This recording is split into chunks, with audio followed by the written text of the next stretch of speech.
Chapter 2, 21 9 Deaths, 1 Survival. Part 7. Tian Guangming still accepted Li Yue.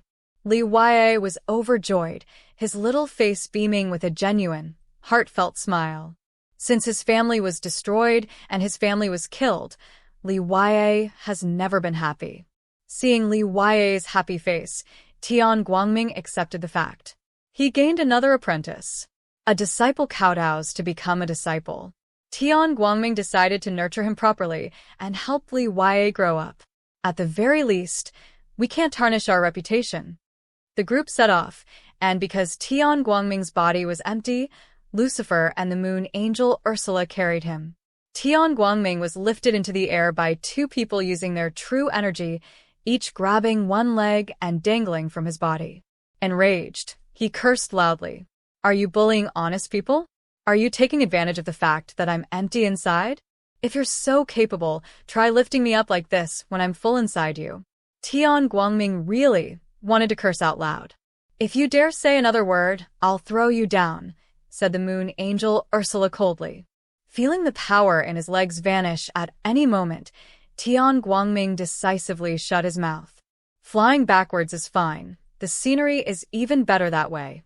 For example, you can see the bald man running down below, as well as his apprentice, Li Yue. Li Yue, led by Monk Tianxin, took a step forward, and a large area of land disappeared beneath his feet. Its speed was comparable to, or even slightly faster than, the speed of the people flying in the sky. Li Yue stared in astonishment, shrinking the earth to an inch, and doing it so skillfully. "This person is far more powerful than my master." Looking at Lucifer and Ursula flying in the sky, Li Yue suddenly realized a very serious problem. His master among this group of people seemed to be the weakest one. The group flew very, very close to the world barrier. 2 days later, the sky brightened a bit, and he was able to fly on his own without hanging upside down. He immediately chose to fly on his own. In the end, you have to rely on yourself. This is what Tian Guangming realized after being hung up for 2 days. One night, the group finally left the desert and saw green mountains, beautiful scenery, and wisps of smoke rising from distant chimneys. "I still prefer the feeling of being grounded."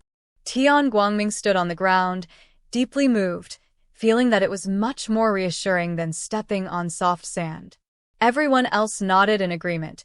Even the moon angels and Lucifer, who were flying in the sky, came down and stood on the ground. After spending some time there, the group began to leave. "It's only half a day's journey to the world barrier," Tian Guangming said happily, certain that he would receive a reward upon his return.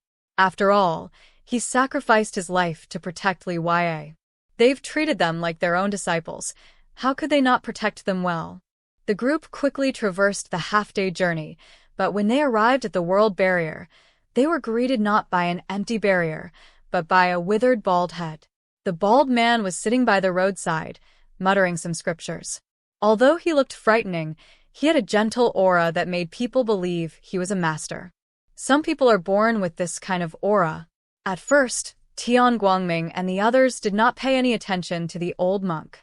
Because the world is so vast, it's normal for an old monk sitting in a corner, exuding a gentle aura, not to care. It was the monk Tianxin who discovered the clue. He silently watched the old monk, his feet still. The old monk also looked at monk Tianxin, his eyes probing, filled with a myriad of emotions, which made monk Tianxin feel uncomfortable. Only by firmly believing in one's own heart and remaining unmoved. This is an old monk with terrifying spiritual cultivation. The monk Tianxin was the first to notice the anomaly. After he stopped and stood still, the angel Yu and Lucifer followed closely behind and also noticed something was wrong. They all stared at the old monk, their expressions turning serious. Only Tian Guangming and Li Yue continued walking forward, unaware of anything amiss. Li Yue's cultivation level is low. It cannot be detected. Tian Guangming's cultivation level was too low to detect it. The difference between them is that Li Yue can be forgiven. Tian Guangming is just an old good-for-nothing. Why are you all standing there motionless? After walking a dozen steps, Tian Guangming noticed something amiss and asked in confusion. Looking left and right, Tian Guangming finally saw the old monk. My heart skipped a beat. Could he be a monk from Dalan Temple? Tian Guangming is traumatized. Now, apart from Tianxin, he assumes that any monk he meets is from Dalan Temple. They came to kill him, the patriarch of the demonic path, and to capture his disciple, the son of the demonic path. Although Tian Guangming often guessed wrong, he was right this time. I've been waiting for you for a long time. The withered old monk stood up, holding a string of prayer beads in his hand, and said casually, "Monk, we don't know each other, why wait? There's no point in waiting, goodbye." Tian Guangming was very smooth-talking. After saying that, he grabbed Li Yue and tried to run away. "You, the son of the demonic path and the self-proclaimed ancestor of the demonic path, have killed so many people from my great forest temple. Do you really think you can just wipe the slate clean like this?" The old monk sneered. The three monks, Tianxin, Tianguang, and Li Yue, formed a triangle, protecting Tianguang and Li Yue and keeping a close eye on the old monk. If the old monk made any unusual moves, they would not hesitate to take action. But now, if the enemy doesn't move, I won't move either. Are you all out of your minds at Dalan Temple? My disciple is only 10 years old, and you're already saying he's the child of the demonic path, or that some damned master calculated it. Why doesn't that master say a newborn baby is the demon lord? You're all fucking idiots, Tian Guangming cursed. The old monk's face darkened, and he began to walk towards Tian Guangming with calm and measured steps, saying, "The master you're talking about is me." Tian Guangming's face stiffened. Monk Tianxin coughed and said, "Well, ignorance is no excuse. Since you, master, can predict the secrets of heaven, I wonder if you have calculated the outcome of this matter?" Lucifer said coldly. "Tested," the withered old monk nodded. "What was the result?" Lucifer asked. 9 deaths and 1 life, the old monk said calmly, not taking it to heart at all. "Is it you who faces a near-death experience, or us?" Monk Tianxin asked. "Is that even a question? It must have been a near-death experience for us. The 3 of you surrounded him, but didn't dare to make a move. You can imagine how terrifying this person is," Tian Guangming said in despair. "Shut up." Monk Tianxin frowned and scolded. Tian Guangming obediently shut his mouth. "It was a near-death experience for this old monk," the old monk said calmly. Tian Guangming looked at the old monk in surprise.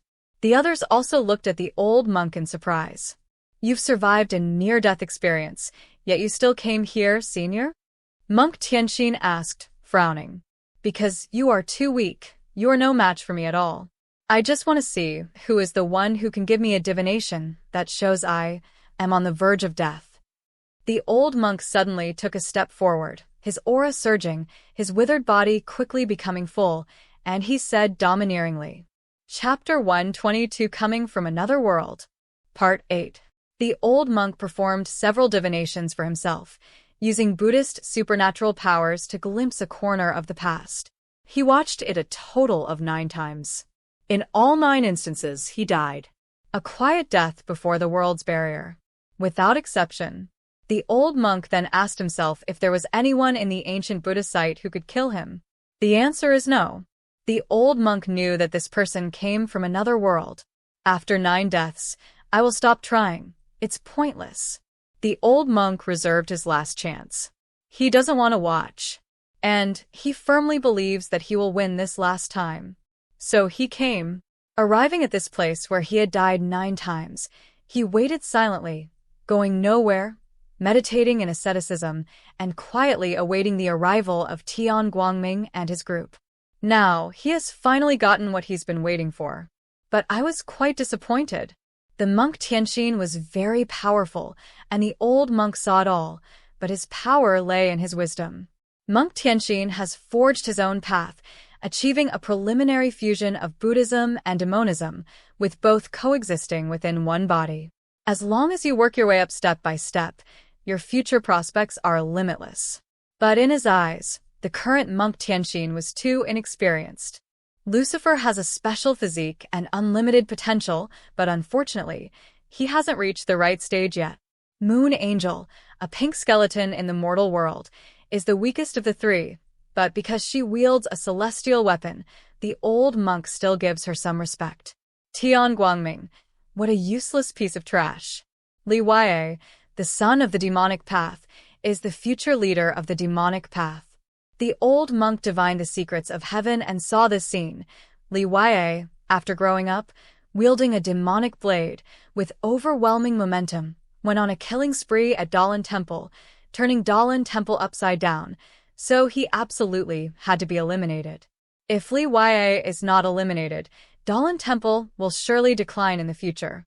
Based on this, the old monk took action against Li Huaye's family and went to great lengths to capture Li Huaye and suppress him in the floating pagoda, turning all his opportunities to ashes and preventing him from becoming a demonic venerable. As for that little bit of divine vein, the old monk didn't take it seriously at all. Dalan Temple controlled a large portion of the resources of the ancient Buddhist site. Of course, the old monk wouldn't explain these things. He simply elevated his aura to its peak. His shriveled body regained its fullness, and in an instant, the old monk who looked like he was about to die transformed into a strong man in his 40s or 50s. This is the pinnacle of the old monk's skill. He stared at Monk Tianxin and the others and said calmly, "If you leave now, I can let bygones be bygones and pretend nothing happened, as long as you hand over this demonic child and this useless demonic ancestor to me." Tian Guangming was in great pain, having been repeatedly called a piece of trash, and he was injured. Monk Tianxin shook his head and said regretfully, "If you only want this demonic ancestor, we will retreat without hesitation, but this demonic child cannot be given to you." Li Huaye is the host that Li Xiandao specifically requested. It was because of him that everyone came to the ancient Buddhist land, clashed with Dalan Temple, and was blocked here by the old monk. Even if it means giving up Tian Guangming, we cannot give up Li Huaye. Tian Guangming looked at Tianxin monk speechlessly. "You're something else, bald monk to bald monk. Both of you are black-hearted people." "You can't stop me, although I don't know why the divination showed that way." The old monk took a step forward, his aura pressing down like a mountain. Boom. His eyes were cold as he stared at Monk Tianxin, a flickering light within them. "Since you don't know either, why are you so certain that Li Huaye is the son of the demonic path?" Monk Tianxin asked through gritted teeth, staring at the immense pressure, trying his best to keep his legs from buckling. The old monk's strength far exceeded their expectations. Perhaps he has not only reached the legendary level of around 30 steps, but has he perhaps reached the pinnacle of legend? Because I saw with my own eyes that he led a large army and destroyed the millennia-old foundation of my Dalan Temple. The old monk stared at Li Huaye with terrifying eyes, his expression extremely fierce. Rumble. The old monk's aura became even more ferocious, suppressing the entire scene. Tian Guangming gritted his teeth and helped Li Huaye withstand the pressure. Li Huaye was so frightened that he hid behind Tian Guangming, peeking out fearfully. "What you see with your own eyes may not be true," Monk Tianxin said through gritted teeth, as he also resisted the pressure. "What you see may not be true, but I will eliminate all possibilities," the old monk said coldly, pointing a finger at Li Huaye. "This child is the son of the demonic path. He has extremely rich demonic blood in his body, and his cultivation of demonic arts is incredibly fast. Such a person also hates my Dalan Temple to the bone. I will never give him a chance," the old monk insisted. Having witnessed a glimpse of the future, the old monk's desire to suppress Li Huaye became a source of inner demons. He didn't dare kill Li Huaye, fearing that he might be resurrected and that the guy might escape using some kind of demonic technique. Only by capturing them and suppressing them under the pagoda can we feel at ease. Monk Tianxin sighed and said, "Is there no room for discussion? I'm not discussing this with you. I'm telling you that this patriarch of the demonic path is doomed to die, and I'm going to capture this son of the demonic path and suppress him under the floating pagoda," the old monk said coldly. "Attack together." Monk Tianxin knew it was no use saying anything, so he roared and was the first to attack. A great Buddha and a great demon appeared simultaneously, merging into one, creating a surging aura that lifted the clouds and mist, actually reaching the legendary 8th step. The monk Tianxin has made the greatest progress. Since he comprehended the unity of Buddha and demon, his progress has been faster than that of Lucifer and others who possess divine status. Rumble. He possessed the cultivation of the legendary 8th step, yet the aura of monk Tianxin was like that of the legendary 18th step, stirring the heavens. The Buddha and the demon merged, gold and black echoing each other, and then they erupted together. The monk Tianxin pressed down with both palms, trying to force the old monk away. "You are quite good, but you are still too weak." The old monk sneered, took a step forward, and stomped down suddenly. Boom. The area within 100 feet radius completely collapsed, and the surging force rushed up, instantly sending monk Tianxin's palms flying. Crescent slash. The moon angel charged forward, wielding a moon wheel of unparalleled sharpness, capable of slicing through the old monk's body. Get lost. The old monk knew that this immortal artifact was very powerful, so he dared not be careless. He raised his palm to the sky and struck hard. Rumble. The surging palm force erupted, incredibly terrifying, instantly blasting the moon angel away. The moon wheel didn't even get close before severely injuring the moon angel. Kill.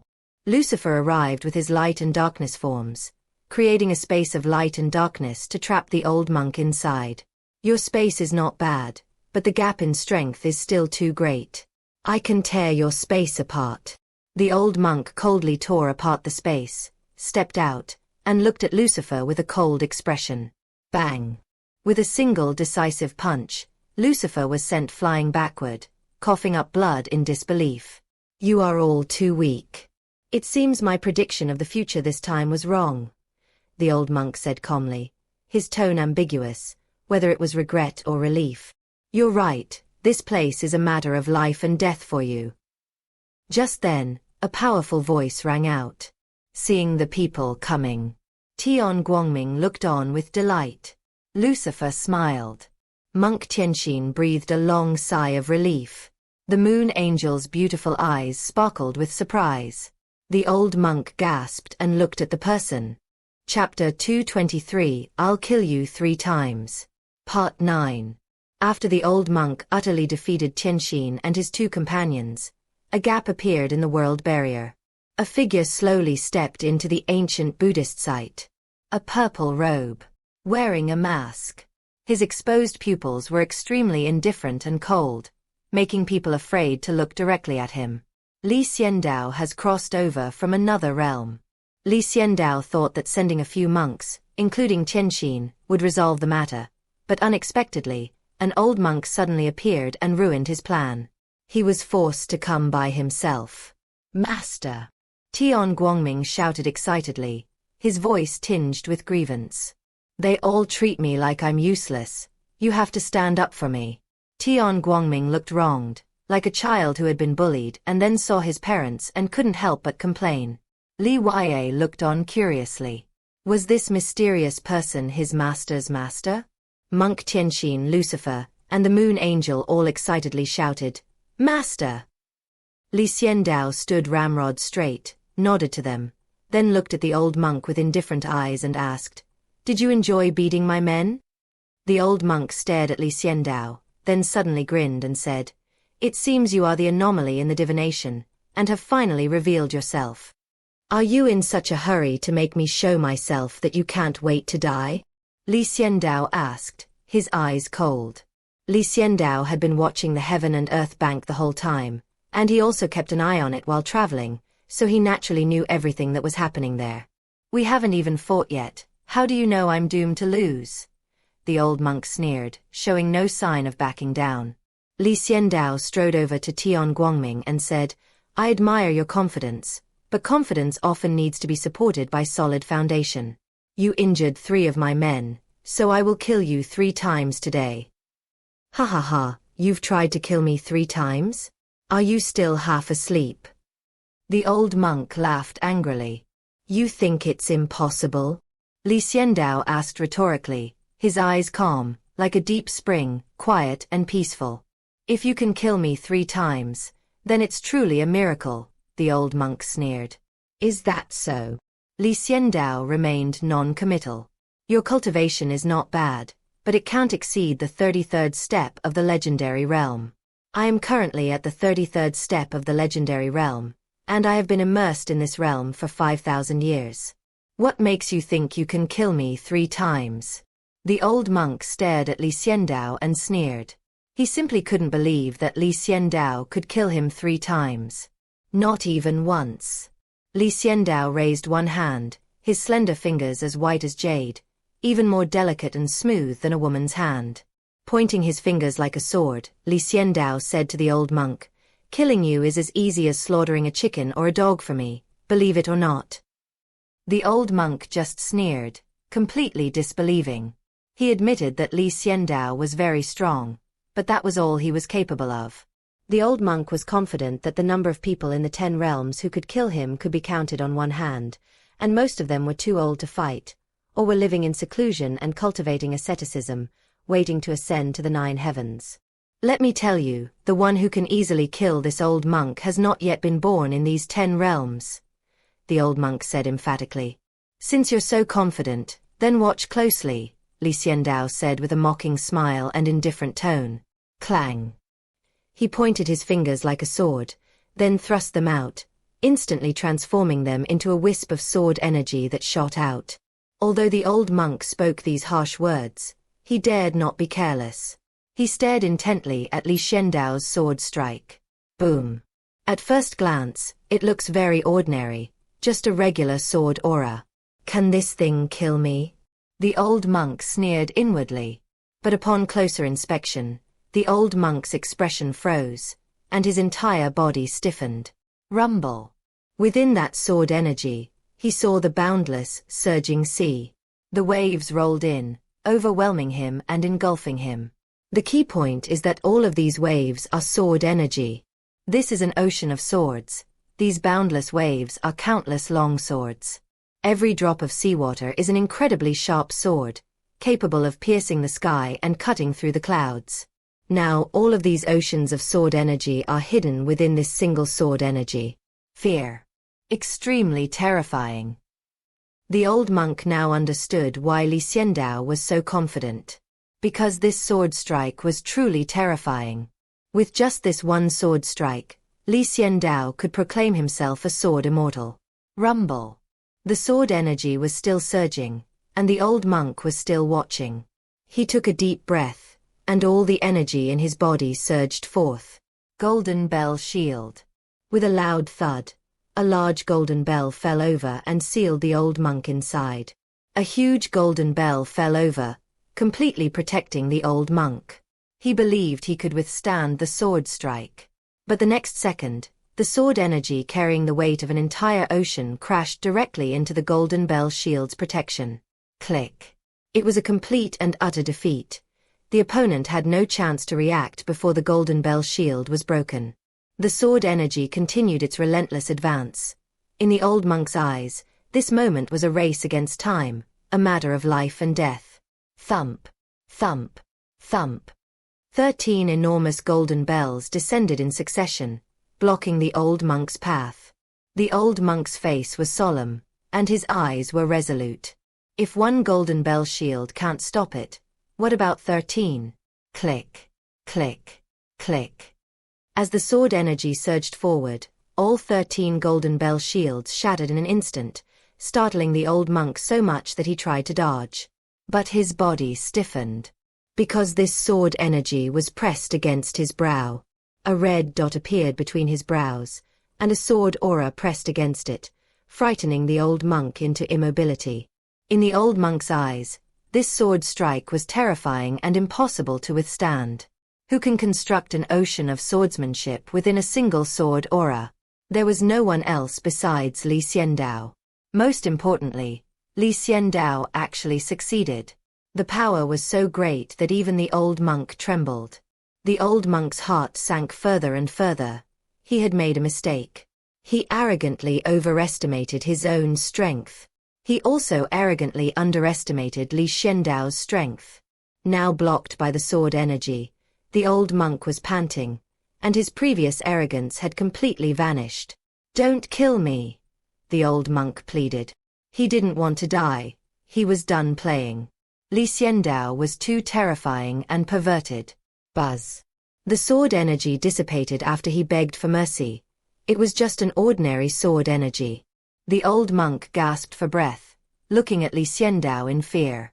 "I said I would kill you 3 times. That was the first time, and there are 2 more to come," Xiandao said indifferently. He didn't spare the old monk because he begged for mercy. The old monk, who had died once, calmed himself down, but still couldn't hide his shock, and asked, "What was that sword strike called?" "Overturn the sea," Xiandao said calmly. "Overturning the sea is quite fitting. It matches this sword strike," the old monk nodded and said. "Now, please take the second sword strike. Fire of departure." Xiandao raised his sword finger again, pointing it at the old monk. The old monk's expression changed drastically. Chapter 224 Fire and Clouds. Part 10. During this period, Xiandao practiced madly with the Taoist, the god of war Zhao Wuji, the sword god, and Zhong Baixing, comprehending their Taoist essence, digesting it, and transforming it into his own Taoist essence. His cultivation advanced by leaps and bounds after absorbing a 30,000-year-old dragon vein, without any sense of it hindering his Daoist aura, precisely because Xiandao's Daoist aura was too profound. If a person possesses immense power but lacks the necessary Daoist principles, they will become cumbersome and lack harmony. If one possesses abundant Daoist wisdom but lacks sufficient cultivation, one will become arrogant and insecure, as the soul and body will not be on the same level, inevitably leading to trouble. Fortunately, Xiandao did not have such a problem. He can be said to have absorbed all the insights of the Taoist, Zhao Wuji, the sword god, and Zhong Baixing from the legendary realm. But Xiandao was still not satisfied. While he was meditating alone, he was also engrossed in his spiritual practice. Overturning the sea is a sword move created by Xiandao. It is extremely powerful, as the old monk just experienced. Xiandao also has the Li Hua sword technique.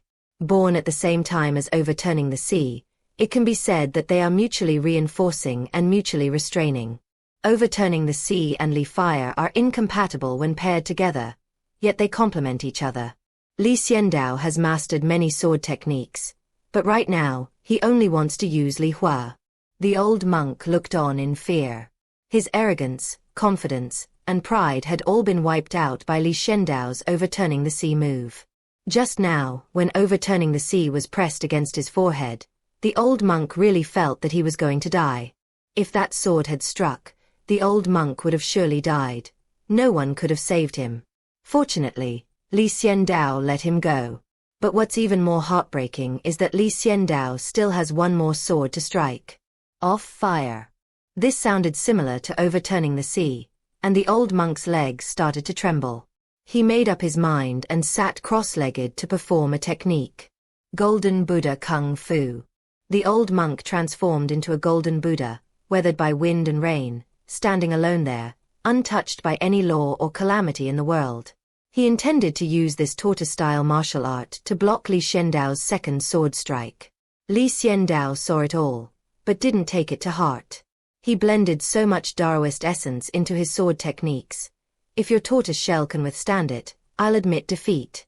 Xiandao's internal energy erupted, becoming incomparably brilliant, transforming into raging flames that merged into this sword strike.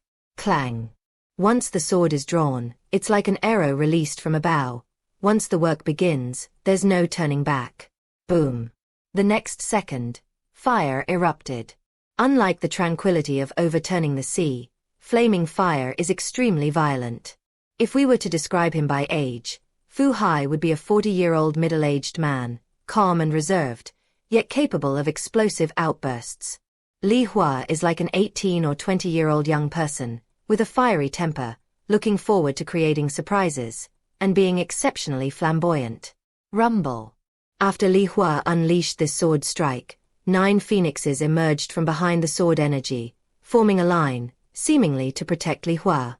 Li Hua's flamboyant style is particularly eye-catching. The next second, Li Hua crashed into the old monk's tortoise shell. The golden Buddha body technique involves condensing a golden Buddha body, then cultivating within that body for purposes such as seeking refuge, etc. This technique is extremely rare. What makes it rare is that it has no offensive capabilities whatsoever, but its defensive capabilities are invincible. So the old monk had come prepared. Looking at the Buddha's golden body, which resembled a tortoise shell, Xiandao couldn't help but sneer. Under my sword energy, invincible defense is a joke. Boom. Li Hua is like a hot-tempered young man in his adolescence, wanting to meet his beloved sister at night, but is blocked by a door. Without saying a word, Li Hua got straight to work. You dare to stop me? Then I'll smash you to pieces. Li Hua's temper is so fiery and terrifying, like a raging fire that it engulfed Buddha's golden body skill. Snap. No matter how strong your defense is, Li Hua is not afraid. After rushing forward, he directly smashed the golden body with a fierce blow. The old monk trembled. He stared in despair at the fiery red sword blazing between his brows. The sword was pressed against his brow, in the same spot as the overturning the sea strike earlier. The feeling was completely different. Fu Hai is reserved and will not easily harm those around him. But Li Hua was different. It burned itself recklessly, scorching the old monk's skin. I give up. The old monk couldn't take it anymore and begged for mercy loudly. Boom. The fire has dispersed. The old monk lay on the ground, panting heavily, his eyes filled with despair.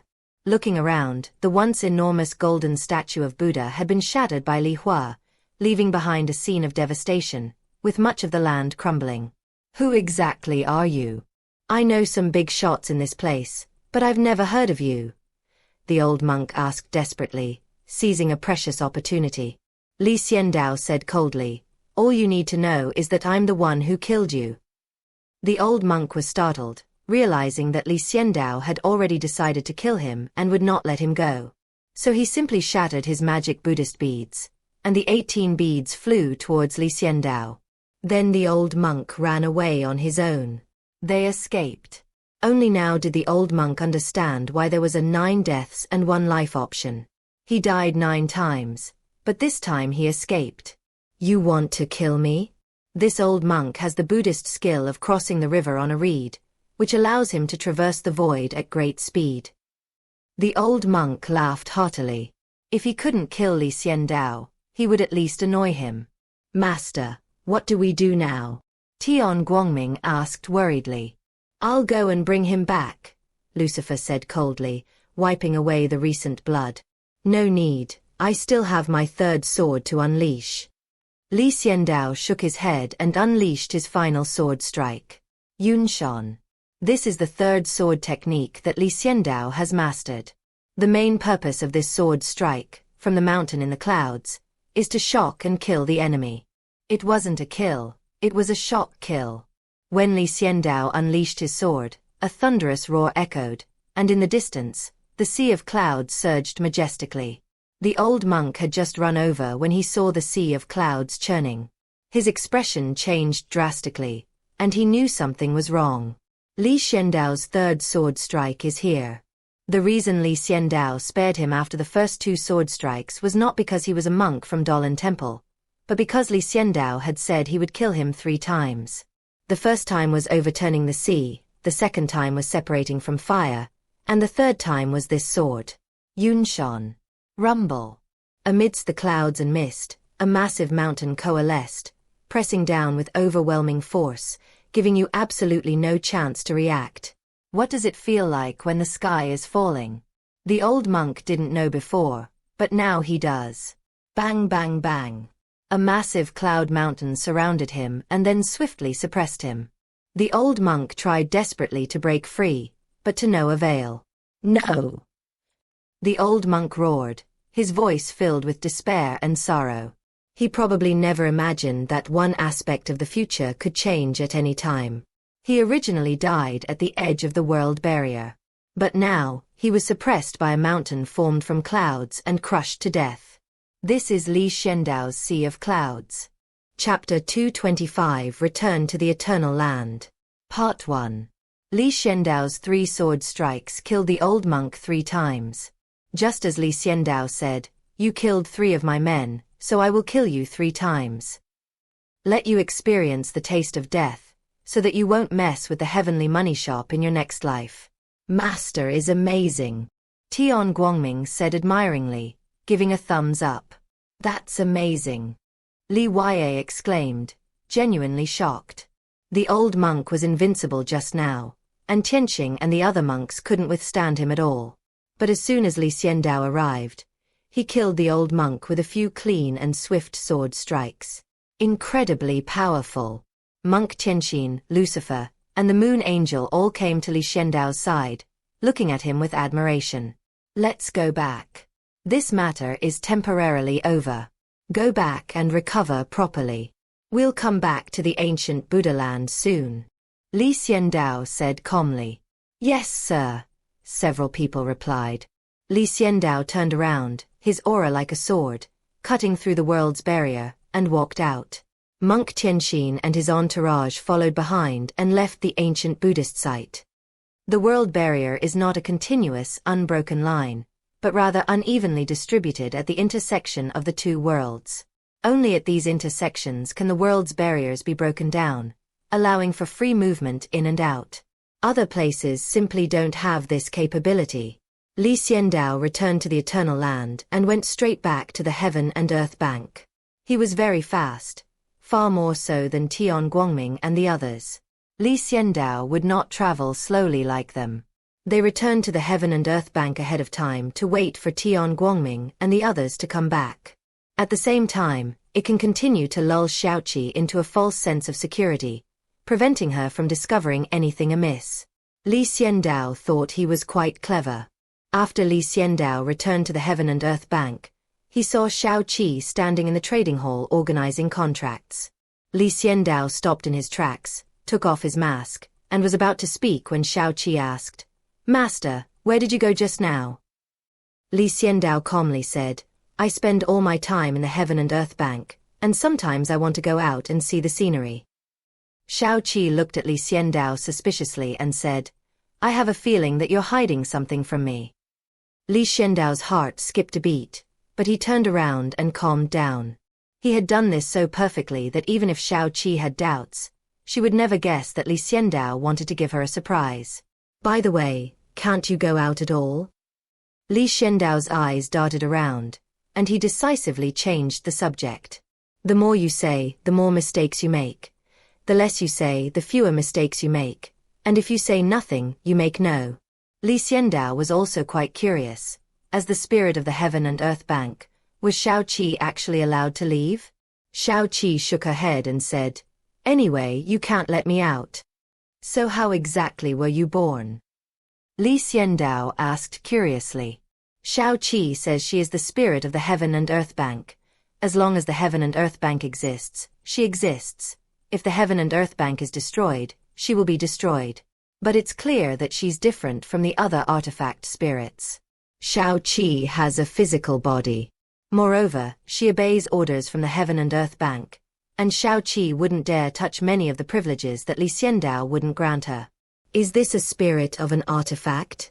Why did Li Xiandao feel that Xiaoqi was like an unlucky girl imprisoned in the Heaven and Earth money house?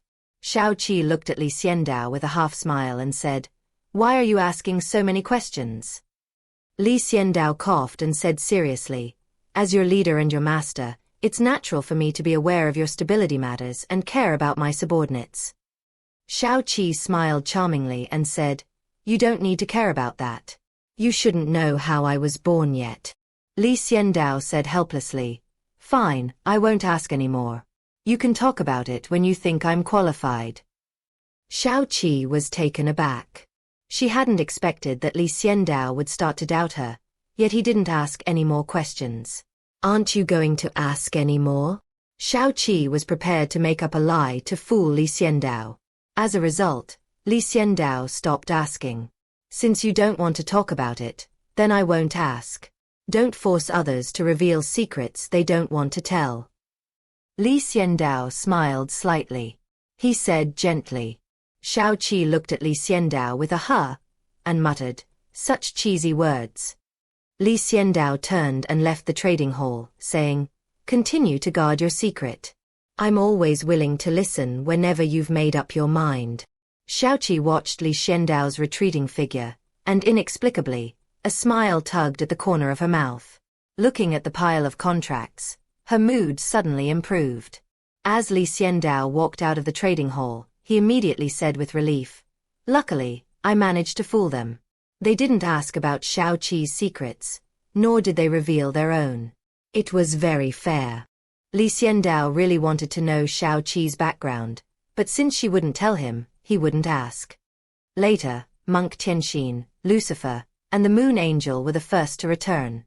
They had no burdens and returned on their own, very quickly. Only Tian Guangming and Li Huaye, the master and disciple pair, were left behind by everyone else. Tian Guangming wasn't in a hurry. He and Li Huaye traveled during the day and cultivated themselves at night to improve themselves and lay a solid foundation.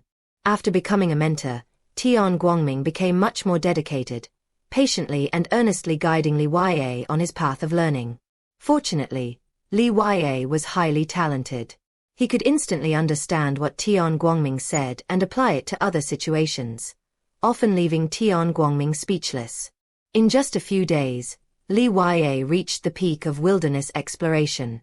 As they approached the Heaven and Earth Bank, Tian Guangming stopped and solemnly said, "Disciple."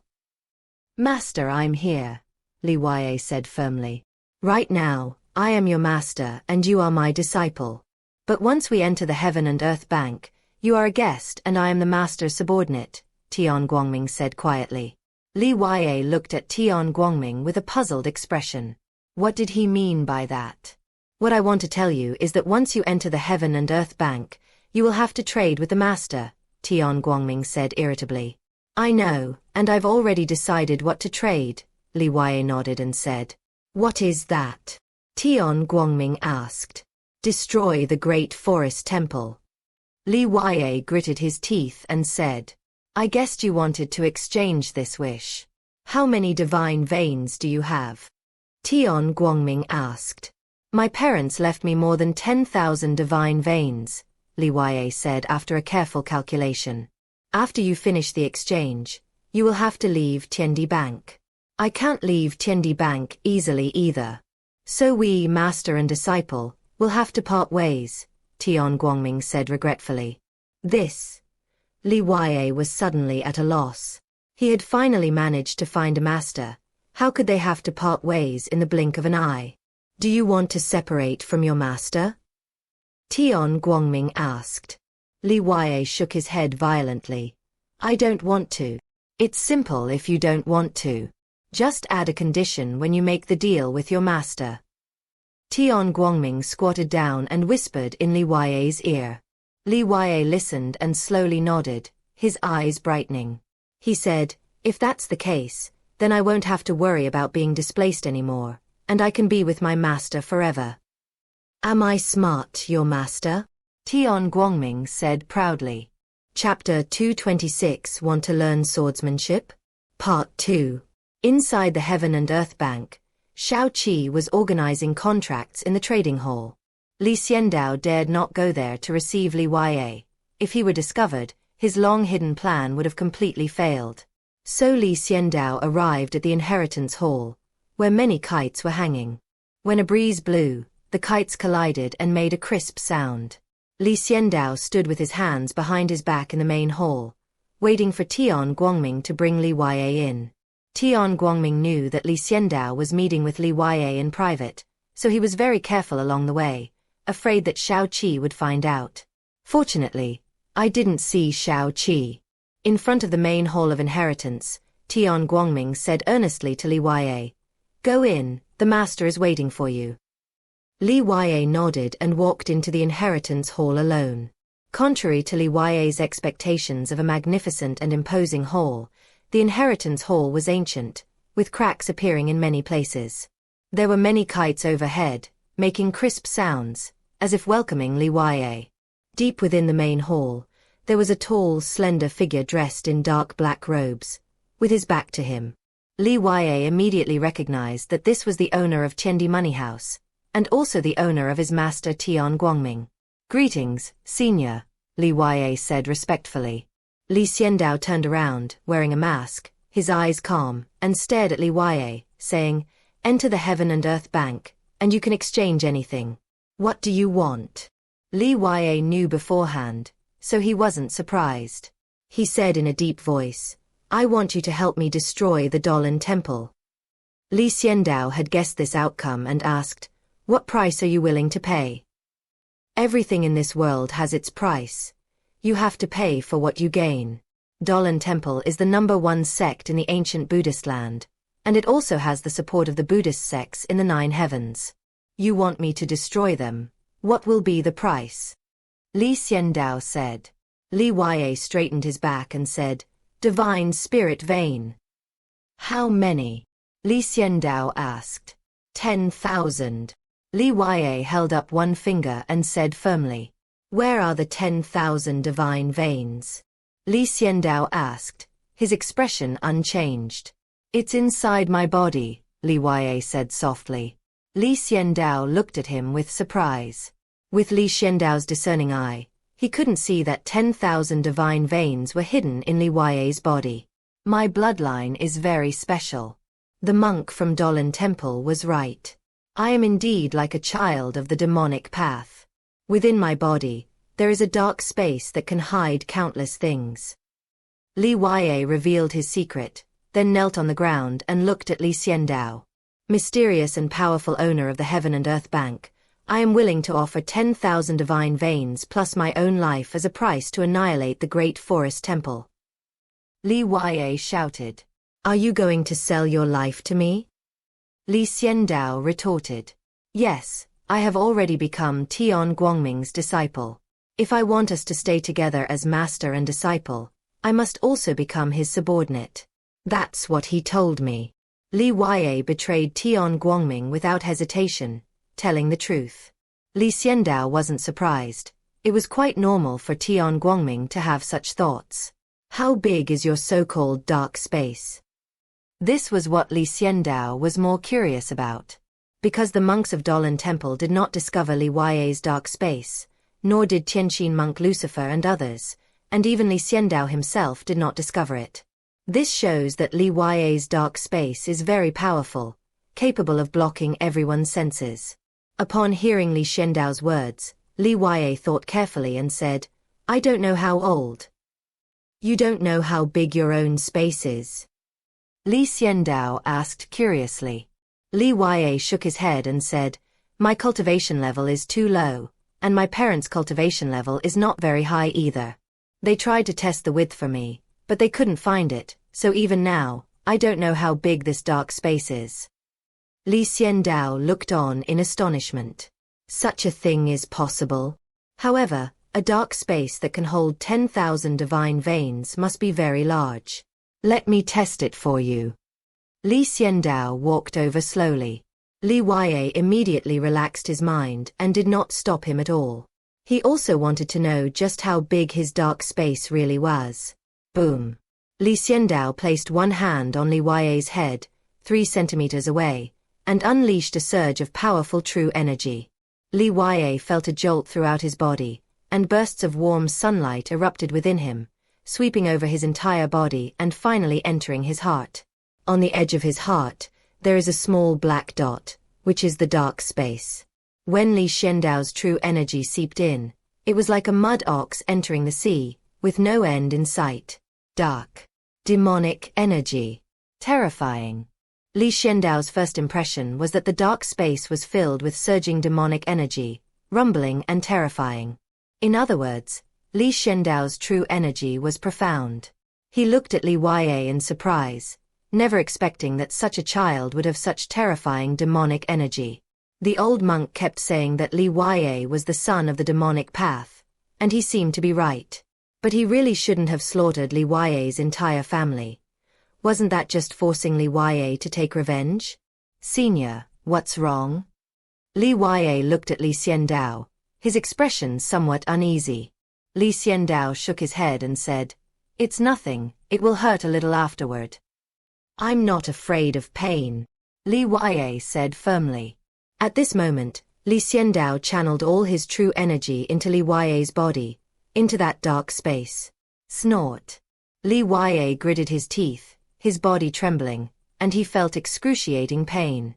But he held back and didn't shout it out. Li Xiandao closed his eyes, his true energy wandering in the dark space, exploring its boundaries. 100 li. Upon his first inspection, Li Xiandao tentatively extended the area by 100 miles. He saw many divine veins inside. But 100 li is not the limit. Let's continue. 200 li. 300 li. 400 li. 500 li. At this moment, Li Xiandao stopped. He touched the boundary of the dark space. A full 500 li. The area where 10,000 divine veins are placed is only 300 li, leaving 200 li of empty space. Unbelievable. Li Xiandao looked at Li Yue with delight. This guy was a treasure. He was far more talented than his master, Tian Guangming. At this moment, Li Xiandao felt that Li Yue becoming Tian Guangming's disciple was a stroke of luck for Tian Guangming. Tian Guangming is a blessing earned through 8 lifetimes of good deeds. "I'll take out the divine vein, just bear with it," Li Xiandao said calmly. Li Yue gritted his teeth and nodded firmly. He has a strong personality. In his world, everything is trivial except for life and death. How can a man complain about being tired when it's just a small thing?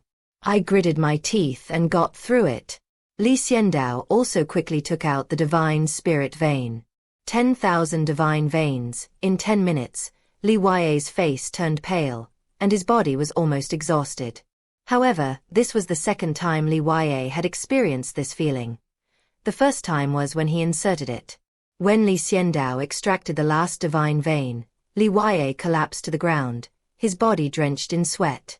Li Xiandao looked at Li Yue with admiration, then suddenly asked, "Would you like to learn swordsmanship?" Chapter 227 Cooking Personally. Part 3. Li Xiandao asked Li Yue if he wanted to learn swordsmanship. Li Yue was stunned. Swordsmanship?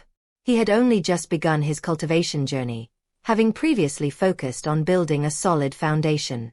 Therefore, he had practiced all kinds of martial arts, including swords, spears, clubs, axes, hooks, and forks.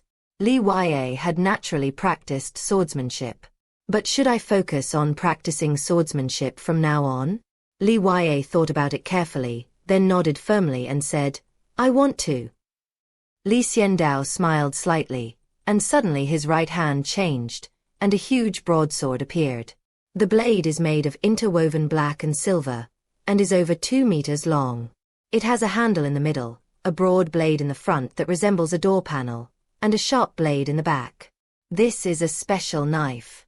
Li Xiandao grasped the middle part and then swung it around, causing the surrounding air to explode with a whooshing sound and demonic energy to surge. The name of this blade, Overlord Blade, contains the legacy of an ancient powerful being, Li Xiandao said calmly. Li Yue looked at the Overlord Blade with delight, falling in love with it at first sight. This strangely shaped greatsword was just too cool. So cool and handsome. There is a dark space within your body, filled with dense demonic energy. This Overlord Blade is suitable for you. Take it back and study it, Li Xiandao said, handing it over. Li Yue swallowed hard and asked, "Is this for me?" Li Xiandao nodded and said, "Of course, you are my subordinate, so it is naturally for you." Li Yue looked at Li Xiandao with deep emotion, speechless, and immediately kowtowed to Li Xiandao. Bang bang bang. 3 resounding thuds, solid and genuine, without the slightest hint of fakery. Li Xiandao watched calmly. After kowtowing, Li Yue said, "Master, please continue. I will definitely use this Overlord Blade to sweep away all enemies for you in the future." Li Xiandao nodded and said, "Get up first. If you want to get the Overlord Blade, you need to sign the contract." Clang. Li Xiandao planted the Overlord Blade directly into the ground, conjured a contract, and carefully filled in the contents of the contract. These contracts were usually handled by Xiao Qi, but now Xiandao is doing it himself. He still misses having Xiao Qi by his side. The contract was quickly written, and Xiandao handed it to Li Huaye, saying, "If there are no problems, sign it." "I'll sign." At this moment, Li Huaye clearly remembered a sentence his master had said. Once the owner presents you with a contract to sign, you should sign it without hesitation. Don't read the contents carefully, because you have to sign it whether you look at it or not. According to Tian Guangming, doing this was a demonstration of wholehearted loyalty to Xiandao. So Li Huaye followed suit and signed without saying a word. Xiandao looked at him and said, "Once the contract is signed, you are one of my people. Take the Overlord Blade back to your master and properly comprehend the Overlord Blade. It contains a very terrifying sword technique. Perfect for you." Li Xiandao added. Li Huaye stood up, walked to Ba Dao, and stared at him with fascination. This domineering blade is simply too imposing, and it perfectly matches his aesthetic sense. Li Huaye gripped the Overlord Blade. Its weight of several hundred pounds caused him to stumble, but he quickly managed to carry it. "Leave now. Your master is waiting anxiously outside," Li Xiandao said calmly, turning to look at the mountain behind the inheritance hall. Li Huaye nodded respectfully and then left the main hall. Outside the main hall of inheritance, Tian Guangming had truly been waiting with bated breath. He dared not approach within 300 meters of the main hall of inheritance, and kept walking around the perimeter. "It's been almost an hour, it shouldn't be this slow," Tian Guangming muttered. According to past transaction times, Li Huaye's was the slowest ever. Could it be that Li Huaye has offended the master? Tian Guangming suddenly thought of something terrifying. "No, my master is such a good person, and I also told Li Huaye that he wouldn't be that stupid." Tian Guangming denied it to himself. But he didn't come out for a long time. I remember Tian Guangming scratching his head and couldn't calm down. "Sigh, I told you I shouldn't take on apprentices. Taking on an apprentice requires so much worry." Tian Guangming was tired from walking, so he sat down to rest. "My apprentice. Why aren't you coming out yet?" Tian Guang sat for a while, but couldn't stay still, so he stood up and wanted to walk around. Tian Guangming was rubbing against something 300 meters outside the main hall of inheritance. He wanted to go further, but he was afraid of Xiandao and dared not take a step. The next second, a figure appeared before Tian Guangming, carrying a large sword more than twice the size of himself. Tian Guangming was overjoyed. His apprentice had come out. Something's not right, this knife. Tian Guangming also recognized the Overlord Blade. Xiandao had taken it out several times at the Heaven and Earth Bank. Therefore, Tian Guangming and the others all knew that Xiandao possessed such a strange magical treasure. Master bestowed the Overlord Blade upon Li Huaye. Tian Guangming gasped, almost jumping for joy. Overlord Blade. This is a powerful blade that contains the legacy of an ancient master. And that's how he gave it to his apprentice. How could Tian Guangming not be overjoyed? "Master!" Li Huaye shouted. "Did the master bestow the Overlord Blade upon you?" Tian Guangming asked excitedly. Li Huaye smiled happily and nodded, saying, "My master said I am suited for the Overlord Blade and told me to carefully study the inheritance within it." "Not bad, very good." Tian Guangming excitedly slapped Li Huaye on the shoulder. "Come on, let's go home with master, and then you can study the Overlord Blade diligently and try to master it as soon as possible," Tian Guangming said excitedly. He obtained a celestial artifact, and his disciple obtained the Overlord Blade. Together, they strive to make Monk Tianxin and his companions fall out of favor as soon as possible, so that their master will only trust them. After obtaining 10,000 divine veins, Xiandao immediately left the inheritance hall. He arrived at the trading hall and found Xiao Qi still there organizing contracts. "So many contracts?" Xiandao asked. "These are all my eternal contracts, as well as the contracts for the ancient Buddha land. I need to organize them." Contracts whose owners have died are void, and there are also some that are in breach of contract and those that haven't expired. I need to make notes on them in advance, Xiaoqi said. She was very responsible. Looking at her capable and delicate figure, Xiandao smiled and said, "You look so tired, let me treat you to dinner tonight." Xiaoqi rolled her eyes at Xiandao and said, "You've already stopped eating, why are you still eating?" Xiandao could go 10 years without eating and it wouldn't matter to him. Xiandao explained, "I'll cook for you myself as a treat." "Are you plotting something?" Xiaoqi stared at Xiandao warily. Xiandao smiled helplessly and said, "I just wanted to thank you for your support all this time." "Really?" Xiaoqi asked, still somewhat doubtful. "Really, it's just you and me tonight, a candlelight dinner." Xiandao nodded. "What is a candlelight dinner?" Xiaoqi asked curiously. People in this world don't have candlelight dinners, and Xiandao didn't explain, saying, "See you tonight, I'm going to cook now." "Is what you made edible?" Xiaoqi asked doubtfully. Xiandao's face darkened. "Do you think I'm as unreliable as Tian Guangming?" Chapter 228 My Sister. Part 4. Xiandao said he cooked, and his cooking skills were actually quite good, definitely much better than Tian Guangming's. Xiandao was confident in this. However, before cooking, Xiandao went out once and used 300 divine veins to redeem Xiaoqi's flower garden. Night. Outside Xiaoqi's house, the stars twinkled, their light spilling onto the ground and illuminating the distant mountains in a mysterious glow. Where the stars meet, a shooting star streaks across the sky. At this moment, Xiandao brought over 2 delicious beef fried rice dishes, one of which was handed to Xiaoqi.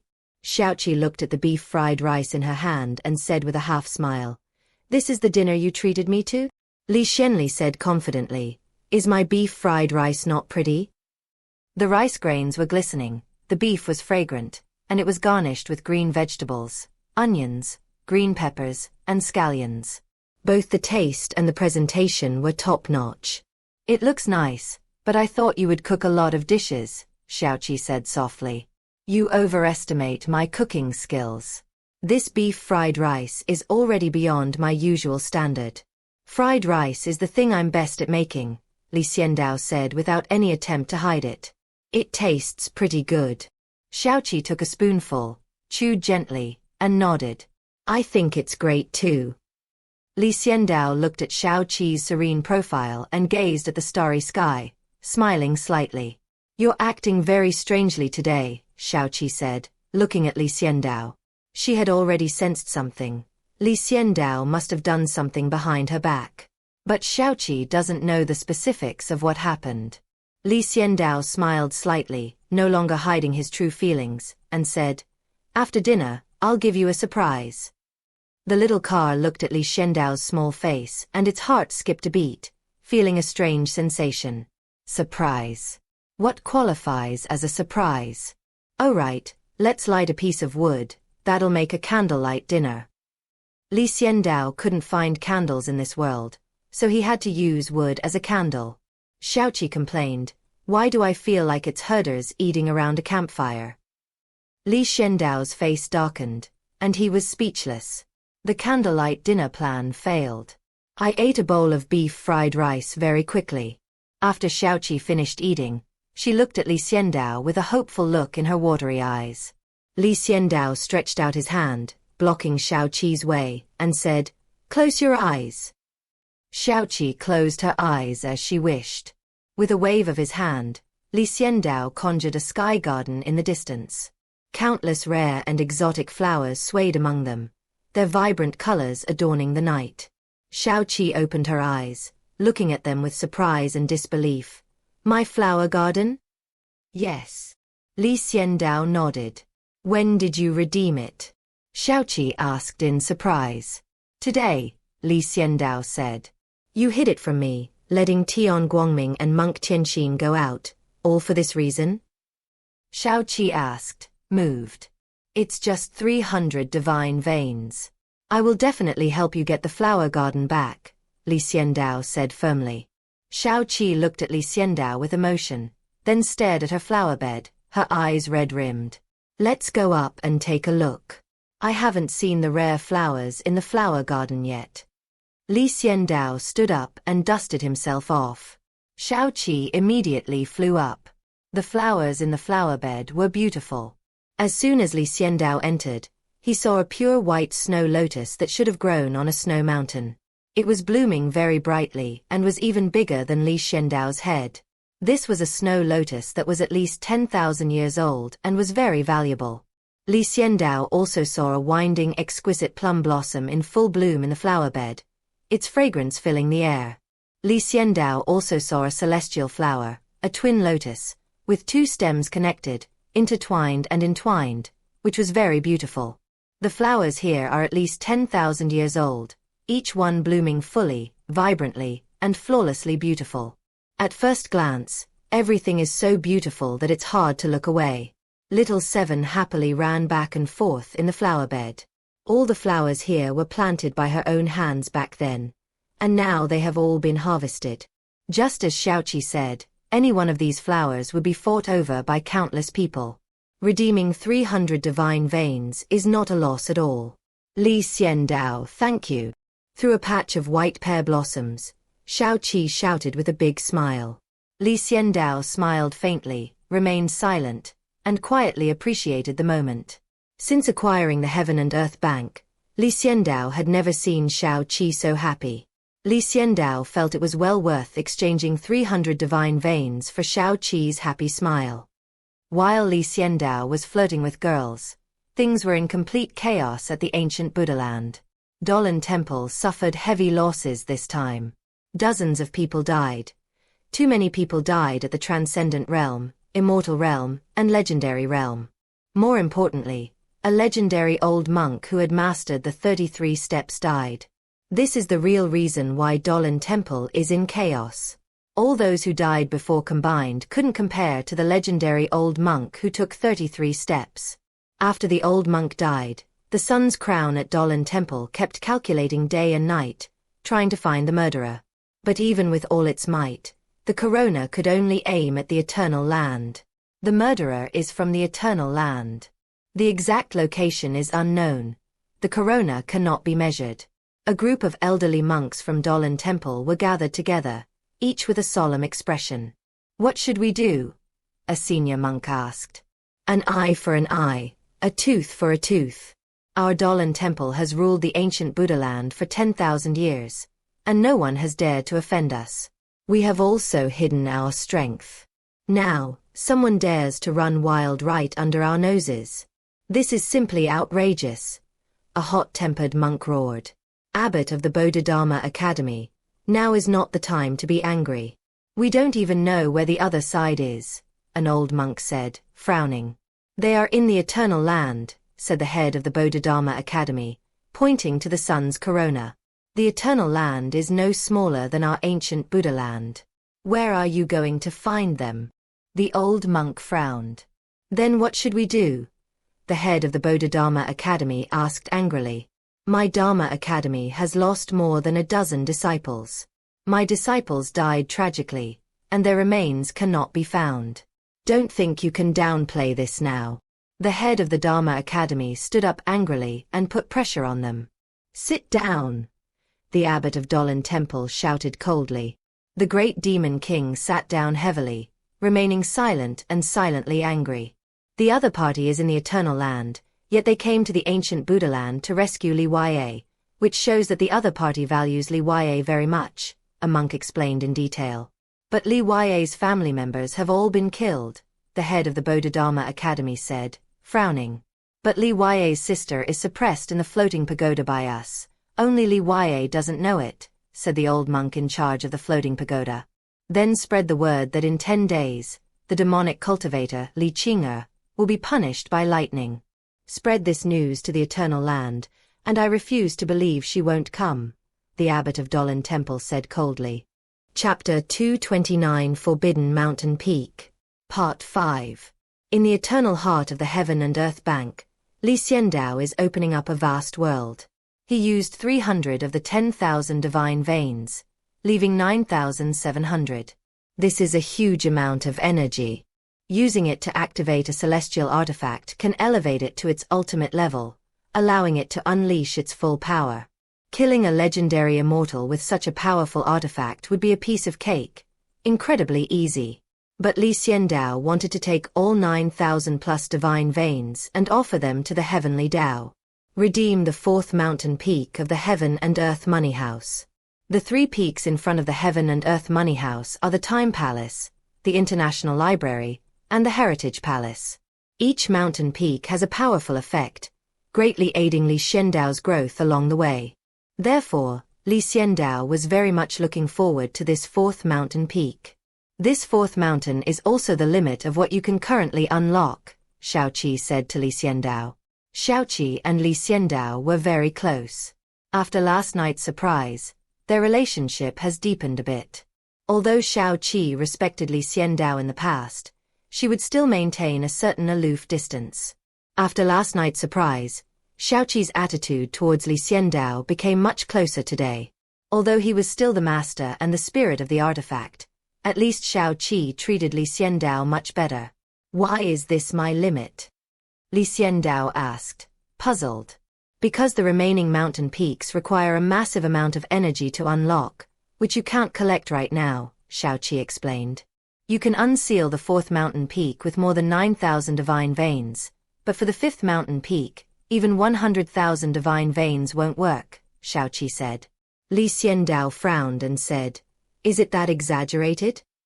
That's how exaggerated it is. The fifth mountain peak will slowly unseal itself after entering the 9 heavens, Xiaoqi nodded. Li Xiandao nodded, offered more than 9,000 divine veins to the heavens, and then waited silently. Rumble. The entire heaven and earth bank was shaking, and a distant mountain began to unseal itself.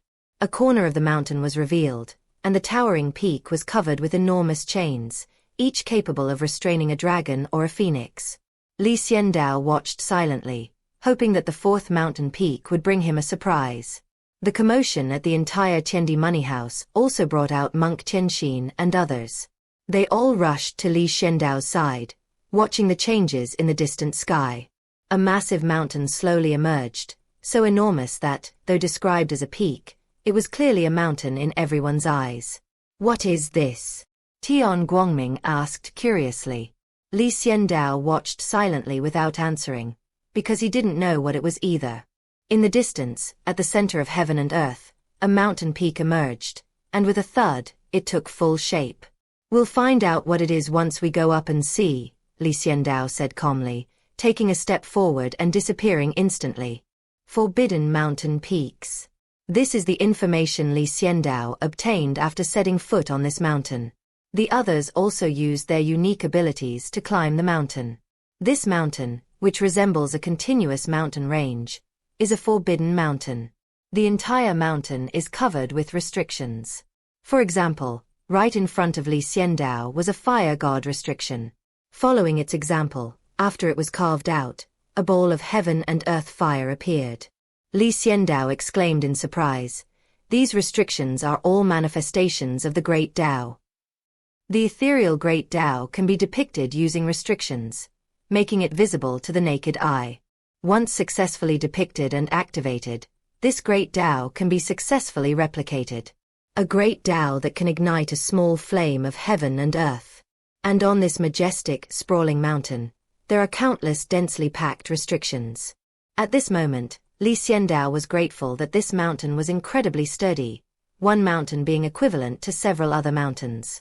It can accommodate a massive number of restricted avenues. You can look for any restrictions that allow you to traverse the void, Xiaoqi said to Li Xiandao as they reached the mountain peak. Yes, the restrictions on traversing the void are very important.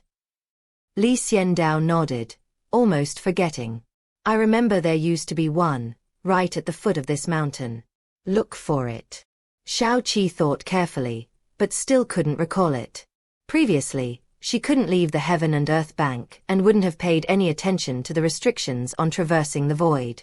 Li Xiandao immediately began searching, trying them one by one. Everyone else came to this mountain. Lucifer and the monk Tianxin were together, the battle angel Michael and the archangel Gabriel were together, the moon angel Ursula and Wu Sienna were together, and the old Taoist priest was all alone. Tian Guangming was accompanied by his apprentice, Li Huaye. This thing is very complicated. Tian Guangming suddenly noticed a restriction and silently gestured at it. Li Huaye watched from the side.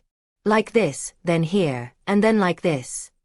Tian Guangming gestured with his hands, copying this down and using his true energy to carve out a complex pentagram outlined by countless lines, which appeared before him. What kind of restriction is this? Tian Guangming was completely confused.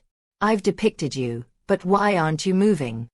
Master, there seems to be something wrong with this restriction. Li Huaye reached out and pushed the restriction. Boom. Li Huaye's body suddenly disappeared. Disciple. Tian Guangming rubbed his eyes. His disciple was gone. Such a senior apprentice has disappeared. Tian Guangming looked left and right, but still couldn't find Li Huaye. Disciple. Tian Guangming shouted. Shut up.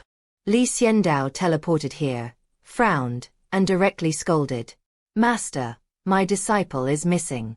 Such a grown disciple, all because of this broken restriction, Tian Guangming said anxiously. Your disciple has been teleported to the trading hall. Go and bring him here. This restriction is the teleportation restriction that allows you to traverse the void. You discovered it by chance. Not bad. Li Xiandao looked at the restriction and memorized it. Upon hearing that his disciple was all right, Tian Guangming immediately ran to the trading hall and brought Li Huaye over. Master, why is the location of this teleportation barrier uncertain? Tian Guangming asked in confusion. The drawing he made casually was instantly transmitted to the trading hall. How embarrassing would it be if he drew it again later and no one knew where it would be transmitted to? That's because your cultivation level isn't high enough, and you haven't studied it enough. Teleportation restrictions require a high level of proficiency, like mine. Li Xiandao casually drew a teleportation restriction and slapped Tian Guangming into it. A few seconds later, Tian Guangming flew back, looking at Li Xian with surprise, and said, Master, you just teleported me to my own room. Everyone, remember this restriction. It will make things much easier wherever you go in the future, Li Xiandao instructed as he saw everyone gathered around. Everyone memorized this complex and massive restriction. Master, there's some news circulating outside that I think you should be interested in. At this moment, Prince Gong Yu of the Northern Border, who had been studying in seclusion at the Library of Nations, walked over with Qiu Bai, his expression somewhat serious. They looked at Tian Guangming and Li Huaye. What news? Li Xiandao looked at them. Chapter 230. Let's start with a 10,000-year one. Part 6. Prince Gong Yu of the Northern Territory has been cultivating at the Library of All Nations recently, improving himself and greatly increasing his strength. At the same time, he was also refining the energy of Master Chen, the Overlord Blade, and making it his own, so his progress was very significant. This progress may surpass the sum of all the accumulation over the past few thousand years. The Northern Prince doesn't go out. It's Qiu Bai who's constantly coming and going in the Eternal Land. When Qiu Bai left Tiandi Money House, he overheard some news. He didn't pay much attention to it at first, but when he returned to the library and talked to the Prince of the Northern Border about it, he mentioned it. Upon hearing this, the Prince of the Northern Border immediately thought of Li Huaye, the disciple that Tian Guangming had recently taken on. It said that Tian Guangming became really flamboyant after taking on a disciple. He became even more smug after Li Xiandao gave Li Huaye the Overlord Blade. He actually took Li Huaye to visit each household, and made Li Huaye carry the Overlord Blade. His intention to show off was very obvious. Tian Guangming played a crucial role in making the Northern Prince so impressed with Li Huaye. So the two of them discussed it and went to find Li Xiandao. But their gaze was fixed on Tian Guangming and Li Huaye. Why are you looking at me while you're talking to your master? Tian Guangming asked, puzzled. Because this matter is related to you and your master, Qiu Bai said. What's wrong? Tian Guangming frowned, no longer caring about comprehending the teleportation array, and looked at Bai. Bai looked at Li Xiandao. Speak. Li Xiandao said calmly, removing his mask. A message has come from the ancient Buddha land that in 10 days, 1,000 thunderbolts will be used to deliver the demonic woman from the dead, Bai said. What does this have to do with us, master and disciple? Tian Guangming asked, puzzled. My disciple is what they call the son of the demonic path, not the daughter of the demonic path, Tian Guangming explained. Li Yue frowned, a sense of foreboding creeping over him. The others watched silently. Bai continued, this demonic woman's name is Li Qing'er. Li Yue's small body trembled, and he blurted out, Sister. Tian Guangming frowned and said, didn't Dolan Temple massacre your entire family? Li Yue panicked and said, I don't know. That night, the fighting was deafening. I only saw my parents' corpses, the corpses of the servants, and my sister being chased and cornered against the wall, crying. Then I fainted and was saved by the pocket watch. To prove that what he said was true, Li Yue took off the blood-red pocket watch that he had always worn around his neck. It can testify for me, Li Yue said anxiously. Li Xiandao looked at the blood-red pocket watch. Because of Li Xiandao's private instructions, it had inexplicably developed sentience. Li Xiandao had almost completely forgotten about it before, tacitly allowing the pocket watch to belong to Li Yue. Master, what Li Yue said is true.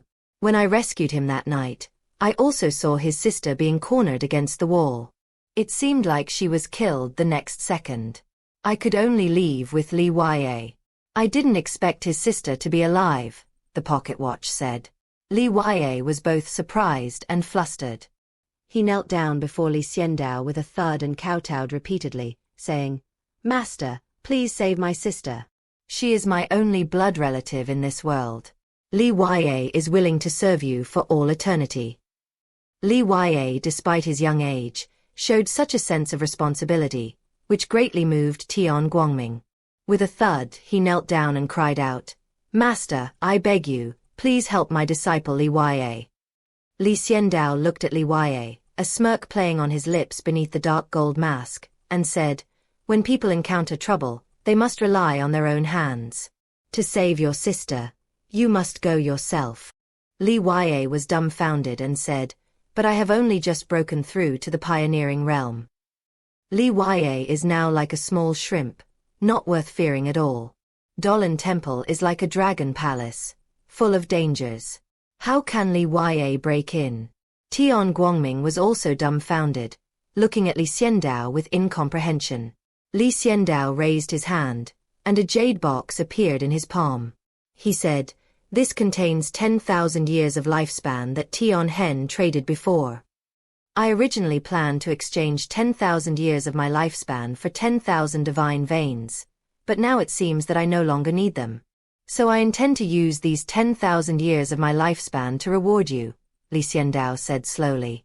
Tian Guangming, still somewhat dazed, asked, Master, are you going to extend our lifespans? Master, I have lived long enough. This old Taoist doesn't want more, the old Taoist, who had always been invisible and had made himself invisible, said. His lifespan was so long, it was almost as long as that of the sacred tortoise. Shao Qi said from the side, your master doesn't want to give you lifespans, but rather wants to burn these 10,000 years of lifespans in the time palace. Each of you will get a small share, and then you will pass through 100 years in an instant, improving your cultivation. Upon hearing this, Li Yue stood up excitedly and shouted, Master, I am willing. I am willing to go to the time hall to cultivate. I have also comprehended the inheritance within the Overlord Blade. Give me time, and I will personally go to the Great Forest Temple to rescue my sister. Li Xiandao nodded and said, I'll give you 500 years of burning. Master, what about me? Tian Guangming asked expectantly. You. Li Xiandao thought for a moment and said, you are still young and have a long life ahead of you.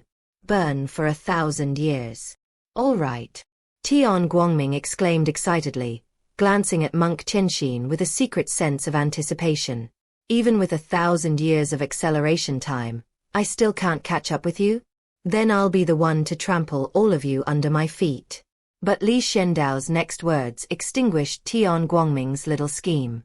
Heavenly Heart Monk, Fallen Angel Lucifer, Moon Angel Ursula, Battle Angel Michael, Archangel Gabriel, Wu Xianer, Northern Prince Gong Yu, Qiu Bai, and the Old Taoist, U9 will share the remaining 8,500 years.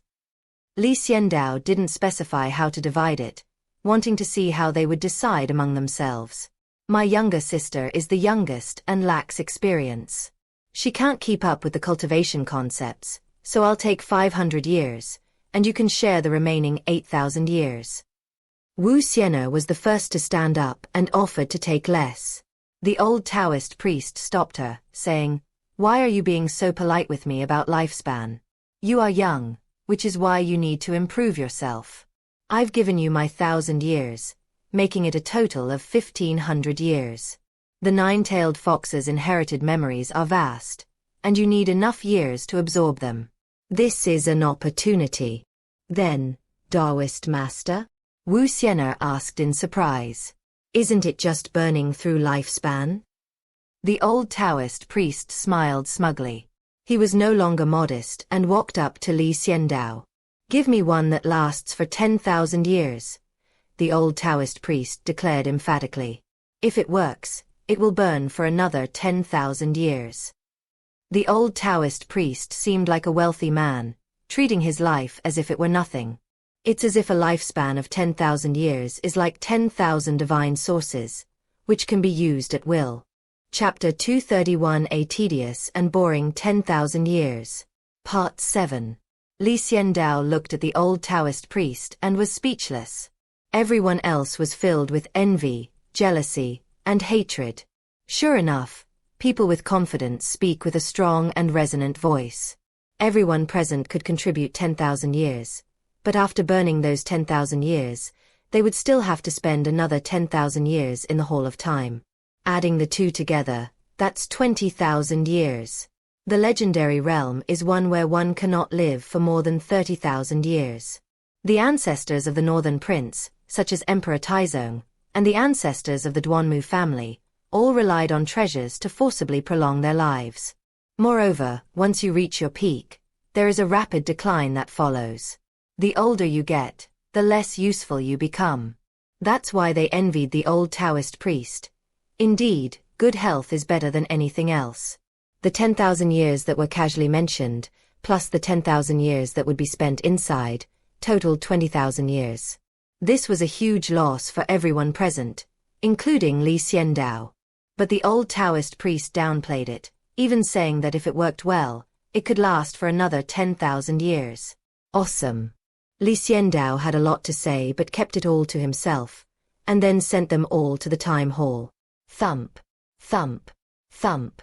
The Great Hall of Time is divided into many separate rooms, each with its own independent flow rate. Li Xiandao burned his 10,000 years of lifespan and distributed them. 500 years in a separate room, 1,000 years and 1,000 years in the same area, and 1,500 years in a separate group. Finally, it was the old Taoist's turn, and he occupied half of the area all by himself. I burned myself for 10,000 years. Li Xiandao witnessed firsthand that the old Taoist priest had 10,000 years of his lifespan extracted, yet he remained completely unaffected, the only change being a few more white hairs on his head. The old Taoist priest's cultivation was actually very slow. If it weren't for the time he had to go to the main hall this time, he would have preferred to remain inactive and live a life of quiet contemplation. Everyone was striving towards the legendary realm, while the old Taoist priest could only watch longingly as he approached the realm of the human immortal. If this 10,000-year-old Taoist priest breaks through to the legendary realm, he will make back the 20,000 years of life he lost, or even gain more. Thinking about it this way, Li Xiandao felt quite envious. If it weren't for the fact that the initial stages of this cultivation method were too difficult and that he couldn't cultivate any other methods, Li Xiandao would have liked to try it. Once you get the hang of it, you can live like this forever. That's terrifying. This time, the same time, is one day. Whether it's 500 times faster, 1,000 times faster, 1,500 times faster, or 10,000 times faster. After a day of waiting, Xiandao did not linger in the time palace but returned to his room. He closed his eyes, deep in thought. It's obvious that Dalan Temple couldn't find Tian Guangming and Li Huaye, so they put Li Huaye's sister out there and spread the news widely. They must have known that Li Huaye was hiding in the Eternal Land, so they spread the news throughout the Eternal Land in just a few days. Dalan Temple wanted to use Li Qing'er to force out Li Huaye, and even Tian Guangming, Monk Tianxin, and others. Even Li Xiandao. Since you've done this, then I won't be polite either. Do you think Li Huaye is easy to bully? Li Xiandao sneered. He remembered the old monk peeking into the future, where Li Huaye, wielding a demonic blade, led a massive army to annihilate the Dalan Temple. Isn't this scenario unfolding quietly right now? The people who drive this plot are none other than the monks of Dalan Temple. Your own monks foresaw the demise of Dalan Temple long ago, and they orchestrated this very end themselves, even sacrificing their own lives in the process, Li Xiandao sneered. This is what they call, you reap what you sow. The future is unpredictable and unknowable. The future you see is just one of countless possibilities. Then, you use all your strength to try and turn one of those countless possible endings into the only possible ending. It's like digging your own grave, lying in it, and then having someone bury you. The only explanation for this is that it's all fate. Li Xiandao couldn't help but want to applaud this master who had glimpsed the future. That's incredible. To verify the results of his spying, he didn't hesitate to sacrifice the entire Dalan Temple. The legacy of the Overlord Blade, 500 years, a dark space, endless demonic energy, and a blood feud. Dalan Temple, you probably don't even know what kind of opponent you've nurtured. Li Xiandao was now looking forward to what would happen in a few days. We need to call the demon frog as well. It can retrieve its half of its body now, Li Xiandao pondered silently. Since Dalan Temple schemed against his people and lured them there, the number of people who went was no longer up to Dalan Temple to decide. Demon frog. Li Xiandao communicated with the demon frog. The owner of the Heaven and Earth Bank. The demon frog exclaimed in surprise, as this was the first time Li Xiandao had contacted him. We can set off now, Li Xiandao said calmly. Inside the Great Green Mountain, the demon frog excitedly leaped up, its demonic energy surging. It exclaimed, "Is it time to go and attack the Great Forest Temple?" Li Xiandao nodded and said, "Yes, make preparations. We'll set off in 3 days. We'll be waiting for you to come. I'll be there soon. This time, I'm going to make sure Dalan Temple suffers a terrible fate." The demon frog laughed loudly, its voice shaking the heavens and scattering the white clouds. Boom. With a powerful leap, the demonic frog vanished from the Great Green Mountain and headed straight for Li Xiandao's Heaven and Earth money shop. He first entered the Heaven and Earth Bank because he had a pocket watch, but now that the pocket watch is broken, he can no longer enter the Heaven and Earth Bank instantly. Moreover, he hasn't called Li Xiandao master yet, intending to wait until the destruction of Dalan Temple before fulfilling the contract. Therefore, it must traverse the void and reach the Heavenly Bank as quickly as possible. Inside the Heaven and Earth Bank, Li Xiandao silently sipped his tea, sitting in a chair, waiting for them to emerge from seclusion. A day has passed, and it's unclear how their cultivation has progressed. Although it is 1 day outside, they have spent 500, 1,000, 1,500, or even 10,000 years inside. Boom. The first person to emerge was actually the one Li Xiandao thought would be the last. Old Taoist priest. When the 10,000-year period arrived, the old Taoist priest immediately appeared, his whole being floating like an immortal, descending from the mountain peak of the Time Palace to stand before Li Xiandao. Li Xiandao looked at him and was surprised to find that his cultivation had reached the 30th step of the legendary realm. 33 steps away from the peak, only 3 steps are needed. No, these 10,000 years are too hard to endure. In the end, I was just practicing my mind, not cultivating myself. The old Taoist waved his hand, refusing to go through it again. The old Taoist priest initially enjoyed 10,000 years of meditation and cultivation. But 1,000 years later, He began to get restless. Doing the same thing day after day for 1,000 years will make even the most powerful person resentful. The old Taoist priest withstood it all, for 7,000 years. He spent the last 3,000 years of his life in a state of madness, driving himself insane. Next time, I must never lock myself up for 10,000 years. It's too terrifying. Don't believe me? I'll lock you up for a month if I don't believe you. You'll go crazy too. Chapter 232 Everyone Gets Stronger. Part 1. I've lost out big time. The old Taoist priest complained bitterly. Xiandao sat in the chair, watching calmly, somewhat speechless. Didn't you make it back? Xiandao said helplessly. The old Taoist priest broke through the human immortal and legendary realms one after another, reaching the 30th step of legendary realm. For him, this was a huge gain. His lifespan was extended significantly once again, reaching a limit. Even the sacred beasts can't outlive him now. Even this long-lived old Taoist priest was still complaining about losing money, which left Xiandao speechless. The old Taoist priest said with a pained expression, I have lost money for a full 6,000 years. The old Taoist priest spent 20,000 years of his life burning and cultivating for another 10,000 years. However, he was restless and unable to calm his mind during his last 3,000 years, and wasted them all. 6,000 years have passed in this back and forth. My heart aches so much I can't breathe. Xiandao looked at him and said calmly, That's because your cultivation is not up to par, your self-cultivation is insufficient, and you have forgotten the Taoist principles of harmony between man and nature, and the Taoist principle of harmony between man and nature. The old Taoist sighed. Master is right. I was too impatient. If I had made good use of the last 3,000 years, I could have broken through to the 33rd step of the legendary realm. Boom. Just as they were talking, a figure flew out from the Time Palace, its aura surging and its demonic energy churning. It transformed into a black phoenix, roared to the sky, and its roar echoed throughout the heaven and earth bank. Xiandao and the old Taoist priest looked over and their eyes lit up. His long black hair danced wildly in the wind. His body was tall and straight. His upper body was bare, revealing strong muscles, and his features were vaguely familiar.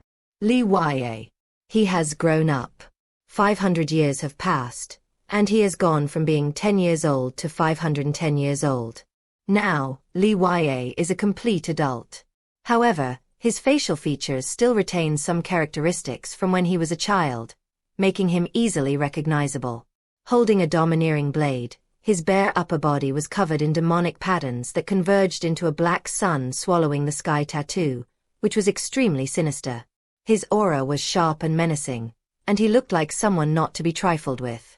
More importantly, his cultivation level leaped to the legendary realm.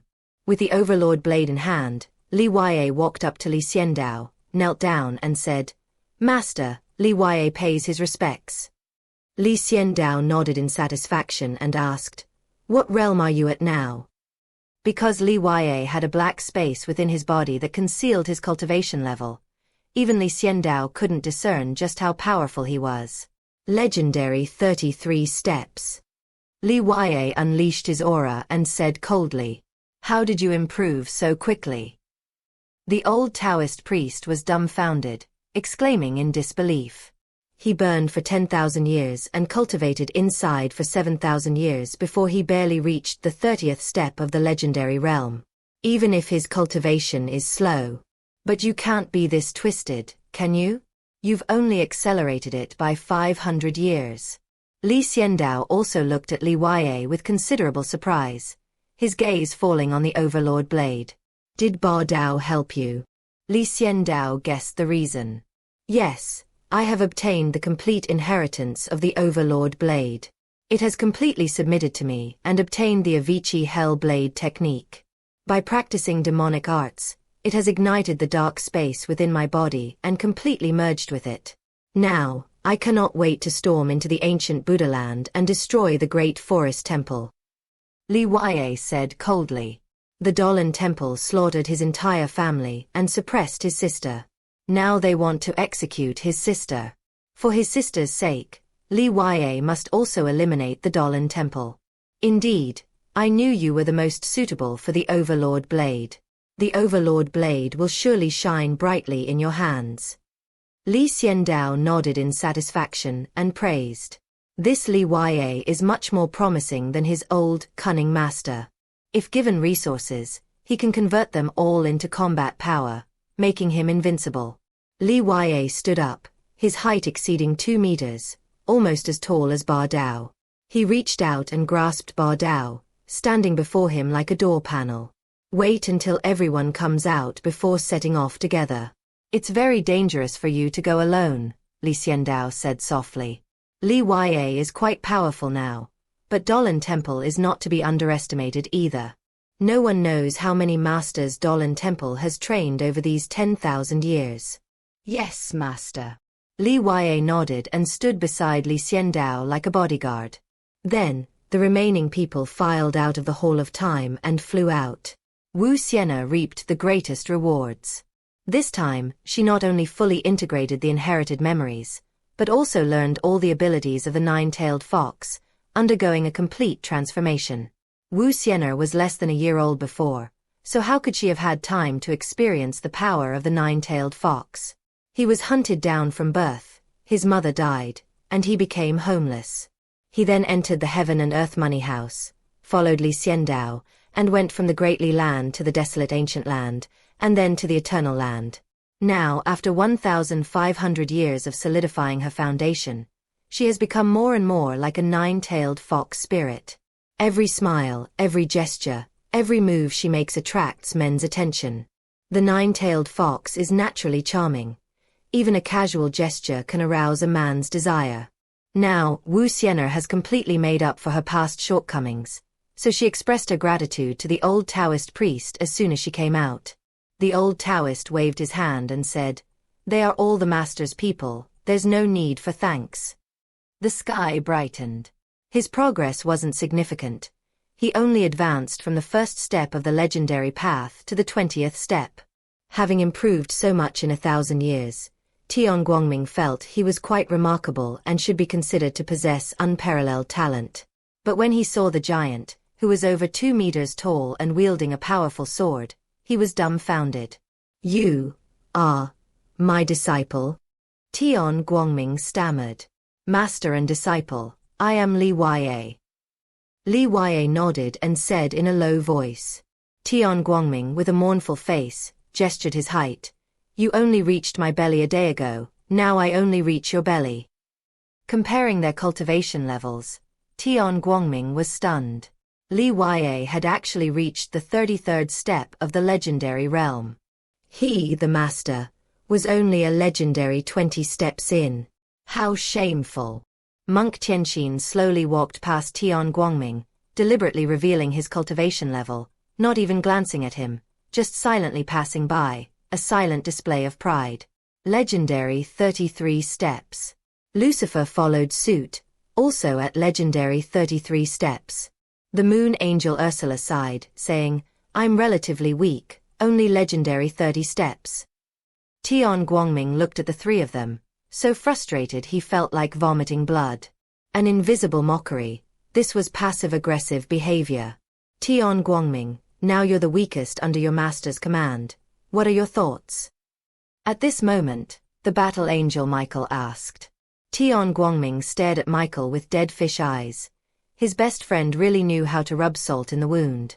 Even Michael and Gabriel, who rarely had missions at the Heavenly Bank, had reached legendary 30 steps. Not to mention Qiu Bai and the Northern Prince Gong Yu. Gong Yu had directly broken through to legendary 33 steps, his cultivation unfathomable.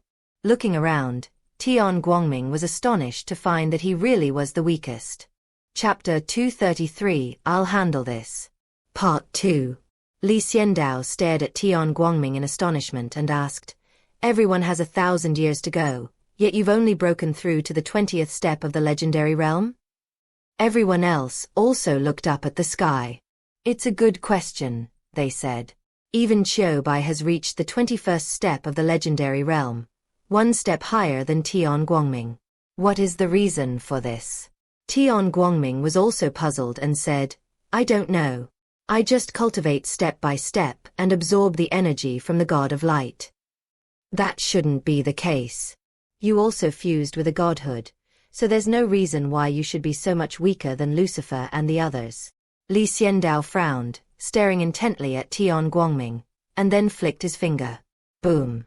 A burst of true energy entered Tian Guangming's body, causing him to shudder and fall backward. Buzz buzz buzz. Tian Guangming's soul was forced out of his body by Li Xiandao, and he looked around in astonishment. Li Xiandao looked closely at Tian Guangming and could clearly see that within Tian Guangming's soul, a divine spark was shining brightly. This is the divine essence of the former goddess of light. Tian Guangming obtained the divine essence of the goddess of light. Then, Li Xiandao used his methods to extract the goddess of light's consciousness, leaving only the divine essence, which he then gave to Tian Guangming to merge with. This divine essence is supplying energy to the heavens like a gently flowing stream. Li Xiandao frowned as he looked at the supply. The supply speed was frighteningly slow. Master, is there something wrong with my divine status? Tian Guangming also noticed the problem. The supply speed was a little slow. Li Xiandao didn't answer, but instead casually slapped Michael. Buzz. Michael's soul was also knocked out by Li Xiandao, and like Tian Guangming, there was a divine spark within his soul. But upon closer inspection, Michael's supply speed was like a mighty river, surging endlessly, its energy flowing throughout his body and reaching every place. One is a small stream, the other is a mighty river. How can they be compared? Yi Tianguang had enough perseverance, and with a burst of energy, he cultivated to the 20th step of the legendary realm. Otherwise, he would probably be at the human immortal realm now. Tian Guangming looked at Michael's godhood supply with envy, almost drooling, then looked at Li Xiandao in despair and said, Master, what about me? Li Xiandao blinked and said, The biggest problem is that you haven't merged with the spirit of the goddess of light, which is why your soul supply is slow. How can we merge like that? Tian Guangming shook his head, resolutely refusing. I don't want to squat down to pee from now on. Tian Guangming said with a look of disgust. Moon Angel Ursula, Wu Xian'er, and Qiu Bai all spat and glared at Tian Guangming.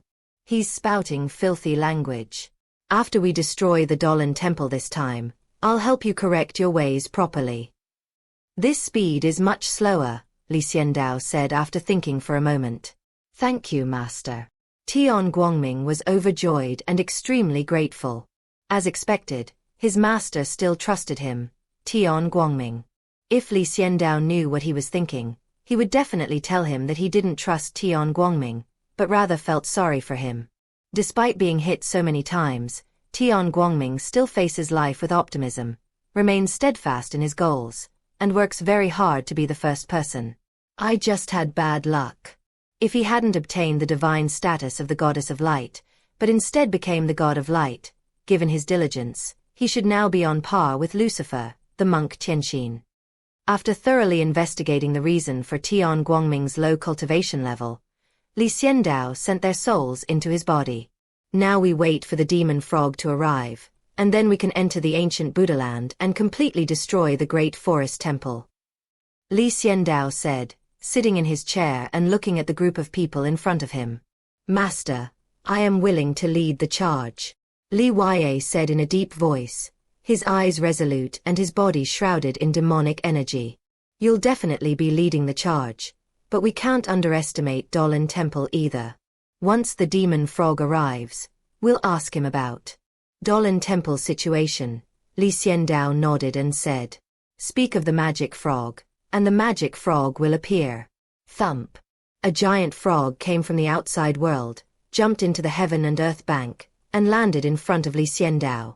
Master, the demon frog is here. When will we make our move? The demon frog asked excitedly, his demonic aura rising and falling. He had thought it would take several years, but who would have thought it would start so soon? The demon frog cried out, Master, because Li Xiandao had acted so quickly. The arrival of the demonic frog surprised everyone. It was remarkably resilient, even with only half its body remaining. Tell everyone how many masters Dolan Temple has, how to rescue your other half, and your 7 brothers. Li Xiandao asked. The demon frog's one eye shone brightly, and it became excited. It really was going to help it deal with the great forest temple. Master, half of my body and 7 brothers are suppressed in the floating pagoda, one of the 3 great treasures of Dolan Temple, a very powerful immortal artifact, the demonic frog said, its 100-meter-tall body shrinking to about the size of a human. The 3 treasures? Li Xiandao asked, puzzled.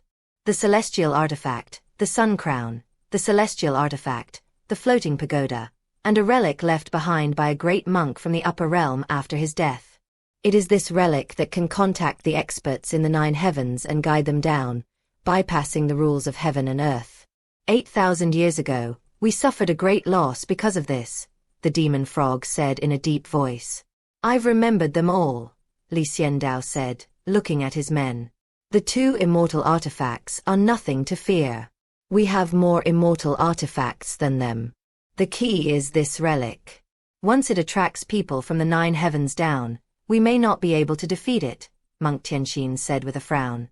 Yes, I was defeated by those bold monks who came down from the heavens last time. The demon frog nodded, filled with deep hatred. If it weren't for the people from the 9 heavens, Dolan Temple would have been destroyed by the 8 great demon kings 8,000 years ago. If we finish this quickly, can we prevent the enemy from activating this relic? Tian Guangming asked. I did the same thing last time, but relics are usually in the hands of the abbot of Dolan Temple. After 8,000 years of accumulation, Dolan Temple is definitely more powerful now, so it's unlikely to be able to do it, the demon frog said regretfully. Everyone else frowned. What should we do? The people in the 9 heavens and the masters in the 10 earths are not in the same dimension. When the masters in the 9 heavens come down, it is a dimensional reduction attack for the cultivators in the 10 earths. Even with a magical artifact, you might not be able to win.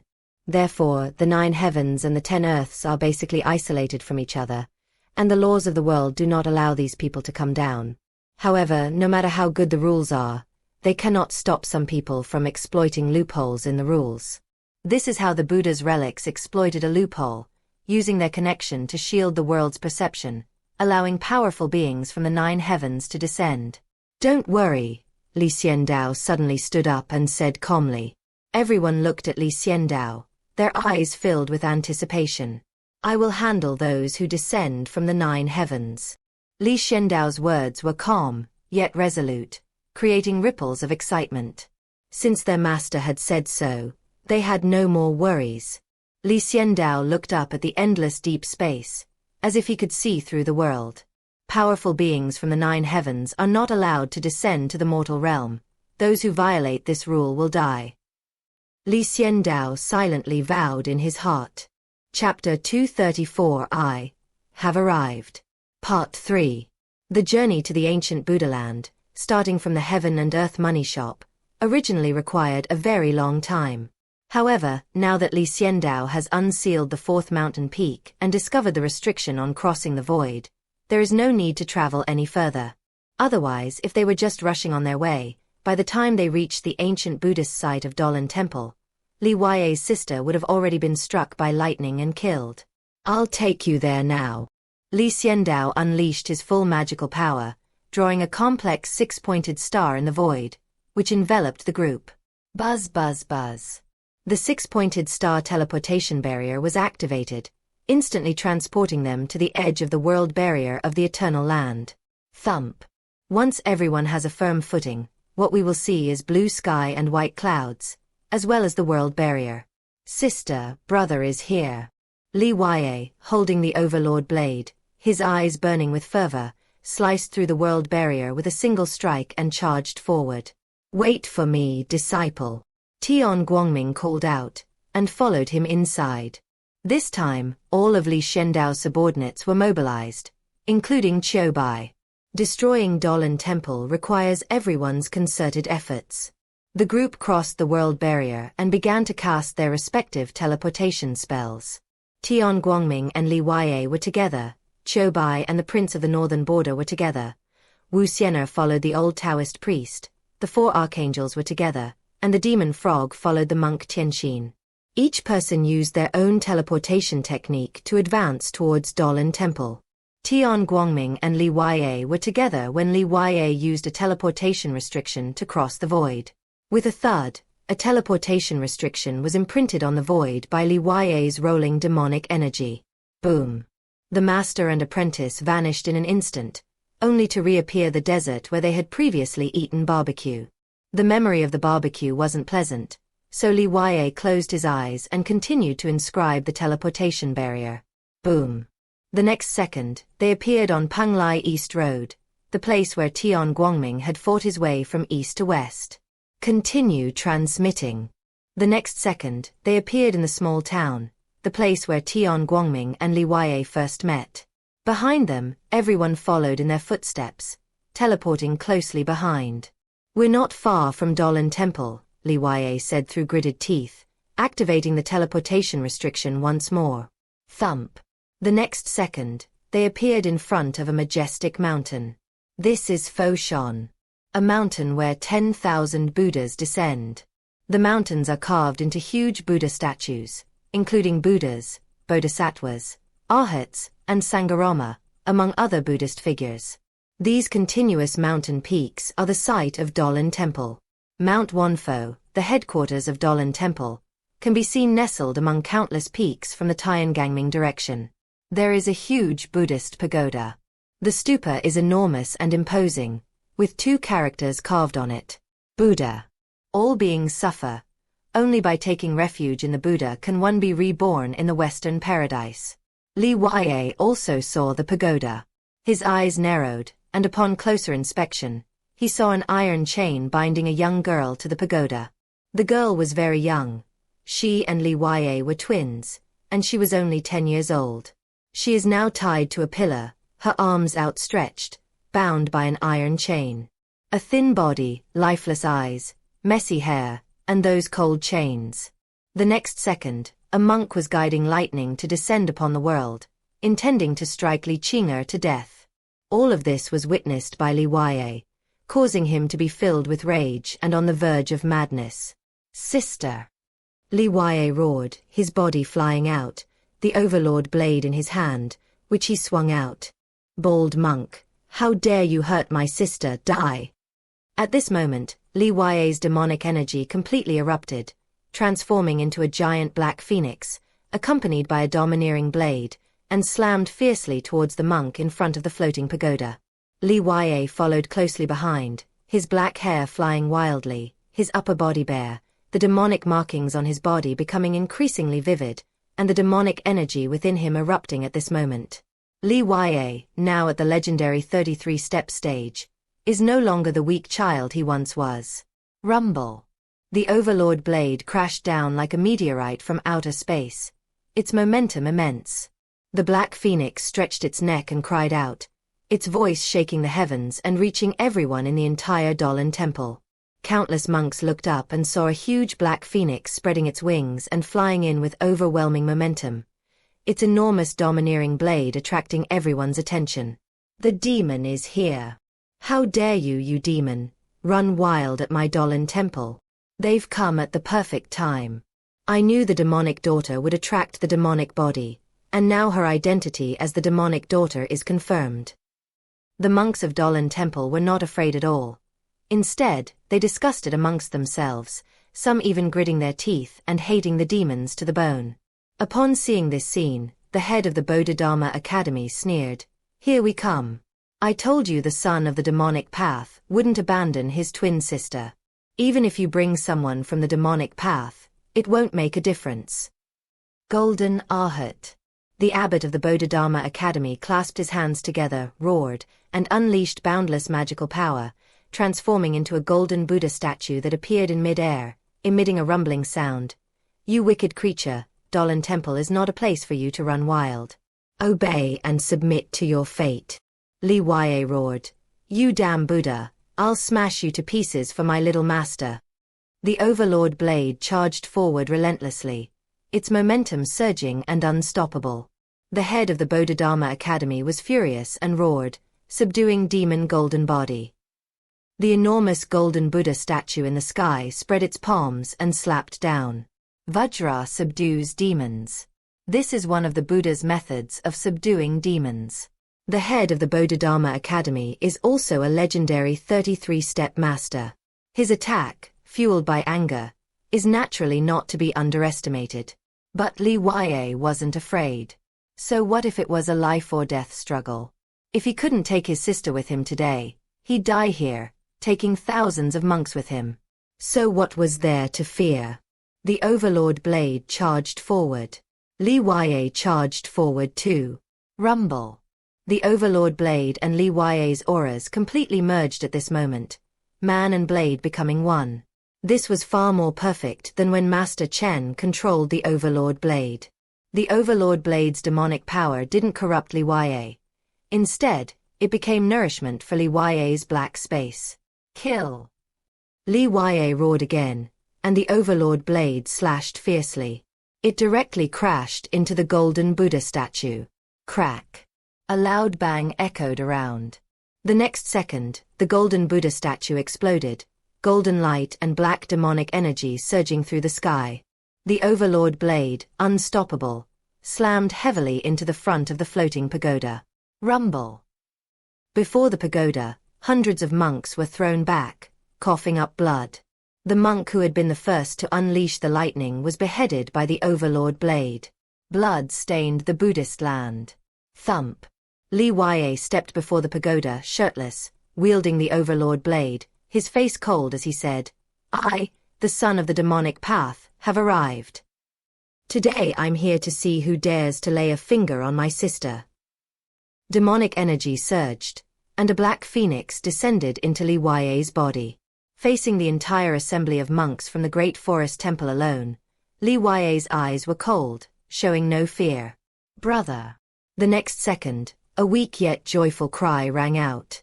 Chapter 235 Angry Questioning. Part 4.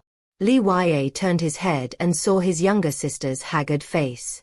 Her face, which used to be so lovely and innocent, had now become so haggard. A surge of anger welled up inside Li Huaye, but he quickly suppressed it when he met his sister's somewhat questioning gaze.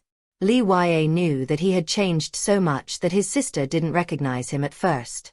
"Qing'er, don't be afraid. Your brother will definitely take you out," Li Huaye said firmly. "Brother, Qing'er misses you." Upon hearing Li Huaye's voice, Li Qing'er burst into tears, crying and struggling to break free of her shackles. But the more she struggled, the more she got hurt. Li Huaye saw this and was furious. These bold monks claimed to be kind, yet they tied such heavy iron chains to a 10-year-old child. Clang! Li Huaye swung his domineering blade, shattering the iron chains, and Li Qing'er fell to the ground, powerless. Li Huaye hurriedly hugged his younger sister and asked softly, "Qing'er, are you all right?" "Brother is here. Qing'er is not afraid." Li Qing'er smiled weakly, nestled in Li Huaye's arms, her body trembling. Clearly, her memory of the time in the floating pagoda was not good. "How dare you, a member of the demonic path, wreak havoc in my great forest temple and flirt with a demonic woman? Do you think my great forest temple is without anyone?" At this moment, a fierce shout came, and an old monk stood in the void, his face cold and his aura imposing. He was also a legendary 33rd level cultivator. A fierce glint flashed in Li Huaye's eyes. Holding Li Qing'er in one arm and gripping the Overlord Blade in the other, he pointed at the old monk with a ruthless gaze and arrogantly asked, "Who are you, you old bald donkey?" "Humph, I am Tsongshan, the law enforcement monk of Dolan Temple," the old monk Tsongshan said coldly, staring at Li Huaye, feeling that he looked very familiar. "Who are you?" Tsongshan frowned and questioned, "What is your relationship with this demonic woman?" "Who am I?" Li Huaye laughed, a very disdainful laugh. "Haven't you Dolan Temple been looking for me, the son of the demonic path?" Li Huaye sneered. "Now that I'm standing right in front of you, you don't recognize me?"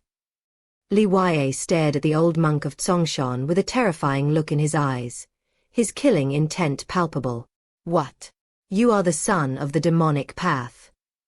Songshan was greatly shocked and looked at Li Huaye in disbelief. The head of the Bodhidharma Academy was equally astonished, exclaiming, "How can this be? This is unbelievable." The abbot of Dolan Temple frowned and said, "Just a few days ago you were a 10-year-old child, your cultivation was just beginning. Today you have grown up so much and have reached the peak of the legendary realm. Your whole being is filled with demonic energy. You are indeed a child of the demonic path." Li Huaye laughed loudly and said, "You all claim that I am the son of the demonic path. If I don't become the son of the demonic path, wouldn't I be letting you down? Arrogant fool. You yourself have admitted that you are the son of the demonic path, yet you still blame us for spreading rumors." The head of the Bodhidharma Academy rebuked angrily. "The son of the demonic path?" Li Huaye sneered. "Yes, I am the child of the demonic path, so you wanted to kill me when I was young. So while you were strangling me, you also slaughtered my entire family. So, when you slaughtered my entire family, you suppressed my defenseless sister under the pagoda. They even gave her the title of Daughter of the Demonic Path. You bunch of bold monks, you are truly eloquent, deceiving the world and even your Buddha." Holding the Overlord blade, Li Huaye pointed it at the group from Dolan Temple, his eyes fierce and filled with barely concealed anger, and questioned them. "Did I kill anyone when I was 10 years old? My sister is kind-hearted by nature. Has she ever killed anyone? Did my parents offend you by simply mining the sacred veins in the first place? What right did you have to kill my whole family? What right do you have to slaughter my entire clan? What right do you have to suppress my sister? What right do you have?" Li Huaye roared, his voice shaking the heavens. He was furious, and the questions that had been weighing on his mind all these days were now being asked. The monks of Dolan Temple fell silent, but not out of shame. "Look at yourself now, your demonic aura is overwhelming. You are even more ferocious than a demon. In your state, I would not only slaughter your entire clan, but I would also kill your friends. Anyone who befriends a demon is a demon himself." The head of the Bodhidharma Academy said coldly without showing any weakness, and was not questioned by Li Huaye. "Do I look that bad right now?" Li Huaye sneered. "I used to have a wonderful family and loving parents, but you ruined it all. You shaped me into this, and now you turn around and question me, asking why I became like this. You never reflect on your own ways of doing things. It's always me who's wrong." Li Huaye shook his head disdainfully. He suddenly realized that the group of bold monks had become stuck in their ways of thinking. They stubbornly stick to their own opinions and never reflect on their own actions. If they are wrong, then it is their fault, not ours. What a joke. My great forest temple is the #1 power in the ancient Buddhist land. How could we make a mistake? You are the son of the demonic path. That is an indisputable fact. Killing your family will benefit thousands of families. Although we are monks, we are not so rigid as to be afraid to kill." The head of the Bodhidharma Academy took a step forward and stood in front of Li Huaye, several hundred meters away, and said coldly, "Is that so?" Li Huaye looked around at the monks, then suddenly grinned and said, "Then today, let your Dolan Temple disappear from the history of this ancient Buddhist land." "You." The abbot of Dolan Temple looked at Li Huaye indifferently. "And me." Tian Guangming arrived, landing beside Li Huaye, and shouted loudly, "Legendary 20 steps, are you here to die?" The head of the Bodhidharma Academy sneered. Li Huaye turned around and handed his younger sister to Tian Guangming, saying, "Master, please take good care of my sister. I'll handle things here."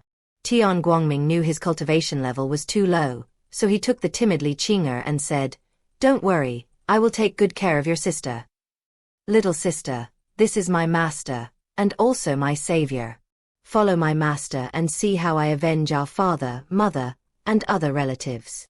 Li Huaye reached out and touched Li Qing'er's cheek gently. Li Qing'er was also very sensible. She climbed onto Tian Guangming's body and nodded obediently, saying, "Go, brother. Kill all these hypocritical monks." Li Yue grinned, turned around, and strode away, carrying his domineering blade, his aura rising. Today, Li Yue, the son of the demonic path, has come to destroy the Dolan Temple. Li Yue shouted loudly. You alone? Not a chance. The head of the Bodhidharma Academy sneered. And me? A furious voice rang out, accompanied by a huge shadow that crashed into a mountain peak with a deafening roar.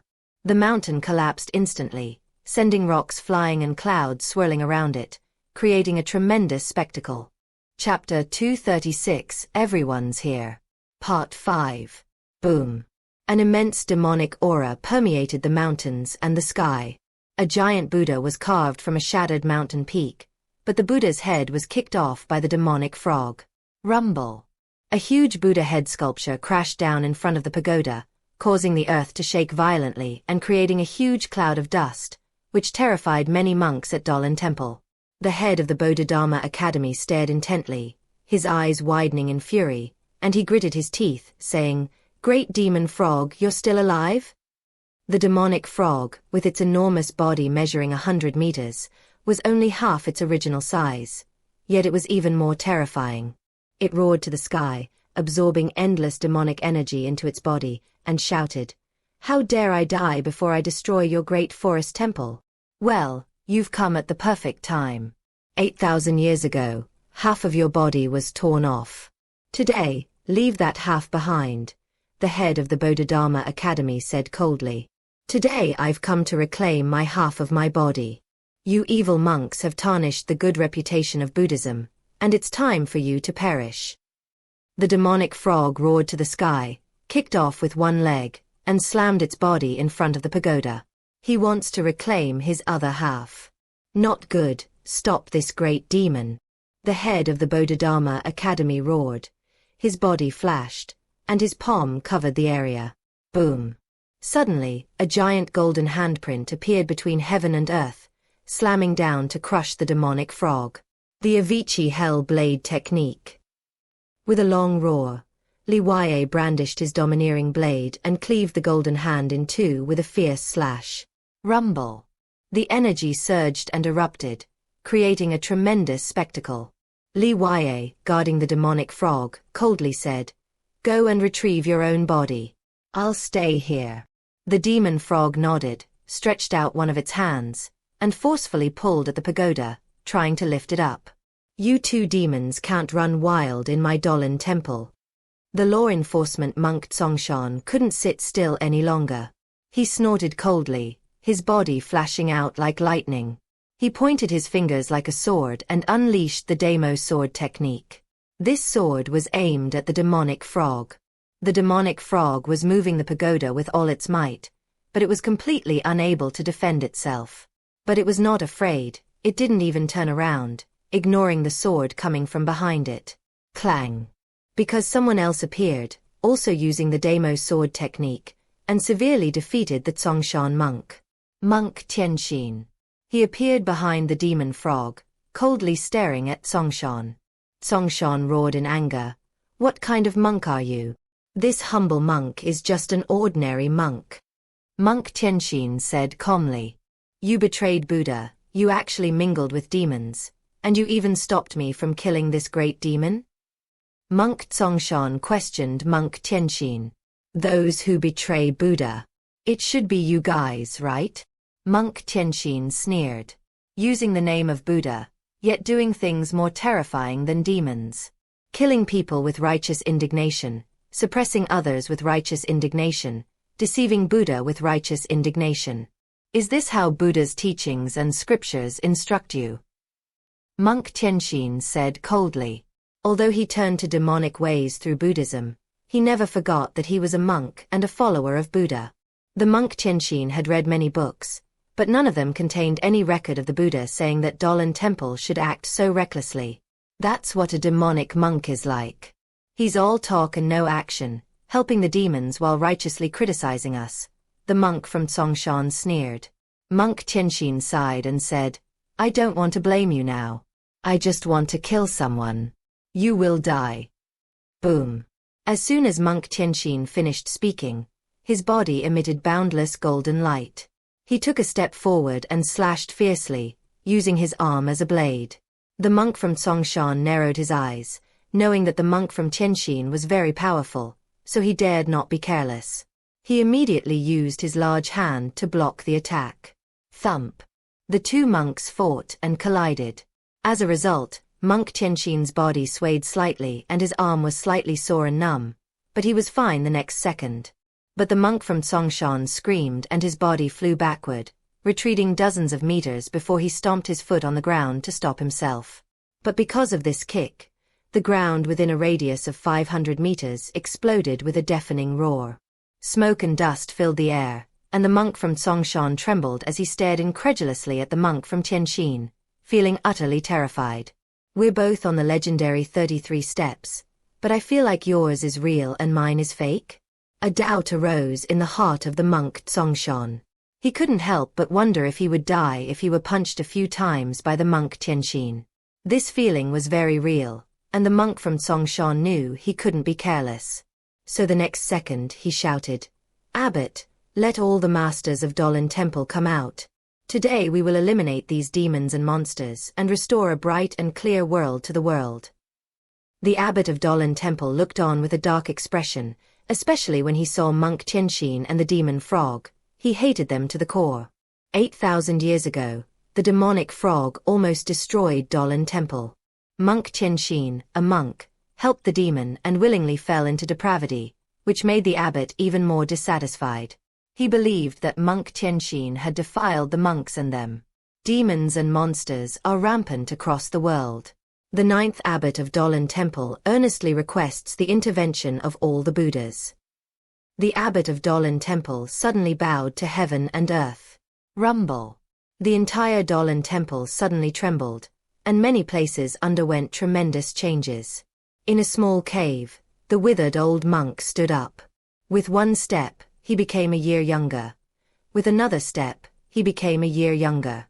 He was the first abbot of Dolan Temple, where he remained in seclusion for many years. There were also second-generation hosts, third-generation hosts, fourth-generation hosts. 8 peerless masters appeared, each an old man. Some were frail and old, some were withered and emaciated, and some were even half dead. But at the abbot's call, they came out one by one and came to the pagoda. "The dignity of Dolan Temple must not be defiled," an old monk said coldly. "Demon frog, you didn't die 8,000 years ago. Now you still want to use half your body to fight against the floating pagoda? You're dreaming." The second-generation abbot sneered when he saw this scene. Back when he was the abbot, the demon frog led 7 other great demons to attack Dolan Temple. They almost succeeded, so this second abbot hated the demon frog the most. "I will definitely be able to shake this pagoda today," the demonic frog roared, completely ignoring everything behind it, focusing solely on using its body and one claw to shake the pagoda. Rumble. The pagoda began to tremble under its force. This gave the demonic frog hope. It strained even harder. "Kill them. We absolutely cannot let them push down the pagoda. The 7 great demons are suppressed inside," roared the current abbot of Dolan Temple. "Don't worry, with so many of us, they can't escape, and they won't succeed," an old monk said confidently. "Is that so?" Just then, several figures swept across the distant sky, rapidly approaching. The 4 archangels, Prince Gongyu of the northern border, Qiu Bai, the old Taoist priest, Wu Xian'e. Everyone had arrived. Chapter 237, Overthrowing the Pagoda. Part 6. Lucifer and his group arrived and faced off against the group of experts from Dolan Temple. This greatly surprised the monks of Dolan Temple. Most of these people are legendary 33 steps. When did the legendary 33 steps become so common? Are they everywhere? Upon seeing this, the current abbot of Dolan Temple frowned and asked, "Which world are you from?" The old Taoist priest said calmly, "You don't need to know which world we come from. All you need to know is that this place is about to be destroyed." Prince Gongyu of the northern border landed and saw a group of old men in front of him. He shook his head regretfully and said, "I thought they would be a group of powerful opponents, but they turned out to be a group of old men. How boring." The first abbot of Dolan Temple turned cold and took a step forward. Rumble. His aura was so immense and terrifying that he truly seemed like a living Buddha reborn. Moreover, his aging was also resuming at a visible speed. He said coldly, "It's no use talking to you anymore. Since you have come to attack my Dolan Temple today, you should be prepared to die." The prince of the northern border sneered, then took a step forward, his aura no less imposing than his opponent's, and pressed down with a thunderous roar. "I'm here to kill you." That was all the prince of the northern border said, and as soon as he finished speaking, he made his move. Thump. Countless streams of true energy transformed into a giant, multicolored, and vibrant treasure bottle, which crashed down from the sky. The pagoda of 10,000 Buddhas. The first abbot took out his magic weapon, a pagoda, and smashed it down hard. This magical artifact was neither a celestial weapon nor a treasure from the heavens. It was a treasure nurtured by the first generation of the abbot himself. With a fierce smash, it instantly shone with brilliant golden light, extremely intense, like a pagoda, and burst forth with the phantom images of 10,000 Buddhas, attempting to suppress Prince Gongyu of the northern border. The Prince of the North showed no fear as he struck the pagoda with the treasure bottle, producing a dull thud. Bang! An invisible wave spread, sweeping away everything around it. In front of the entire pagoda, no ordinary monk dared to stay there. Everyone retreated to a very, very far place to watch. When the first abbot saw that his pagoda had blocked the attack of the northern prince, he immediately took the pagoda in his hand, flew into the air, and smashed it down hard. Suppress. The first abbot wanted to suppress the northern prince under his own pagoda. He channeled all his magical power into the pagoda. 10,000 years ago, he was already a legendary 33-step cultivator. After 10,000 years of accumulation, the magical power and true energy of the first-generation abbot were unfathomable. Rumble. The oppressive force of the pagoda enveloped the northern prince, and the immense pressure sent dust flying. The prince of the northern border watched coldly as the pagoda above his head was about to crush him. He showed no concern whatsoever, and instead let out a cold snort. The Great Way treasure bottle. The prince of the north displayed his ultimate skill. Its body transformed into a giant treasure bottle and charged straight up. This treasure bottle is different from the previous colorful ones. It is an earthen yellow one, containing the great Tao of the world that the northern prince comprehended. The weight and depth of the earth.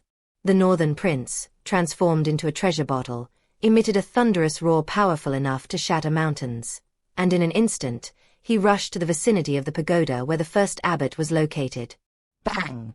A deafening roar echoed between heaven and earth.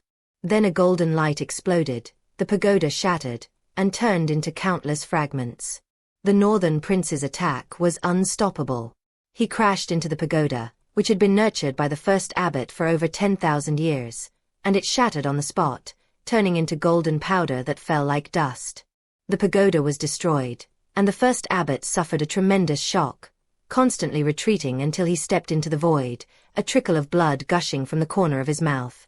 Impossible! My pagoda couldn't have been shattered so easily. The first abbot looked at the northern prince in disbelief and shook his head frantically. I said I'm here to kill you. How could I kill you if I didn't have some skill? The northern prince sneered, took a step forward, and covered the ground with one hand, which transformed into a treasure bottle, pressing down with immense pressure. He's going to kill this person. The pressure was terrifying. The northern prince's comprehension of the great Tao treasure bottle had reached an extraordinary level. The first-generation host was in pain. An invisible pressure came over him, making his body feel like porcelain, making a cracking sound, like porcelain breaking on the ground. The bones of the first generation of hosts are broken. Under the pressure from the northern prince, his bones broke violently, and he spat out a mouthful of blood. Puff. Save me! The first abbot roared. He was terrified. The northern prince was incredibly strong. If this attack came, he would surely die. So he cried for help. But nobody came. Just as the second-generation abbot was about to offer assistance, Lucifer approached and enveloped him within Lucifer's space of light and darkness. "I'm here to kill you," Lucifer said coldly, making no attempt to conceal his killing intent. In this space of light and darkness, in a one-on-one fight, Lucifer could easily crush the second-generation abbot. The third-generation host was entangled with the Moon Angel. Although the Moon Angel Ursula was only at the legendary 30 steps level, she possessed the magical artifact Moonwheel. With the Moonwheel in hand, would the opponent still dare to be so presumptuous? A single cut to the body is all it takes to render the opponent helpless. Therefore, even though the third-generation host was already a legendary 33rd step, he did not dare to confront the Moon Angel head-on. Others wanted to go to the rescue, but they were all stopped. In the distance, Li Yue, wielding the Overlord blade, fiercely attacked the head of the Bodhidharma Academy. When the Avicii Hell Blade technique is used, every strike is a killing technique, a deadly move that sends you to meet the King of Hell. The head of the Dharma Academy was no match for it. The Overlord blade was very powerful. Although its grade was unknown, it showed no weakness in the face of a celestial artifact and displayed its power. So the abbot of the Bodhidharma Academy couldn't withstand the attack and cried for help. But no one could save him. Suddenly, a huge sound came from the sky. No. A shrill roar came from the first abbot. He had been struck by the Northern Prince's great Tao treasure bottle, his body exploding on the spot, leaving no trace of his bones, his blood splattering down like a rain of blood. In this great forest temple, the Northern Prince killed whoever he wanted, without any reason. After killing the first abbot, the Northern Prince ignored everyone else and instead condensed his most powerful great Tao treasure bottle. A huge bottle with 49 colors, incomparably dazzling and radiant, crashed out. The target was none other than one of the 3 treasures of the Great Forest Temple, the floating pagoda. Rumble. The Northern Prince's all-out attack directly helped the demon frog overturn the floating pagoda. What good is a celestial artifact if no one wields it and it's used to suppress others? Then it should be overturned.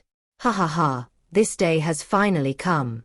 My body and soul are united as one, the peak demon frog is back. The demon frog laughed heartily, its demonic aura spreading far and wide, not only his but also that of other great demons.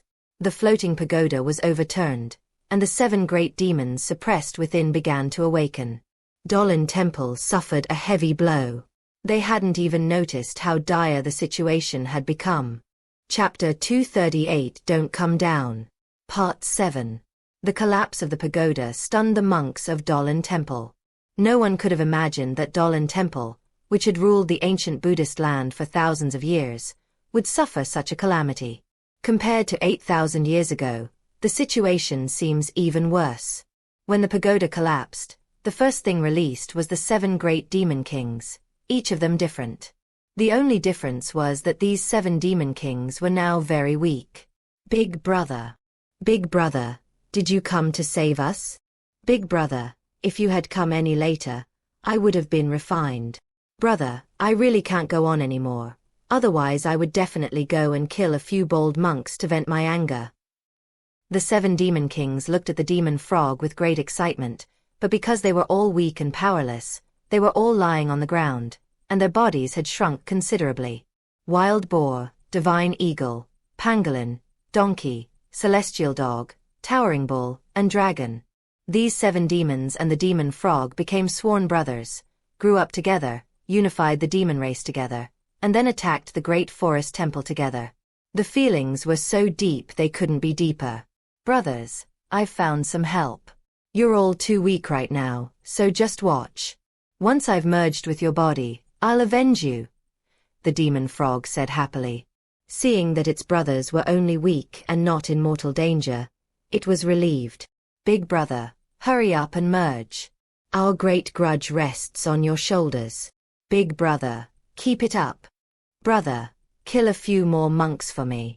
The 7 demons gave their instructions. Ha ha ha, finally out. Half of my body is finally out. The demonic frog's enormous body was incredibly terrifying at this moment, and it roared with hatred in its eyes.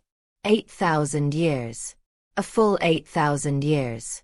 Enduring the pain of his body being separated from his body day and night, as well as the pain of his soul being severed, he hated Dolan Temple to the core. After thousands of years of waiting, at this moment, the wish is about to come true. The demonic frog roared, "If we don't merge now, when will we ever get another chance?" Rumble. Beneath the collapsed pagoda, boundless demonic energy surged forth, permeating this entire area. Then, a huge phantom appeared, accompanied by a tremendous demonic aura. An eerie aura filled the air. Boom. A powerful demonic aura enveloped all directions, and a gigantic frog-like body, appearing and disappearing in the mist, lay prostrate within the aura like a mountain. The other half of the demonic frog's body, which it had been eagerly awaiting, finally appeared. The demonic frog's true power was such that even the most powerful experts from the 9 heavens who descended to the ancient Buddha land couldn't kill it. It took several people working together to sever half of its body. They were suppressed beneath the pagoda. This shows just how powerful the demonic frog was back then. It leaped up and rushed into the demonic aura, merging with the half-body that was barely visible. Rumble. Demonic energy surged and raged in Dolan Temple. At this moment, everyone could feel that a peerless demon was awakening. Inside Dolan Temple, the monks panicked. "These people are too powerful, we are no match for them at all." The third abbot roared after forcing the moon angel back. "Hurry and invite the ancestor from the heavens." The fourth abbot roared. The abbot immediately took out a relic as pure as jade, held it in his hands, and silently recited mantras to activate it. Within the demonic aura, the demonic frog, which was fusing with the body, heard this and roared, "Stop him! We must not let him bring the people from the 9 heavens down, or all our good fortune will be lost." Li Yue immediately roared, "Damn it! You can't go." At this moment, the head of the Bodhidharma Academy knew he had to stop Li Yue, so he directly used his ultimate skill, Buddha's palm. Boom. With a single palm strike, he blocked Li Yue's path, giving him no chance to approach the current abbot. The other monks also went berserk, doing everything in their power to hold off Monk Tianxin and the others. Even when Lucifer wanted to kill his opponent quickly, he was held back by him, who used the cost of burning his life to delay Lucifer. The monks of Dolan Temple also did their utmost to protect the current abbot. Other monks from Dolan Temple, whose cultivation was at the legendary level, also came to help their abbot protect the Dharma. In a large hall square, many monks of legendary status sat cross-legged in meditation, guarding the abbot in the central position. The abbot ignored everything else and focused intently on communicating with the relics and connecting with the upper realm. The pure white relics began to emit a hazy radiant light, shining with Buddhist radiance, and floated in mid-air. This abbot poured all his strength into the relics. At this moment, the great demon frog completed its initial fusion. It roared and charged toward the current abbot with unparalleled speed. "Don't even think about summoning those bold monks down for me," the demon frog roared. Rumble. A demonic aura permeated the air, surging through the heavens, creating an atmosphere of unparalleled terror that sent shivers down one's spine. The demonic frog was even more terrifying. Its body, which was 100 meters tall, was now completely integrated into one, forming a huge dark blue demonic frog. It opened its mouth wide and was about to swallow the current abbot. But the next second, the current abbot opened his eyes and said coldly, "You're too late." With a flick of his hand at the relic, all of the abbot's magical power and true energy, as well as the magical power and true energy of the dozens of legendary-level protectors, were absorbed. Boom. The milky white relic rose into the air, unleashing tremendous energy that swept across the surroundings. The demonic frog had just rushed over, ready to swallow the current abbot whole, but the next second, it was blasted away by the energy of the relic. Puff. The demonic frog coughed up blood. Its unparalleled demonic power was utterly insignificant in the face of the relic. This relic was left behind by a high-ranking monk from the 9 heavens after his passing. Now, having absorbed the energy of a legendary 33rd step and dozens of legendary realm cultivators, it is only natural that it has erupted like this. The demonic frog's expression changed drastically, and it cried out in despair, "It's over." Is the scene from 8,000 years ago about to repeat itself? The prince from the north said from the side. Don't worry too much. The master said he will block it. But those are experts from the 9 heavens. The demon frog had never seen Xiandao make a move, so he had no hope. Back then, he was so powerful, reaching the limit of the ancient Buddha land, and even with his demon body, he still had half his body torn apart. He's not at his peak right now. How can he possibly withstand it? They didn't come down alone, the demon frog said in despair. At that moment, everyone stopped fighting and looked up at the glowing relic. On the Wanfo mountain range, the relics flew to the highest point, illuminating the world and connecting with a mysterious realm. Rumble. Suddenly, a hole appeared in the sky, and someone was about to fall down. The monks of Dolan Temple watched excitedly, knowing that as long as the senior from the heavens descended, all these demons would die. How dare you, a mortal from the lower realm, offend my great forest temple? You're courting death. A cold snort that resounded throughout the universe echoed, accompanied by a figure. A monk dressed in red robes descended to the mortal realm. It's all over, the demon frog thought in despair. No, it should be that they're finished, Monk Tianxin suddenly said with a slight smile. What? The demon frog looked on in confusion, then suddenly widened its eyes. He saw a sword aura flying from the distant horizon where heaven and earth met, slashing directly at him. Sword energy as bright as the silver moon. It's as cold as autumn. A sword cleaved through the sky, drawing a few drops of blood. The first monk to be struck was instantly severed in two, dying completely. The people of Dolan Temple plummeted from the peak of excitement to the bottom of despair, staring in disbelief. Those in the sky are not allowed to come down. A calm command rang out, and Xiandao, dressed in a dark green and black robe and wearing a dark gold mask, appeared on a mountain peak. Standing with his hands behind his back, Xiandao alone stood against the heavens. Today, Xiandao is going to put an end to this method of smuggling. Chapter 239 4 Swords Combined into One. Part 1. On the mountain peak, Xiandao stood proudly, his body radiating sword energy like a rainbow, pointing at the huge hole in the sky. Those who live in the heavens are not allowed to come down. This scene stunned everyone at Dolan Temple. The demon frog stared blankly. Just a moment ago it was worried and thought it was bound to lose, but now it was just confused. This was too powerful. Since Master said that the people in the heavens cannot come down, then they cannot come down, Monk Tianxin said with a smile, having complete faith in Xiandao's words. Yes, Master's words are indeed profound truths. Tian Guangming nodded in agreement. Master is too powerful, Li Huaye exclaimed. The demonic frog nodded in agreement, realizing for the first time how terrifying Xiandao was. One person can block the entire sky. Xiandao stood with his hands behind his back, looking at the huge hole with an indifferent expression. How dare you, a cultivator from the lower realm, kill someone from my great forest temple? A furious shout came from the hole, accusing Xiandao. Xiandao stood atop a solitary peak, surrounded by a sea of clouds, and coldly declared, I said, you are not allowed to descend to the mortal realm. You, a cultivator from the lower realm, dare to spout such arrogant words? It's laughable. How naive and ridiculous. A cold laugh rang out, full of disdain.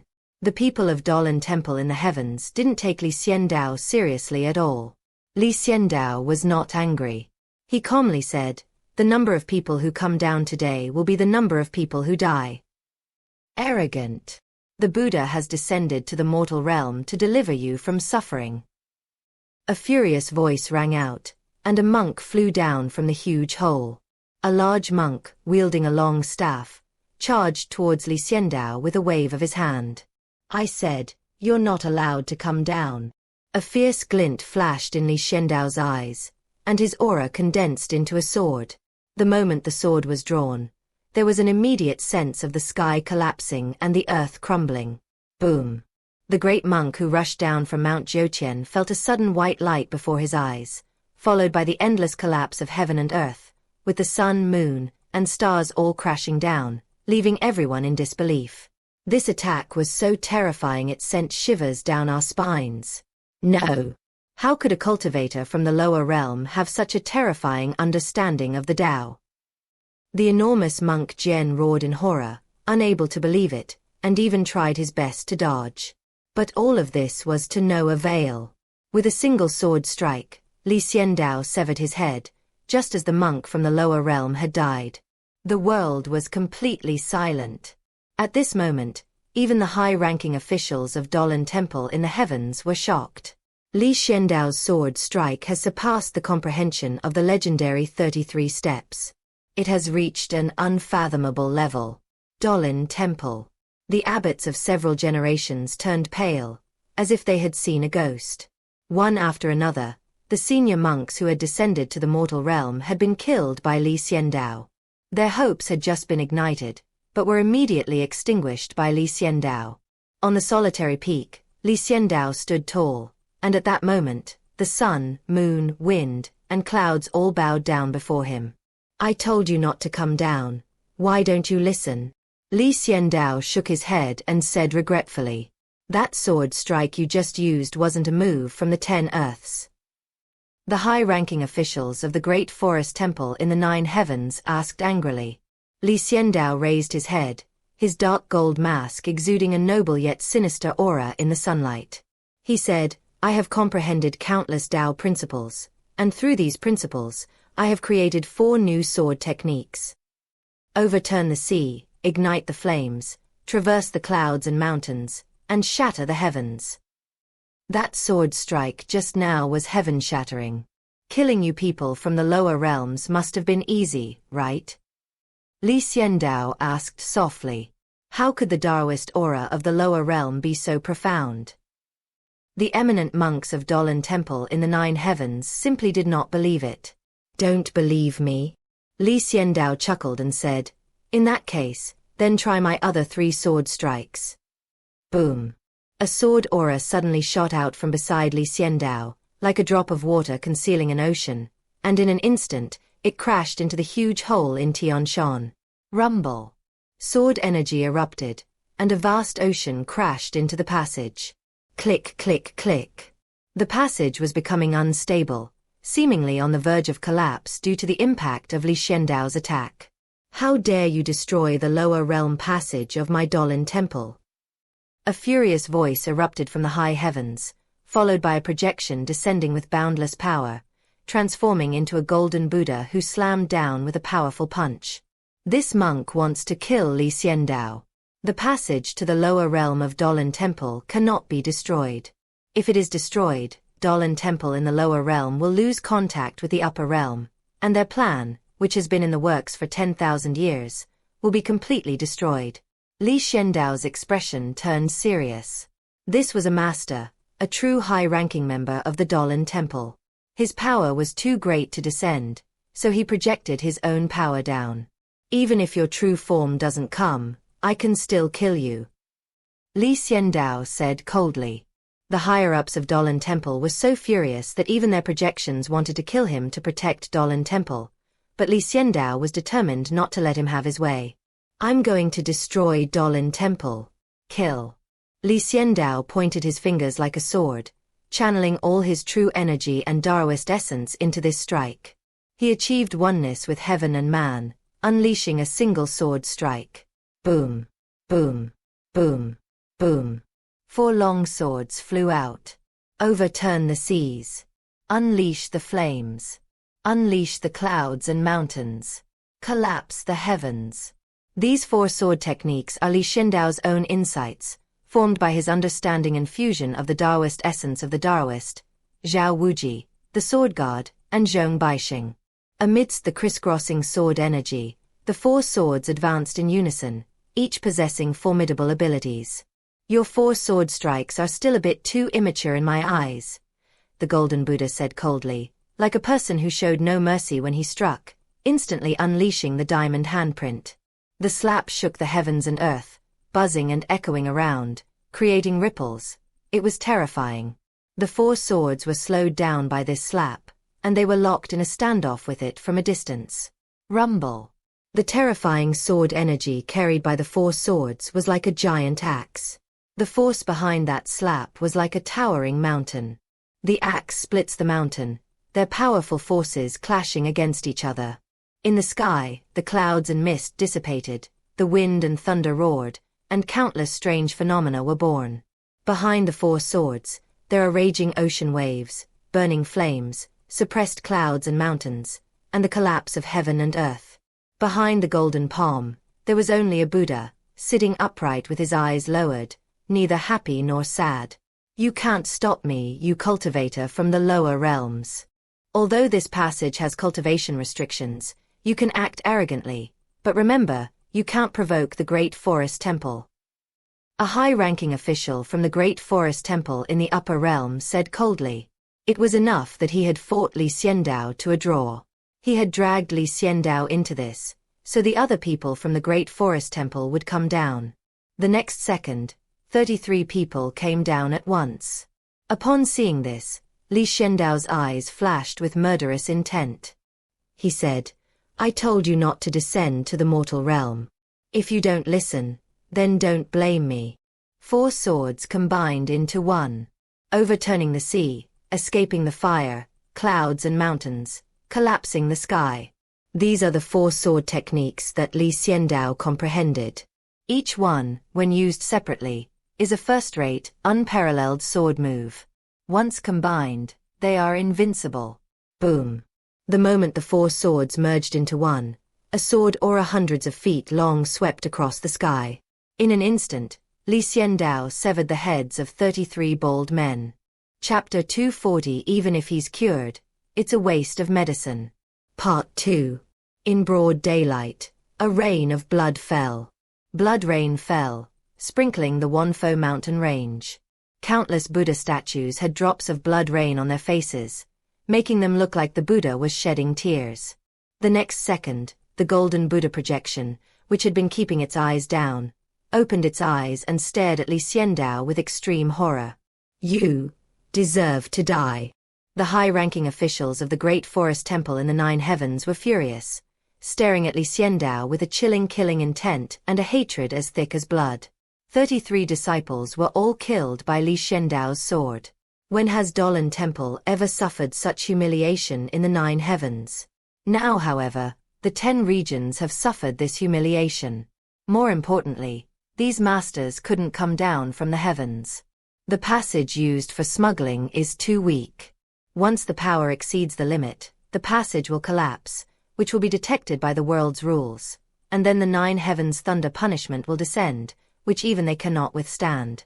So when the golden Buddha's image was projected down, he intended to use his profound Taoist aura to defeat Xiandao. But now that Xiandao has combined his four swords into one, his ideas and plans have been shattered. I'm not reconciled. The Great Forest Temple in the heavens was extremely unwilling to accept this, so it prepared for 10,000 years and bestowed 3 treasures to help it rule the ancient Buddhist land. It was almost harvest season, and it could have enjoyed the fruits of its labor. But now, all of this has been ruined by Xiandao. The high-ranking officials of Dolan Temple in the heavens were so angry they wanted to tear Xiandao to pieces. They had never taken the cultivators of the 10 realms seriously, but now they were tasting bitterness and felt extremely aggrieved. I can't even muster the strength. Xiandao calmly asked. Aren't you leaving yet? Now that this golden Buddha projection can no longer restrain Xiandao, its existence is meaningless.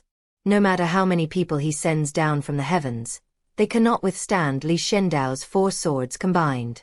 They were completely helpless against Xiandao. Now there is no other way but to abandon Dolan Temple, the ancient Buddhist site. You're very good. I've remembered your aura. We'll meet again in the 9 heavens. My Dolan Temple will be waiting for you to come to the 9 heavens. The Dolan Temple's high-ranking official said coldly, exasperated, already threatening Xiandao. They believed that Xiandao would definitely enter the 9 heavens. With such cultivation, he could now break through space and enter. Xiandao stood with his hands behind his back, and said leisurely, All right, we'll meet again in the 9 heavens. Now, get back to where you were. Xiandao's eyes turned cold, and he suddenly conjured countless long swords, which he thrust towards the relic.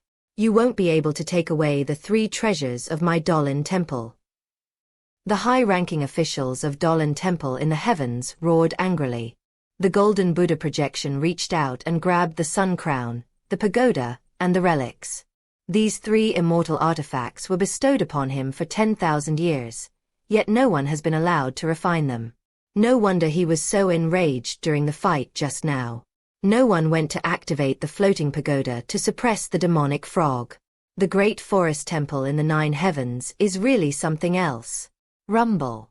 The portal to the world slowly closed, and high above, a pair of cold, angry eyes stared at Xiandao. May it last forever. Xiandao simply looked at him calmly. I was able to destroy your Dolan Temple in the 10 lands and enter the 9 heavens. What makes you think you can challenge me? When the world's passage was closed, the sky returned to calm, white clouds drifted lazily, the blue sky remained, and there was a gentle breeze and the setting sun. The gold in the sky is even more beautiful. However, the people at Dolan Temple had no interest in appreciating it. Every monk looked on with a sorrowful and desperate expression as the great forest temple in the heavens abandoned them. This time, unlike the one 8,000 years ago, no one came to save them. Upon seeing this, the magic frog jumped up excitedly and roared, "Master, you're awesome!" The other subordinates of Xiandao were extremely excited. Their master was too powerful. He had driven away all the experts in the 9 heavens. Incredible. Xiandao looked at them and said calmly, "Destroy Dolan Temple, kill all the high-ranking members, release the ordinary disciples, and take away Dolan Temple's wealth." Monk Qianxin nodded and said, "Don't worry, Master, I will handle it." Xiandao was quite satisfied with Monk Qianxin and said, "Investigate the secrets of Dolan Temple as well. Dolan Temple in the 9 heavens must have something in mind to invest such a large amount of resources in the ancient Buddhist land." Monk Qianxin became serious and said, "Master, rest assured, I will definitely investigate thoroughly." After giving his instructions, Xiandao turned and left, as there was nothing here worth lingering over. Xiandao didn't take the several legendary figures of Dolan Temple, who were at the 33 steps level, seriously at all. He turned around, took a step forward, and arrived at the world barrier, passing through it. With another step, a complex 6-pointed star was activated in the void. They then entered the heaven and earth money shop. Yes. Xiandao's ability to traverse the void has reached an unparalleled level. Within 2 steps, he returned to the heavenly bank. Inside Dolan Temple, after Xiandao left, Li Huai's expression turned fierce. He stared at the head of the Bodhidharma Academy and immediately brought down his domineering blade. "Die. No one's coming to save you now. All of you die." Li Huai unleashed all his anger and fury in this single strike. Boom. The head of the Bodhidharma Academy, already dejected from the blows of reality, was caught off guard and unable to defend himself when Li Huai attacked. His chest was slashed open, and blood gushed out, flowing all over the ground. Cough cough, it's all over, all over. The head of the Bodhidharma Academy still hadn't recovered from being abandoned, muttering to himself, "Die." Li Huai immediately wanted to cut off the head of the Bodhidharma Academy. "Wait a minute." Monk Qianxin immediately stopped Li Huai. "What's wrong?" Li Huai asked, frowning. Monk Qianxin didn't explain, but instead stared intently at the head of the Dharma Academy, his pupils slowly transforming into an endless abyss, absorbing the head's spirit. "Tell me, what is your purpose in building the great forest temple in the 10 realms?" Monk Qianxin asked softly. But in the head of the Dharma Academy's mind, this voice was an extremely tempting guiding voice. "Dragon Tooth Rice." The head of the Dharma Academy murmured. Monk Qianxin's expression hardened. He knew about Dragon Tooth Rice. "Where is Dragon Tooth Rice?" Monk Qianxin asked. "I don't know, but it's specifically in the 10 realms, so we were dispatched here," the head of the Dharma Academy replied blankly. "You've been in the 10 realms for 10,000 years. What information have you found?" Monk Qianxin continued. Dragon tooth rice will be born in the next 3 months. We originally planned to obtain it, the head of the Dharma Academy said softly. Where will dragon tooth rice be born? Monk Tianxin asked. I don't know, the head of the Dharma Academy replied, completely clueless. Monk Tianxin continued to ask questions, but the abbot of the Bodhidharma Academy knew only limited information. Monk Tianxin sighed helplessly, stood up, and said, Injured like this, healing would be a waste of money. Kill him. Li Yue had been waiting for these words, and his domineering blade fell. Crack! A bald head fell to the ground. Blood splattered across this once sacred Buddhist land. Chapter 241 My Master. Part 3. Darenji Temple has been destroyed. Li Yue went on a killing spree, and no one in the high ranks of Dolan Temple escaped his domineering blade. Avenging his family was Li Yue's wish, so the others also urged him to take action. When he killed the last legendary expert, Li Yue let out a long sigh of relief, a hint of regret on his face. No matter how many people you kill, you can't save his parents. Even if Li Yue wanted to ask Li Xiandao to revive his parents, it would be impossible now. The body was completely destroyed, burned to ashes in a fire. A lifetime of busyness, a lifetime of struggle, a lifetime of caution, all ultimately burned away by a great fire. What remains is a vast expanse of clean, white earth. The monk Tianxin kept asking questions, asking every high-ranking official, just to find out what the secret of Dolan Temple was. Everyone says it's dragon tooth rice. Only then did monk Tianxin confirm that it really was dragon tooth rice. When the high-ranking officials of Dolan Temple were killed, the ordinary disciples were dismissed, and the treasury was seized. Everything here became nothing. The base, which had stood for 10,000 years, was now empty and deserted. All the secret manuals and Buddhist teachings of Dolan Temple had been burned by Li Yue. These monks are too extreme. They've all gotten this from reading these scriptures. Burn them all, Li Yue said coldly. After doing all this, Li Yue walked up to Tian Guangming and hugged his very weak younger sister. Brother, have you avenged our parents? Li Qing'er asked timidly. I've reported it. Our parents in heaven will be very happy. Your brother killed the enemy and destroyed Dolan Temple. Everything will be all right. Li Yue gently comforted his younger sister. Even the most impeccable person has a soft spot in their heart, and for Li Yue, that soft spot is his younger sister. Brother, how did you grow up so fast and become so amazing? Qing'er also wants to grow up quickly so that she can help you. Li Qing'er said expectantly. Qing'er needs to grow up slowly. Your brother met Master, which changed his destiny. Growing up is a gift from Master. From now on, Qing'er will live well with your brother and Master. Eat more and you will grow up quickly, Li Yue said gently. Yes, Qing'er will definitely be a good girl and grow up quickly. Li Qing'er nodded her little head and said firmly. Tian Guangming looked at Li Yue with satisfaction. He had originally thought that this disciple would require him to put in a lot of effort to train him, but now it seemed that he didn't have to put in much effort at all, and Li Yue had grown up on his own. Now he's even more capable than him, and Tian Guangming suddenly felt like he was getting old. No, I must ask my master to adjust this divine power for me when I get back. It's too uncomfortable, Tian Guangming muttered. The demon frog and its 7 brothers are supporting each other. Having been suppressed for 8,000 years, which had completely drained these 7 great demons, they are now recovering. It's incredibly slow. Big brother, which faction do these people belong to? The wild boar smoothed its fur and asked, its tusks peeking out. Yeah, big brother, and that masked one too, he's really something. The eagle stood up, spread its wings, and each feather was as tough and sharp as a piece of iron, making a rustling sound as it fluttered. Yes, I also think that mysterious masked man is amazing. The pangolin nodded its head. Big brother, who is that mysterious person? The donkey asked, swishing its tail. The demon frog glared, its body shrank, and it stood in front of them, saying solemnly, That's the new master I found for you, so don't talk nonsense. A new master? The devouring dog bared its teeth. I don't want to acknowledge a human as my master. I don't want to either. Old Bull likes to be free and unrestrained, said the brooding bull. The dragon remained silent, lying limply on the ground. Then go and talk to them, the magic frog said casually, not caring about their attitude. Big brother, you promised, the devouring dog said, dissatisfied. I promised you that once your master saves you, you will be loyal to him. Since you are unwilling now, then go and talk to your master yourself, the demon frog said calmly.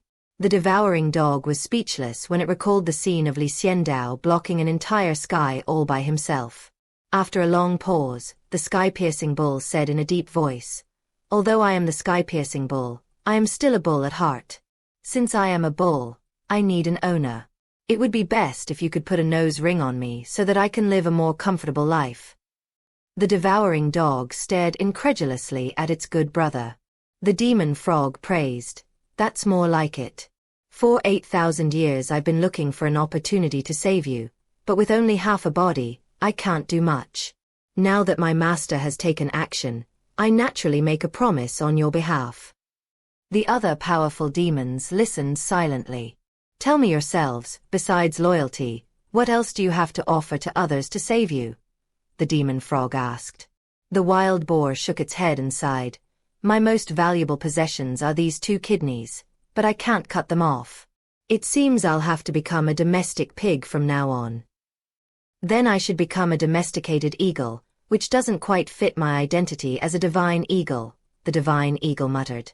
I don't really care, I've always been a domesticated animal anyway, the donkey said nonchalantly, swishing its tail. The pangolin's small eyes darted around as it said, actually, I really want to be domesticated, so I won't have to struggle anymore. Brush. Everyone immediately looked at the devouring dog and the flood dragon. Currently, only the 2 of them have not yet expressed their opinions. The dragon said weakly, I don't care. Being someone's subordinate is better than death. And you? The demon frog asked the devouring dog. After thinking it over carefully, the devouring dog grinned, revealing sharp teeth that gleamed with a cold light, and then forced out a big smile. I will slowly learn how to guard the house. The demon frog nodded in satisfaction and said, I'm your big brother. Would a big brother betray you? See those people. Many of them are no weaker than you. Even I might not be able to beat that monk, and that prince. These are all the master's men, the demon frog explained. Does that mean even subordinates have to compete for favor? Devouring dog asked in surprise. Our master is very mysterious, very powerful, and very wealthy. He gave several of them immortal artifacts. Do you see that woman with a very hot figure wearing armor? The demon frog said, pointing at the moon angel. Perfect figure, the dragon exclaimed. A beautiful woman, the devouring dog added. The other powerful demons all commented on the moon angel. Slap. The demon frog was furious, slapping each of them across the face. I showed you her weapon, it said. It's a celestial artifact, a gift from my master. My master is so kind, bestowing celestial artifacts upon his subordinates. The sky-piercing bull exclaimed affectionately. What do you mean, your master? The demon frog retorted irritably. How come it only just realized that this seemingly honest and simple-minded sky-piercing bull was actually the most agile of them all? Chapter 242 Lord Donkey 4. After deciding to acknowledge Xiandao as their master, the demon frog infused each of them with a stream of primordial true energy to strengthen their foundation and cultivate their vitality. The towering bull swung its tail and stood up, its massive body over 3 meters tall. It was hairless, with blue skin etched with patterns, a natural feature. The towering bull, with its enormous horns, its weapons incredibly hard, was working its internal energy to repair its fatigue. It muttered, without a powerful tonic, I won't recover any time soon. The devouring dog also stood up. It was only 2 meters tall, with thick, hard limbs, no hair, and a completely black body. It had a long neck and sharp teeth, which could easily tear through the enemy's defenses. Let's go meet our new master. The demon frog is now only 1 meter tall, lean and gentle-looking, not as terrifying and creepy as it was before when half of its body was exposed. It leaped onto the top of the sky-piercing bull's head and stood there, speaking. "All right, old bull also wants to see the mighty appearance of his new master," said the sky-piercing bull. "Let's go. Dolan Temple is ruined. Our grudges, which have been suppressed for 8,000 years, have ended just like this," the donkey said regretfully. "It was so weak that it could kill even a monk. It's a little sad that the hatred ended without me getting revenge." The donkey took off running, moving with incredible speed. It was probably one of the strangest demons in the area. The demon frog's true form is a frog. The donkey itself is just a donkey. They are the most ordinary animals, without any bloodline or special talents. They have put in a lot of effort to achieve their status as great demons. The donkey's hair is thick, smooth, and black and white, somewhat like a zebra's color, but it is gentler and the color is not eye-catching. "When are we going to see our master?" the donkey asked, running up to the monk Tianxin. "Let's go now. You 8 great demons, follow me, and I will take you across the void," said monk Tianxin. "Okay."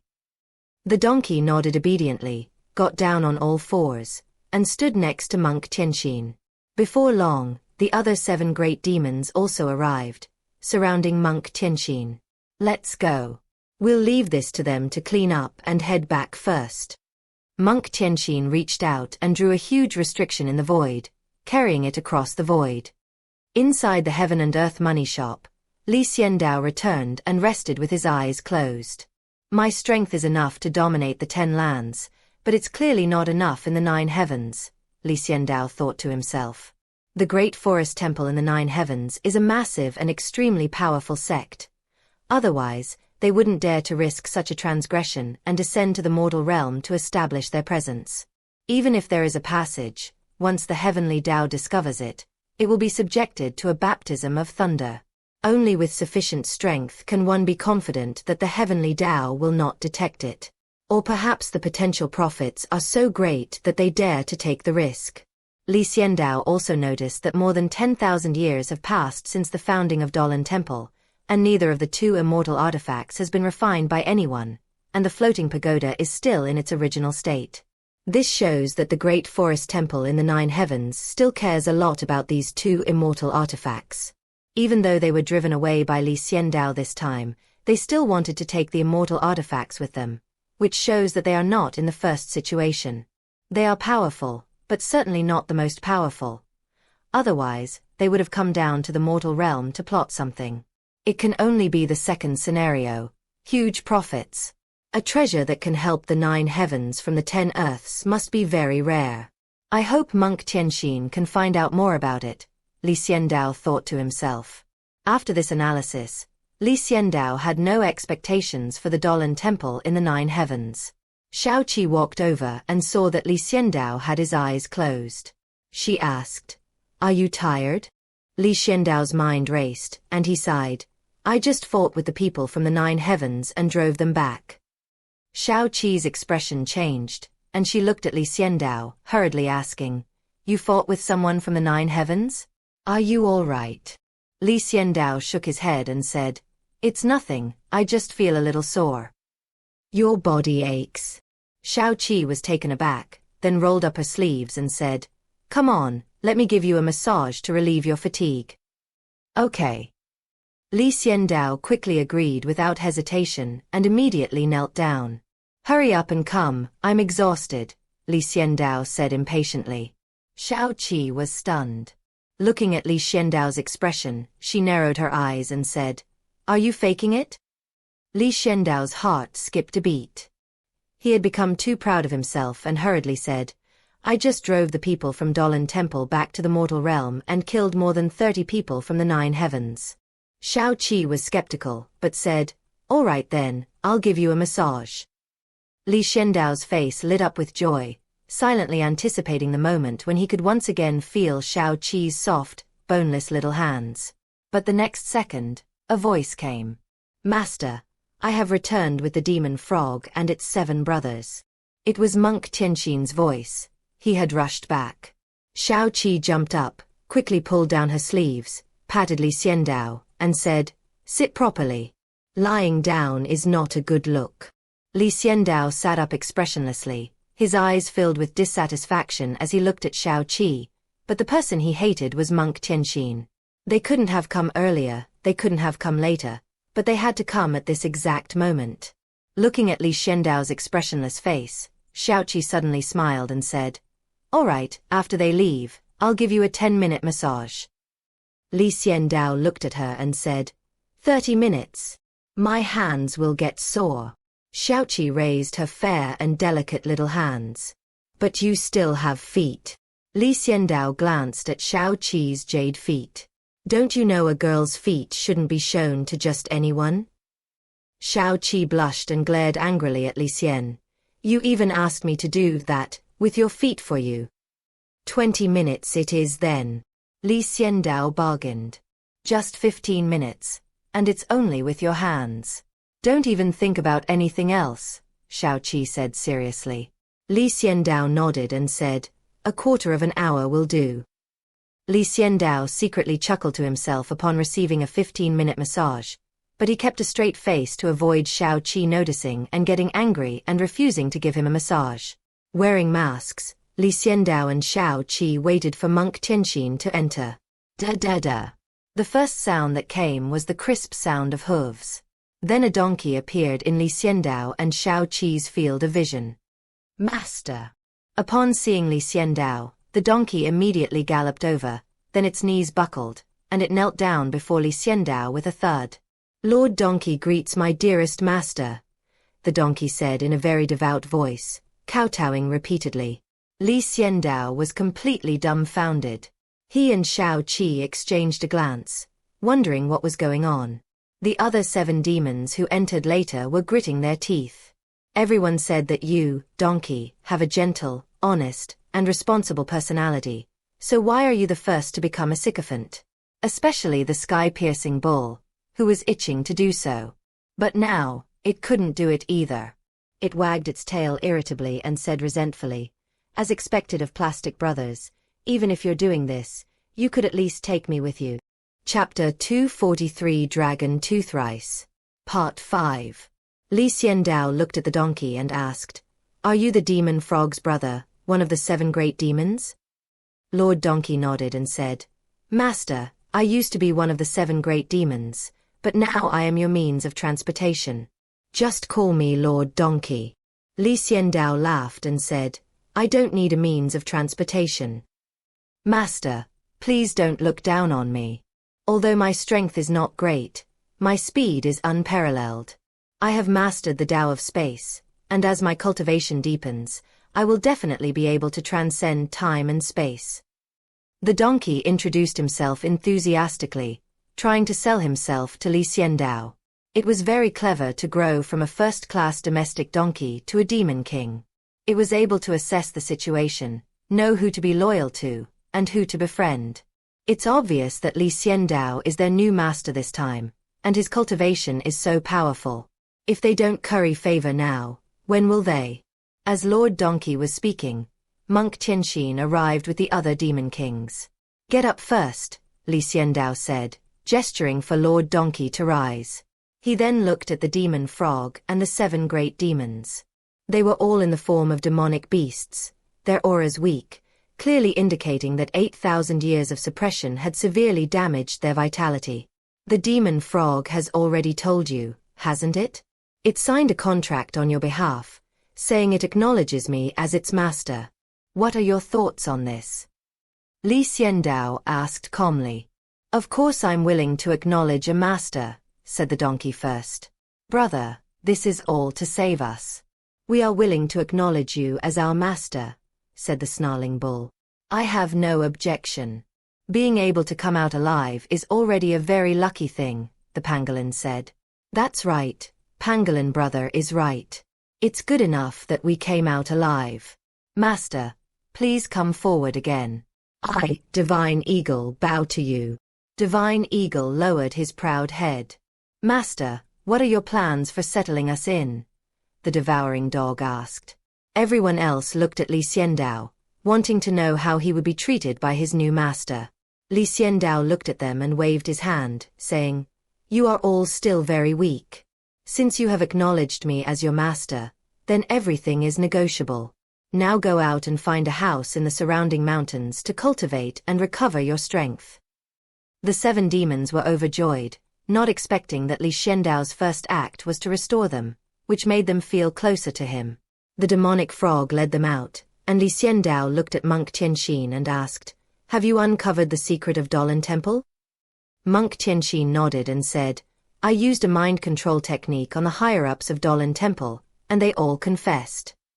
What is the reason, or what secret, that made the great forest temple in the 9 heavens set up a plan in the 10 lands, and wait for 10,000 years? Xiandao asked with a frown. "We need to understand this. Now that Dolan Temple has been destroyed by him, if there are any treasures, he can take them himself. Xiandao is currently in dire need of treasures. He himself did not even have a suitable weapon. He uses sword energy to fight enemies. If he had a powerful weapon, Xiandao's current strength could double. Unfortunately, none of the magical artifacts he has obtained so far are suitable for him to use. The only immortal longsword, and Gabriel's natal weapon. How could Xiandao possibly steal his subordinate's natal weapon? So to this day, Xiandao is all alone, empty-handed. The monk Tianxing said in a deep voice, "The reason why Dolan Temple established its sect in the 10 lands and controlled the ancient Buddha land is for an ancient treasure." An ancient treasure? Xiandao raised an eyebrow beneath his mask. "Yes, dragon tooth rice," Monk Tianxin said in a deep voice. Xiandao's eyes lit up immediately as he stared at Monk Tianxin and asked, "Are you sure?" Even Xiao Qi, who was listening quietly to the side, couldn't help but look at Monk Tianxin in surprise. "Is it really dragon tooth rice?" Xiao Qi couldn't help but ask. Monk Tianxin nodded firmly and said, "I bewitched the higher-ups of Dolan Temple and got the information that dragon tooth rice will definitely appear within 3 months, in one of the 10 realms. It's just that we don't know which world it will be in right now." Xiandao murmured, "In ancient times, even ordinary mortals could live to be 800 years old. Those who cultivated even a little could carry mountains and chase the moon. The ancient witch clan could even reach the heights of heaven and earth, and their physical bodies could traverse the Milky Way and tear apart the starry sky. People in the immortal realm simply could not interfere with the 9 heavens and 10 earths. Yes, that was an era in which all 3 realms were equal." Xiao Qi nodded. She knew about that era too. In that era, the 10 lands belonged to the witch clan. The witch clan did not cultivate the primordial spirit, but focused on cultivating the physical body. With the strength of the physical body, they locked the divine soul and managed to unite the 10 lands in an unparalleled way. There are also 9 heavens, which belong to the human race and have given birth to countless glories, including the 3 sovereigns and 5 emperors, and the sun and moon shining together. The 10 earths and the 9 heavens are fully capable of rivaling the immortal realm and would never consider the immortal realm as their target.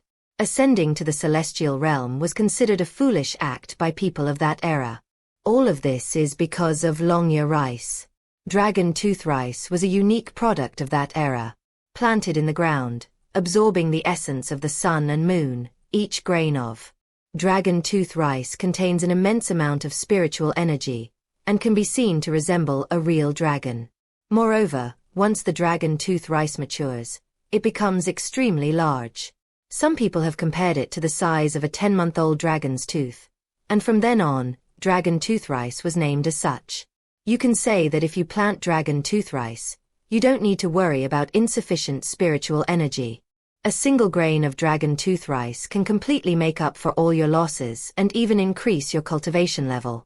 In any era where everyone ate dragon tooth rice, how could their health be poor? Even without cultivation, ordinary people can live to be 800 years old, truly reaching a peak. Unfortunately, all these beautiful visions were lost with the extinction of Longya rice. No one knows how the Longya rice recipe was lost. That era is too far back in time, so far back that it's impossible to explore it. However, Countless ancient texts record that people suspect it was a trick by the celestial realm. The celestial realm destroyed Dragon Tooth Rice. The 9 heavens and the 10 earths have gradually declined. Now the 9 heavens need the nourishment of the vast immortal energy of the immortal realm, and the 10 earths need the spiritual energy supplied by the 9 heavens for support. Their status changed suddenly. The celestial realm, the 9 heavens, the 10 earths. The 3 places that once sat side by side are now clearly divided into different ranks. If the experts of the witch clan knew this, they would probably storm the immortal realm to avenge their blood feud. How did the people of Dolan Temple make Dragon Tooth Rice in the 10 lands? Xiandao asked doubtfully. Corona. A powerful being from the 9 heavens sacrificed his life to spy on the birth of Dragon Tooth Rice, confirming it was located in the 10th land. That same being passed away, leaving behind a relic, and came to the ancient Buddha land, where he cultivated it for 10,000 years. Until recently, only 3 months remained until the time predicted by that high monk who risked his life, Monk Tianxin recounted. Then it seems undeniable. Risking one's life to spy, that's the most ruthless method of divination. It can't be false, Xiandao nodded. Chapter 244 New Guests. Part 6. 3 months later, the Dragon Tooth Rice will be born. At this moment, Xiandao finally understands why the higher-ups of the Great Forest Temple in the 9 heavens are so furious. With just 3 months to go, they had accumulated 10,000 years' worth of experience. Then he met Xiandao. Over the course of 10,000 years, they have accumulated many experts and the energy of the entire ancient Buddha land, all of which have given them an advantage. This is equivalent to a young woman throwing a bridal bouquet. The people of Dolan Temple have already cleared out an area, so as long as the bouquet lands in that area, they are guaranteed to catch it. Even if it crashes in another area, they can still bring their own people to fight for it. They can even summon more thugs. Longyear Rice, it's most likely theirs. But Xiandao suddenly appeared. He acted like a bully, driving away the people from Dolan Temple and then occupying their place, intending to steal the embroidered ball.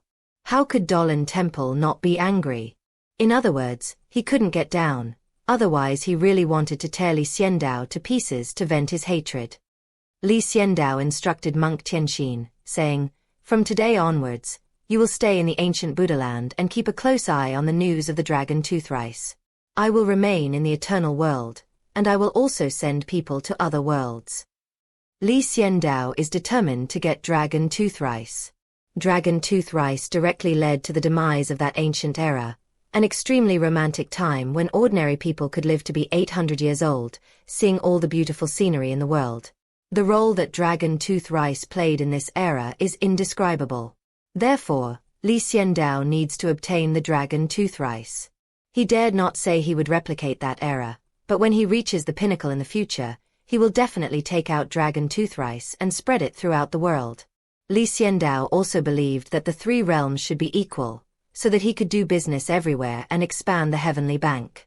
Instead of the way it is now, where experts ascend to the 9 heavens, enter the immortal realm, and become high above, difficult to approach.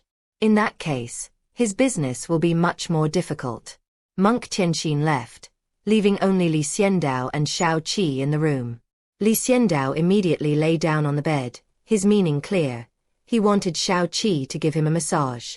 Shao Qi had no choice but to roll up her sleeves, walk to Xiandao's side, and begin massaging him. Gently gather, slowly twist, rub, and pick. Shao Qi's massage skills are really lacking. She had only had massages a few times before. This was only the second time. Both times it was Xiandao, and compared to his unfamiliarity the first time, he didn't improve much this time either. But Xiandao really liked her massages. Close your eyes and feel a light jolt down your back. After a more intense massage, Xiandao fell into thought. "Are you thinking about how to get Dragon Tooth Rice?" Shao Qi asked. Xiandao nodded, his eyes closed. He had already removed his mask and his expression was calm. He said, "We still need to get the Dragon Tooth Rice. Then my men can improve rapidly." Xiao Qi comforted Li Xian, saying, "Right now, you're probably the most powerful person in the 10 lands, aren't you? What's there to worry about?" "You can't say that," Li Xiandao shook his head, refusing to be arrogant. "The 10 regions are vast, with a large population and numerous sections. Although my cultivation is quite good, there must be others who have surpassed the legendary realm but simply haven't ascended," Li Xiandao murmured. He is confident in his abilities, but he will not belittle or pressure others. Within the 10 realms, there are definitely people who have surpassed the legendary 33-step realm. Li Xiandao firmly believed this. It is eternally connected to the other 7 worlds, the 8 worlds, with billions of people and countless geniuses. It's easy for each era to produce a few prodigies. These people don't necessarily have to ascend to the heavens. Therefore, Li Xiandao dared not claim to be invincible. Xiao Qi massaged Li Xiandao's arm and said, "Since that's the case, then let's clean up the contracts properly and continue to expand the money shop. There are still fewer people coming to trade with the money shop now." Li Xiandao nodded and asked, "Have there been any reactions to the hundreds of pocket watches I released?" Li Xiandao placed 100 pocket watches in the battlefield of heaven and earth, and Lai Du Yongheng placed another 100 pocket watches. Now he has unlocked the 4th mountain and received another 100 pocket watches. These 100 pocket watches were not given out. Xiao Qi shook her head and said, "I haven't received any news." Xiao Qi suddenly stopped what she was doing, and her expression turned strange. Li Xiandao suddenly sensed something was wrong and said, "A guest has arrived?" Xiao Qi smiled sweetly and said, "Master is so smart." Li Xiandao said with dissatisfaction, "Let him wait, my body is still aching." Before he had even finished pressing the button for 5 minutes, he was interrupted again, which displeased Li Xiandao. Seeing Li Xiandao throwing a tantrum, Xiao Qi chuckled and said, "You like me so much? I'll give you a massage." The sudden pause in his speech made Li Xiandao's heart pound, before he calmed down. Li Xiandao nodded, also speaking with heavy breaths, and said, "I just like you, giving me massages. Stop joking around, let's go make the deal. The guests have arrived, we can't keep them waiting." Xiao Qi patted Li Xiandao on the shoulder. "Then what about my time?" Li Xiandao looked at Xiao Qi speechlessly. "Let's talk about it later. Maybe one day I'll be in a good mood and give you a 30-minute massage." Xiao Qi smiled sweetly, winked at Li Xiandao, and turned to leave, not giving Li Xiandao a chance to react. "Mom, that woman shocked me," Li Xiandao murmured, still amazed by that first glance. The Heaven and Earth Bank, the Grand Trading Hall. Li Xiandao changed his clothes and put on a mask. This time he changed his mask. It was black and white, inkwash style, no longer the dark gold. After wearing it for a while, Li Xiandao wanted to change it. The black and white inkwash style, combined with Li Xiandao's plain black robe, makes him look as if he has stepped out of an ink painting. The customers of Qiandi Money Shop were immediately captivated by Li Xiandao's beauty and kept staring at him intently. "This is an old man." The old man was not old, with a fair complexion, grey hair, and good spirits. However, the old man was dressed simply, wearing only thin trousers on his lower body and a mandarin jacket on his upper body, which was not buttoned up. Underneath, he wore a white undergarment that covered his skin, otherwise he would have been an exhibitionist. But even now, his clothes are very simple, and compared to Li Xiandao, it's like the difference between a nobleman and a vagrant. But Li Xiandao didn't think the person in front of him was a homeless person. Anyone who would mistake a master who had broken through the 33 steps of the Trumpchi car for a homeless person is an idiot. Li Xiandao had previously said that this world was not lacking in peerless masters, and that there must be some masters in the 10 lands who had broken through the 33rd step of the legendary realm. Unexpectedly, Li Xiandao met him soon enough and even became a customer of his Heaven and Earth Bank. "Are you the owner of this place?" the old man asked curiously, his eyes fixed on Li Xiandao's mask. The black and white inkwash style mask was so beautiful that it caught the old man's eye. Li Xiandao nodded and said, "I am the owner of the Heaven and Earth Bank. What do you want to trade here?" Li Xiandao was still very curious. What exactly did someone who had broken through to the 33rd step of the legendary realm want to trade? Chapter 245 Strengthening Defenses. Part 7. An old man who has transcended the 33rd heaven realm. Although he looks old, he's definitely in his prime right now. What can't someone like that solve on their own? Do I need to seek help from the heavenly bank? Li Xiandao was puzzled. The old man did not answer Li Xiandao immediately, but pondered for a moment and said, "My name is Lu Qingfeng, I am 8,000 years old, and my cultivation level should have broken through to the legendary realm. I'm not quite sure, because the next realm doesn't belong to the 10 grounds.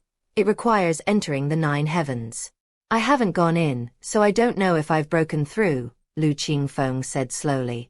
"But I can easily defeat those legendary 33 steps when I encounter them, so I have a very high chance of breaking through to the legendary 33 steps," Lu Qingfeng said seriously. Li Xiandao listened silently without uttering a word. Lu Qingfeng continued, "I have no regrets, but I have one wish. I hope to receive help from the Heaven and Earth Bank." "Did you know about our Heaven and Earth Bank before?" Li Xiandao asked. "I found it in the handbook of a deceased senior. I thought it was just a legend or a joke, but I didn't expect it to be true." Lu Qingfeng nodded, somewhat incredulous. Even someone with his level of cultivation couldn't help but be amazed by the wonders of the heavenly bank. Li Xiandao was helpless. This was yet another person who had recorded the Heaven and Earth Bank before his death. He had encountered one before in the Great Li Land. The Heaven and Earth Bank is mysterious to ordinary people, but if you really want to investigate, there are still clues to be found. "So, what is your wish?" Li Xiandao asked calmly. "I want to find someone to help me strengthen the sect's defenses." Lu Qingfeng said. "Strengthen the sect's defenses?" Li Xiandao was completely bewildered. As a master who has broken through the 33rd step of the legendary realm, strengthening your sect's defenses is a very simple matter for you. "Yes, I've reinforced the sect myself several times, but I'm still not satisfied," Lu Qingfeng sighed. Li Xiandao looked at him and asked curiously, "With you here, is it still necessary to reinforce the sect's defenses?" With a master who surpasses the legendary level by 33 steps in charge, who would dare to invade? "I want to ascend to heaven," Lu Qingfeng sighed. 1,000 years ago, I vaguely wanted to ascend to immortality, but the sect worked hard to cultivate me and gave me all the resources. Other experts couldn't grow up, and I couldn't abandon them, so I protected the sect for 1,000 years, Lu Qingfeng explained. Li Xiandao nodded. "Over the past 1,000 years, I have worked hard to cultivate my disciples, and finally 2 of them have reached the legendary realm. I have also arranged for a legendary 30-step demonic beast to guard the mountain gate, and I have reinforced the sect's defensive formations several times," Lu Qingfeng recounted. "This is already quite good," Li Xiandao said. It was indeed quite good. As long as he didn't do anything reckless, the sect could definitely continue. "But I tried, and if you force your way into the sect, these things are no match for you," Lu Qingfeng said seriously. Li Xiandao blinked. "Brother, you're a master who has broken through to the 33rd step of the legendary realm, so it's normal that these things can't defend against you, isn't it?" Lu Qingfeng continued, "I tried 9 times, and each time I was easily defeated. If I were to ascend and an enemy were to attack, I wouldn't need many. Just one expert who has broken through to the 33rd step of the legendary realm, and my sect would be wiped out in an instant. As long as you cultivate diligently, you're unlikely to offend those kinds of people." Li Xiandao finally understood why he had come to the Heaven and Earth Money House. Anxiety. Lu Qingfeng felt intense anxiety, always feeling that if he left, the sect would be destroyed in the next second. Therefore, he tried every means to strengthen the sect's defenses in order to gain some psychological security. They even went so far as to enter the Heaven and Earth Money shop. Li Xiandao didn't know what to say, but he certainly wouldn't refuse a guest. "You mean to help your sect strengthen its defenses?"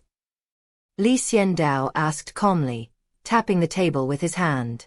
"Yes, strengthen the defenses." Lu Qingfeng nodded. How much reinforcement is needed? Li Xiandao asked. Defend against me, Lu Qingfeng said resolutely. Li Xiandao looked on speechlessly. Defend against you? That's not a defensive formation anymore, that's a tortoise shell. Okay. But Li Xiandao still readily agreed. Really? Lu Qingfeng asked Li Xian in surprise. That's right, but what price are you willing to pay? Li Xiandao asked calmly, full of confidence. It might not have worked before, but this time Li Xiandao unsealed the restricted mountain peak. There were countless restrictions on that huge restricted mountain peak, including many defensive restrictions. Li Xiandao can learn it and help Lu Qingfeng strengthen the sect. With a little effort, reinforcing the defenses to withstand Lu Qingfeng's attacks wouldn't be a problem. However, Lu Qingfeng still has to pay the price for all of this. What do you think it would take to defend against your formation? Li Xiandao continued to ask. Lu Qingfeng thought for a moment and said, I can give you the divine vein. Li Xiandao asked, how many? Lu Qingfeng held up one finger. 10,000. Li Xiandao guessed. Yes, 10,000 divine veins, all of top quality. Lu Qingfeng nodded. This is the culmination of my 8,000 years of accumulation. I scavenged countless places to obtain these 10,000 divine veins, Lu Qingfeng nodded. Rob. Li Xiandao's expression shifted. Have you offended too many powerful forces? Is it because once you ascend, your sect simply won't survive? Li Xiandao guessed.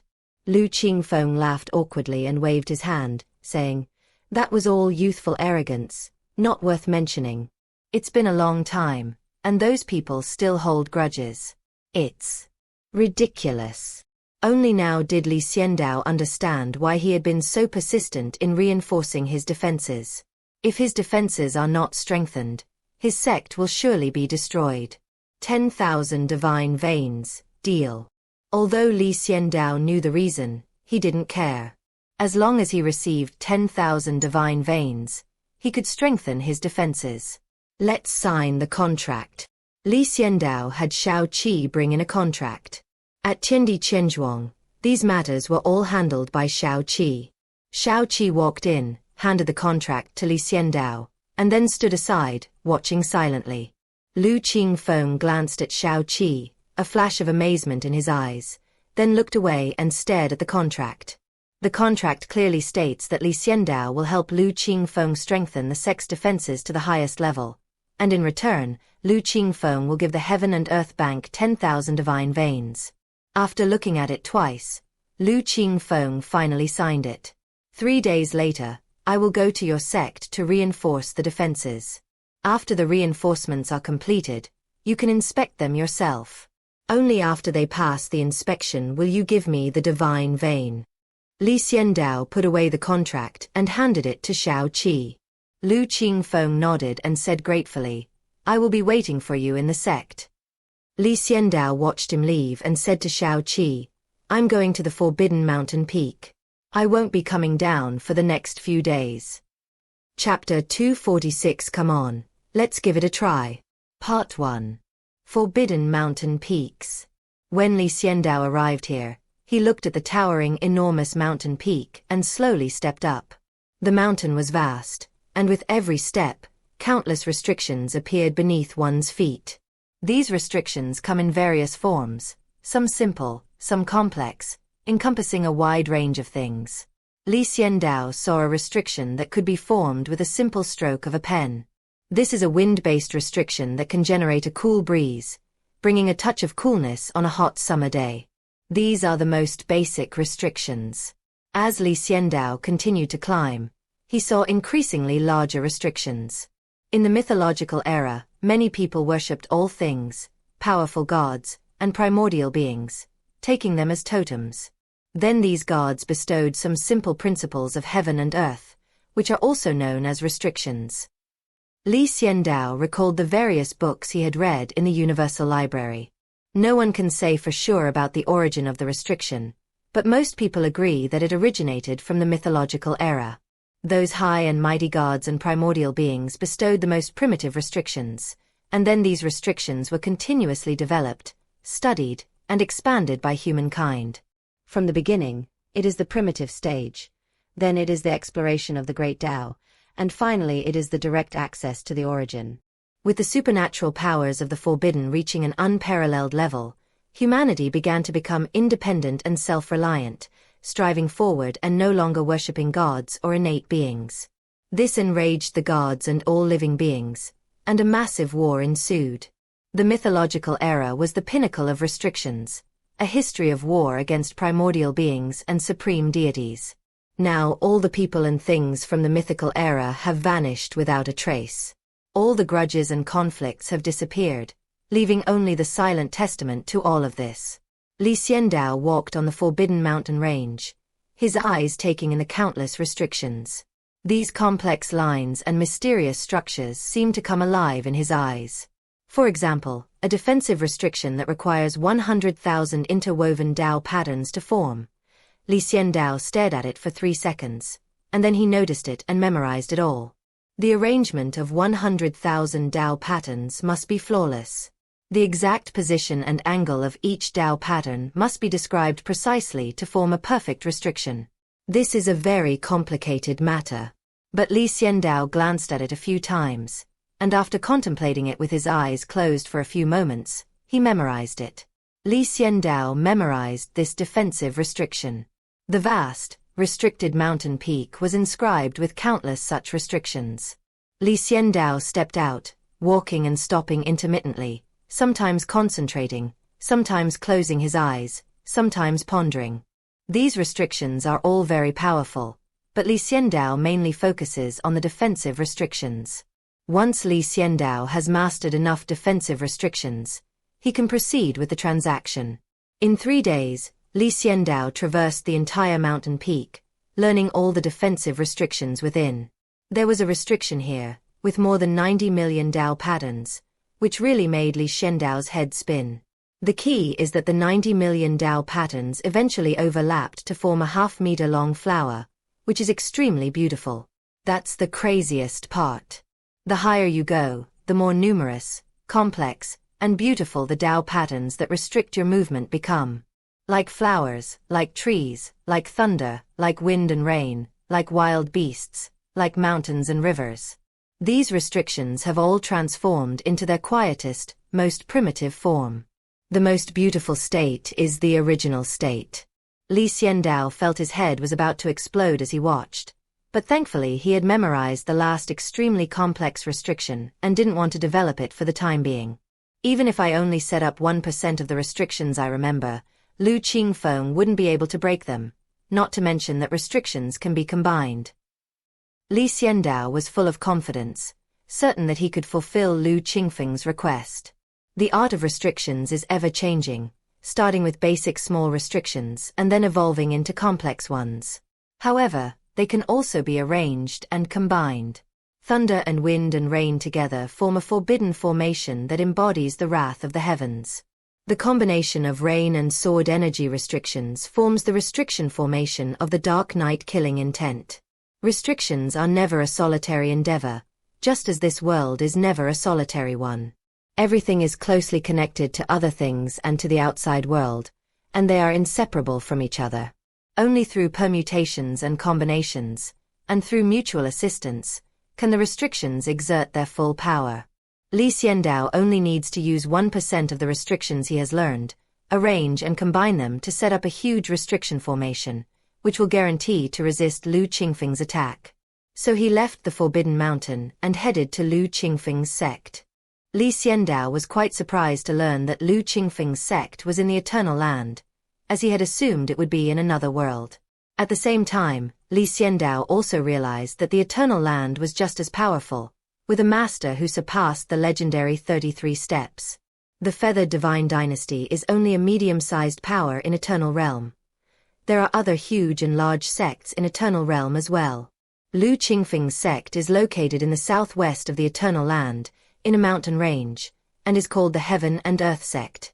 3 days later, early in the morning, Lu Qingfeng was waiting for Li Xiandao's arrival at the mountain gate. As Li Xiandao took a step forward and arrived here through the void crossing restriction, Lu Qingfeng's eyes lit up with joy. He immediately came forward and asked, "Master of the bank, can you add some defenses for us now?" Li Xiandao nodded and said, "Activate the protective array." Lu Qingfeng immediately reached out and activated the defensive formation of the Heaven and Earth sect. Rumble. A layer of milky white light fell down, then transformed into a light shield, enveloping the Heaven and Earth sect within it. Upon seeing the milky white light, Li Xiandao immediately conjured countless talismans, incantations, and restrictions. Lu Qingfeng wasn't lying. He had filled in a lot of things. This defensive formation is definitely unbreakable by anyone who has just entered the legendary realm. However, if one fights with all their might and moves more than 20 steps into a legendary position, it is still possible to break through it. Not to mention a master like Lu Qingfeng who has surpassed the legendary realm. How is it? Can you replenish your strength? Lu Qingfeng asked worriedly. He wouldn't dare ascend to heaven until this defensive formation was resolved. Because once he leaves, the Heaven and Earth sect will definitely cease to exist, which will become a major inner demon for Lu Qingfeng. Li Xiandao nodded confidently and said, "Now that I'm here, I must have a way." With a single step, Li Xiandao appeared above the Heaven and Earth sect mountain gate formation. Then, his true energy transformed into lines of Dao patterns, which began to intertwine and condense into one defensive restriction after another. It doubles its defense when attacked. Its power is reduced when attacked. Those who are attacked will share the damage. It automatically repairs itself when damaged. All of these were incorporated into Li Xiandao's formation, creating a restrictive array that formed an invincible defensive array. Li Xiandao gave it a name. Turtle Shell. If you get injured, you can heal yourself. If you get injured, you can share the damage. If you get injured, you can repair yourself. What is it if not a tortoise shell? The formation itself already has high defensive attributes, and now that it's even higher, the defensive awakening is even more powerful. Li Xiandao landed, looked at Lu Qingfeng, and said, "Come, let's test its power. If you break it, it's on me." Li Xiandao said confidently. Chapter 247: A family that makes people enthusiasts. Part 2. Lu Qingfeng was overjoyed. The words were spoken with such conviction that he felt reassured. Boom. Lu Qingfeng flew outside the great formation, conjured a huge long sword with his hand, and slashed fiercely. Rumble. The sword energy swept through the clouds, cleaved through the wind and waves, and slammed into the defensive formation. Knock, knock, knock. The defensive formation flashed continuously, its light rippled around, spreading from a single point to the entire protective array, causing it to expand its range.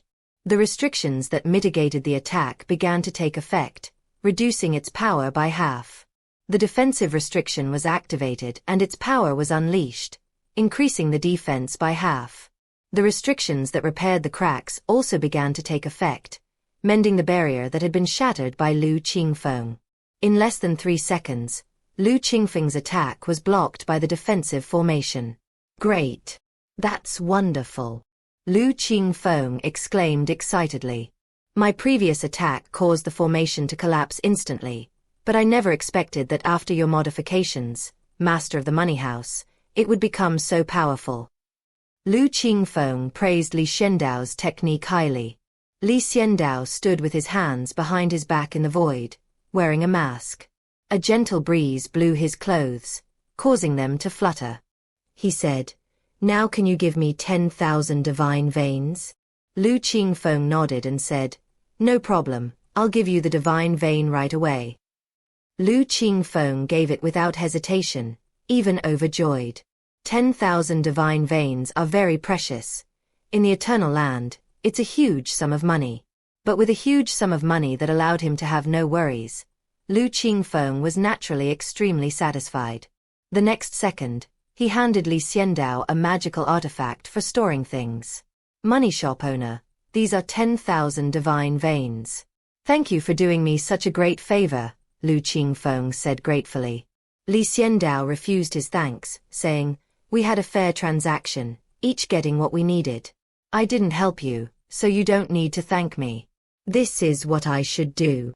No matter what, I'm free of worries now, and I might ascend to heaven soon." Lu Qingfeng looked up at the sky and let out a long sigh. "Congratulations on your ascension to the 9 heavens." Li Xiandao also looked up at the sky. In an unknown dimension, there was a high and mighty 9 heavens.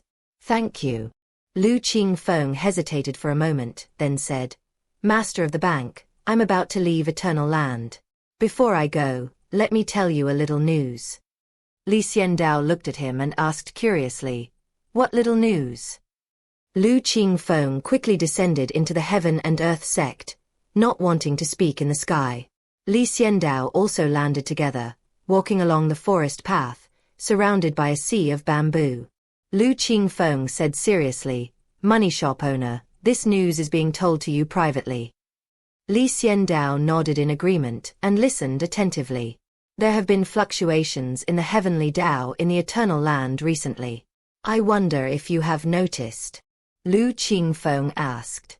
Li Xiandao's face behind the mask turned serious, and he shook his head, saying, "I didn't notice when the fluctuation occurred." "It was 3 days ago, the day I entered the money exchange," Lu Qingfeng said.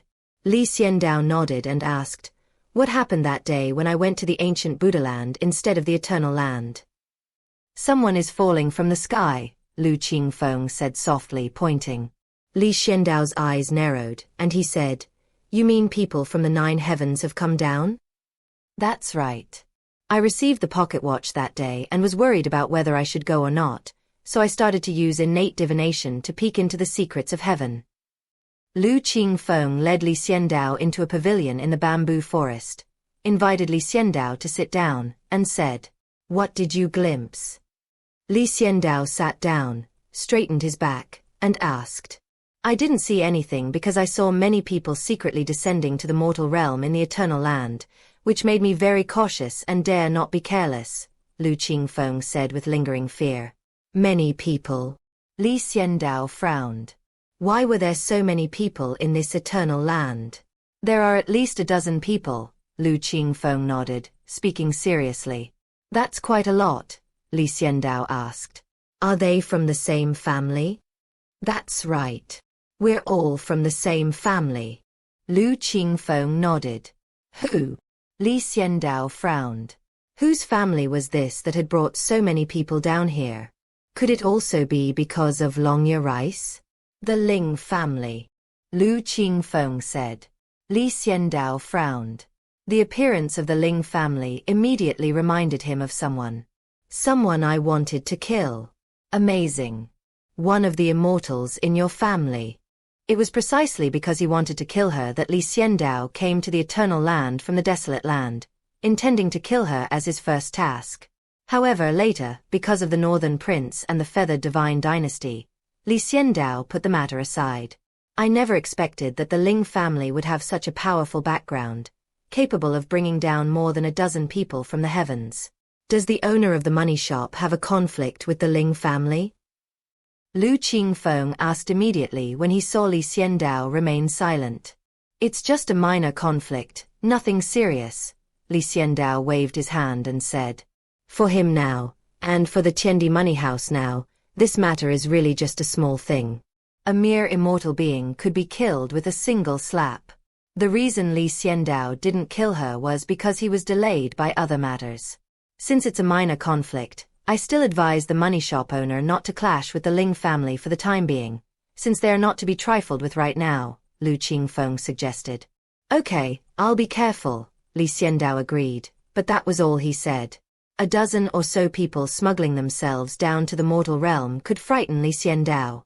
Li Xiandao of Dolan Temple in the 9 heavens killed more than 30 people who were trying to cross the border illegally. What are these dozen or so people from the Ling family compared to that? Besides the dozen or so people from the Ling family, were there any other people who smuggled themselves down here? Li Xiandao asked. "I don't know. I was just lucky to see it that time because I happened to be trying to peek into the secrets of heaven." Others must have been very discreet in their smuggling. I couldn't possibly be watching them every moment, Lu Qingfeng said, shaking his head. Li Xiandao nodded in understanding. What he said was true. Smuggling is done very carefully and discreetly. No one wants to make it public knowledge. In that case, heaven would be the first to strike him down. I don't know what they're doing in the 10 lands, but I've had a strong sense of foreboding lately, which is why I'm so eager to ascend to the 9 heavens and continue my cultivation to improve myself, Lu Qingfeng sighed. Li Xiandao knew why they had descended to the mortal realm, but he did not tell Lu Qingfeng. After all, they're about to ascend to immortality, so they shouldn't get involved. Perhaps they want to expand their influence in the 10 regions. Li Xiandao casually offered a reason, then got up to take his leave. Knowing the secret, he didn't want to linger any longer. Goodbye, Lu Qingfeng said respectfully as he saw Li Xian off. Li Xiandao waved his hand, took a step forward, and a 6-pointed star array appeared under his feet, leading him into the Heaven and Earth Bank. Inside the Heaven and Earth Bank, Li Xiandao stepped in and immediately said, "Your Highness, Bai, come and see me." Chapter 248 Fate, Wonderful Beyond Words. Part 3. At the Heaven and Earth Bank, Li Xiandao summoned Prince Gongyu of the Northern Border and Bai. Both of these people had contact with the Ling family. One is a clone of a person, the other is a first love. As a result, the clone has now developed sentience, and the first love is pursuing the clone, leaving the original person with nothing to do. As an elder of the Ling family, Ling must know something, so it's reasonable for Li Xiandao to send them to investigate.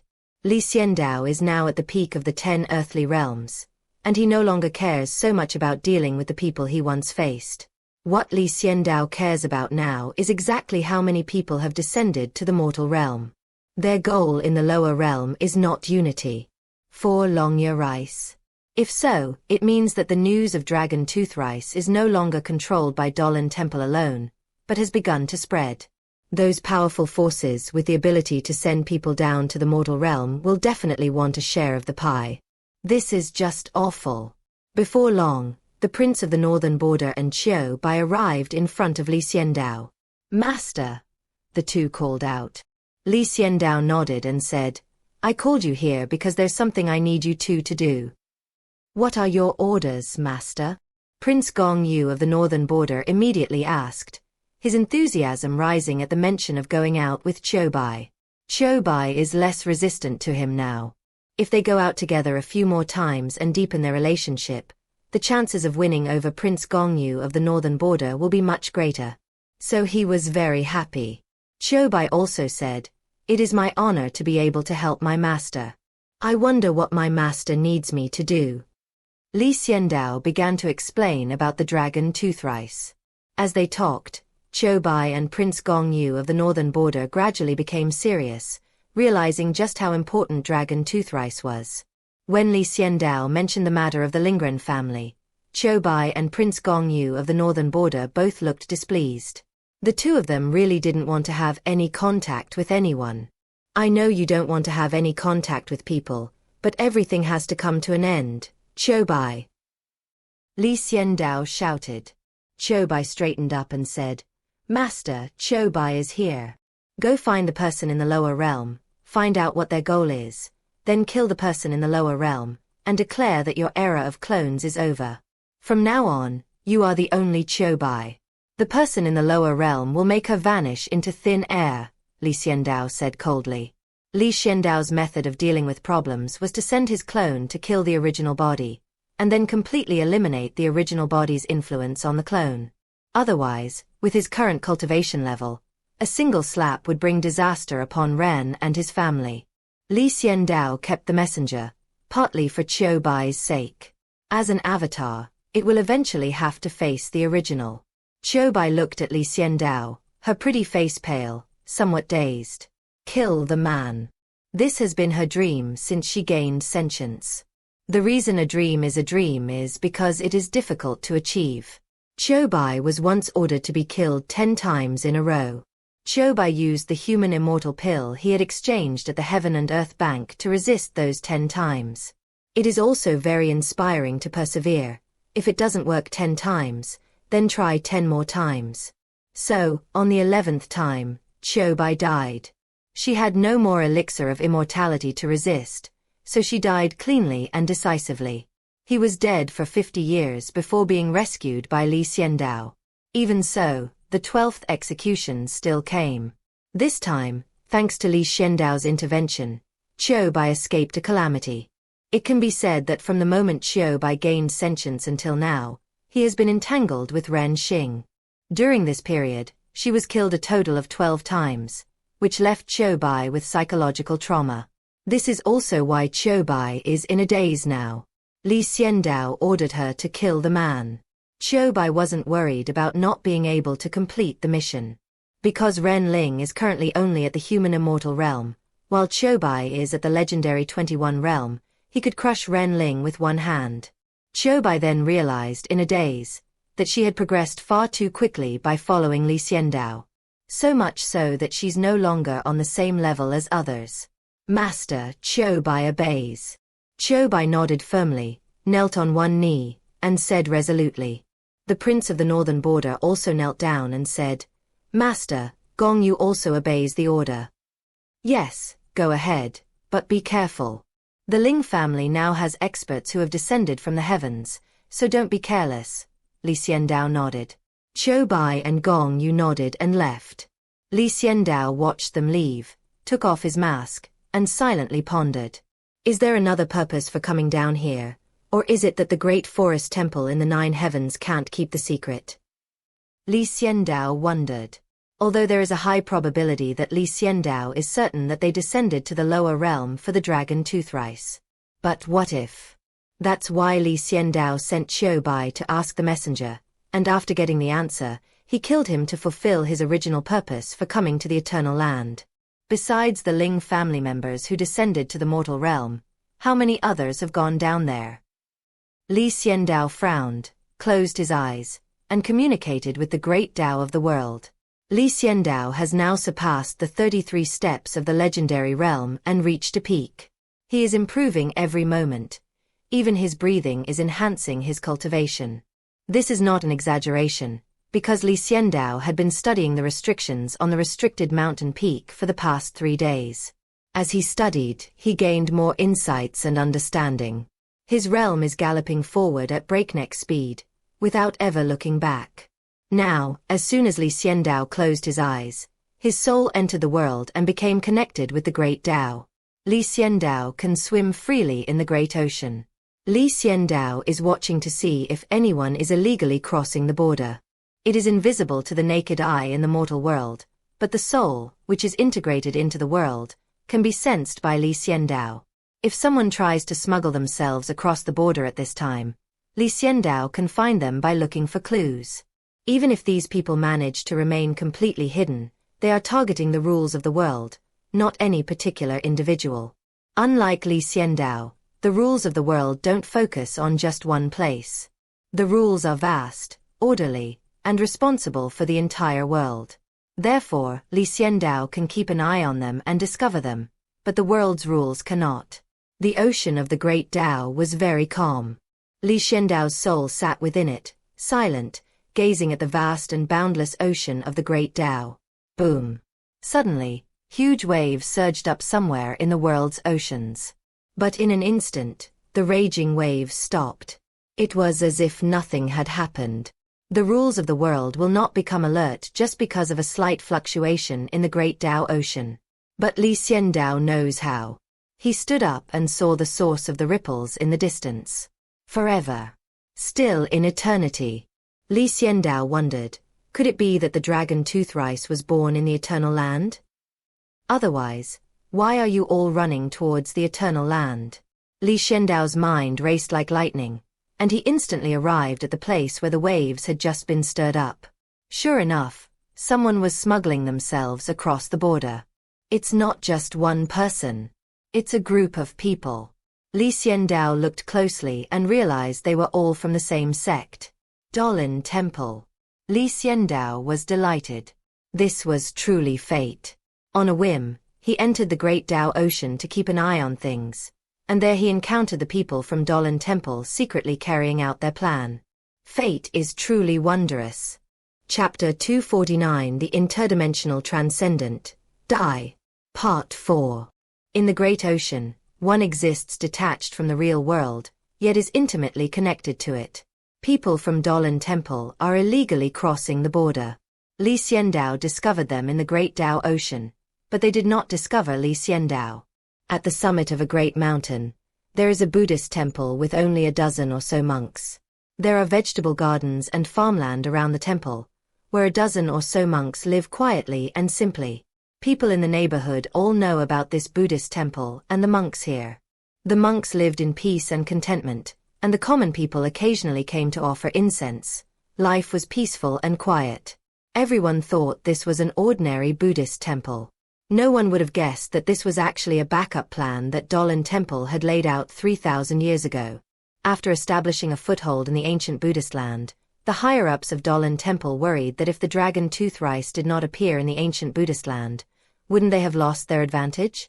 So they began to plan for other worlds, sending one of their own people, along with a few disciples recruited from the 10 realms, into each world to build a temple, live a quiet life, and not cause trouble, ensuring that they could guide the monks of the great forest temple in the 9 heavens to descend. Dolan Temple played this move brilliantly. Therefore, after the destruction of the ancient Buddhist temple, the high-ranking officials of the temple in the 9 heavens were furious. But they were also secretly plotting to descend from other worlds. This was something they never expected. They encountered Xiandao again. Xiandao did not make a move immediately, but continued to watch silently. The group of monks chattered away, expressing their opinions. Xiandao can hear many secret manuals. It has finally arrived safely.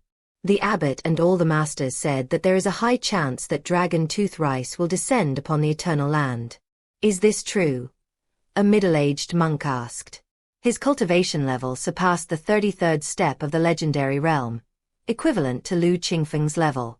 Those who can descend to the mortal realm must have considerable cultivation. Otherwise, why would they do so? It's true. This time, the news about dragon tooth rice has been leaked. Not only our Dolan Temple, but other worlds and other major powers have also sent people down. We need to be careful, a monk nodded. Why did this news spread? Our Dolan Temple has been planning this for 10,000 years, an old monk sighed, expressing his deep regret. Normally, it would have been the dragon tooth rice that belonged to them. But even though you don't want any accidents to happen, accidents keep happening one after another. First, Xiandao led his men to destroy the Dolan Temple in the ancient Buddhist land, thus eliminating their largest base. Then the news spread, and countless forces wanted a piece of the pie. For Dolan Temple, these are all adding insult to injury. If they hadn't kept something in reserve 3,000 years ago, they would only be able to watch helplessly now, unable to participate. The people who came down this time must be powerful. It's said that even the little demon king of the chaotic heaven path has come, a monk said worriedly. Not only that, all the great geniuses have come, including Lu Mingyue, the peerless swordsman of the Zhongqian sword sect, Ao Ju of the Outyan sect, Gu Ling of the Shunling sect, the Beiyu siblings of the Qingyu sect, and the inheritor of the Great River Sword. A monk counted on his fingers. Can we win against them? Someone asked worriedly. We won't confront them. There must be plenty of dragon tooth rice. We don't need to get many, just a few grains will do. We can take them back and plant and cultivate them slowly. They will eventually grow stronger, said an old monk with a hooked nose and gloomy eyes. Yes, our main objective this time is to kill that arrogant fool who dared to destroy the foundation that our great forest temple has built up over 10,000 years, dared to stop us from descending to the mortal realm, and dared to kill our disciples. He's courting death. A muscular monk roared with a ferocious expression. The monks around them were filled with righteous indignation. Although my Dolan Temple is not a great power in the 9 heavens, it is not weak either. How dare you humiliate us like this? He's just a cultivator from a lower realm, he deserves to die. This person must die, no matter how powerful he is. Master Bowen and Master Bailey, come together. He is doomed to die. That's right, they're definitely going to die. How do we find him? Don't worry, he's so powerful, he'll definitely show himself. We'll just kill him then. Master Bowen, a monk with a hooked nose and gloomy eyes, said coldly. Having heard this, Xiandao had a general understanding of the matter. Just as he expected, the world where Dragon Tooth Rice was born was in the Eternal Land. News of Dragon Tooth Rice spread, and many forces descended to the mortal realm hoping to get a share. Of course, the main goal of the Dolan Temple in descending to the mortal realm was to kill Xiandao and get a share of the spoils. Since that's the case, how can I let you down? Xiandao murmured, his soul returning to his body. He opened his eyes, took out a mask, and stuck it on his face. The soft and delicate mask clung tightly to Xiandao's skin, and the ink-wash black and white tones added a touch of elegance to him. The next second, he was about to take a step forward. Boom. An extremely complex six-pointed star restriction, with countless interwoven lines of Dao patterns, appeared. A restriction on traversing the void.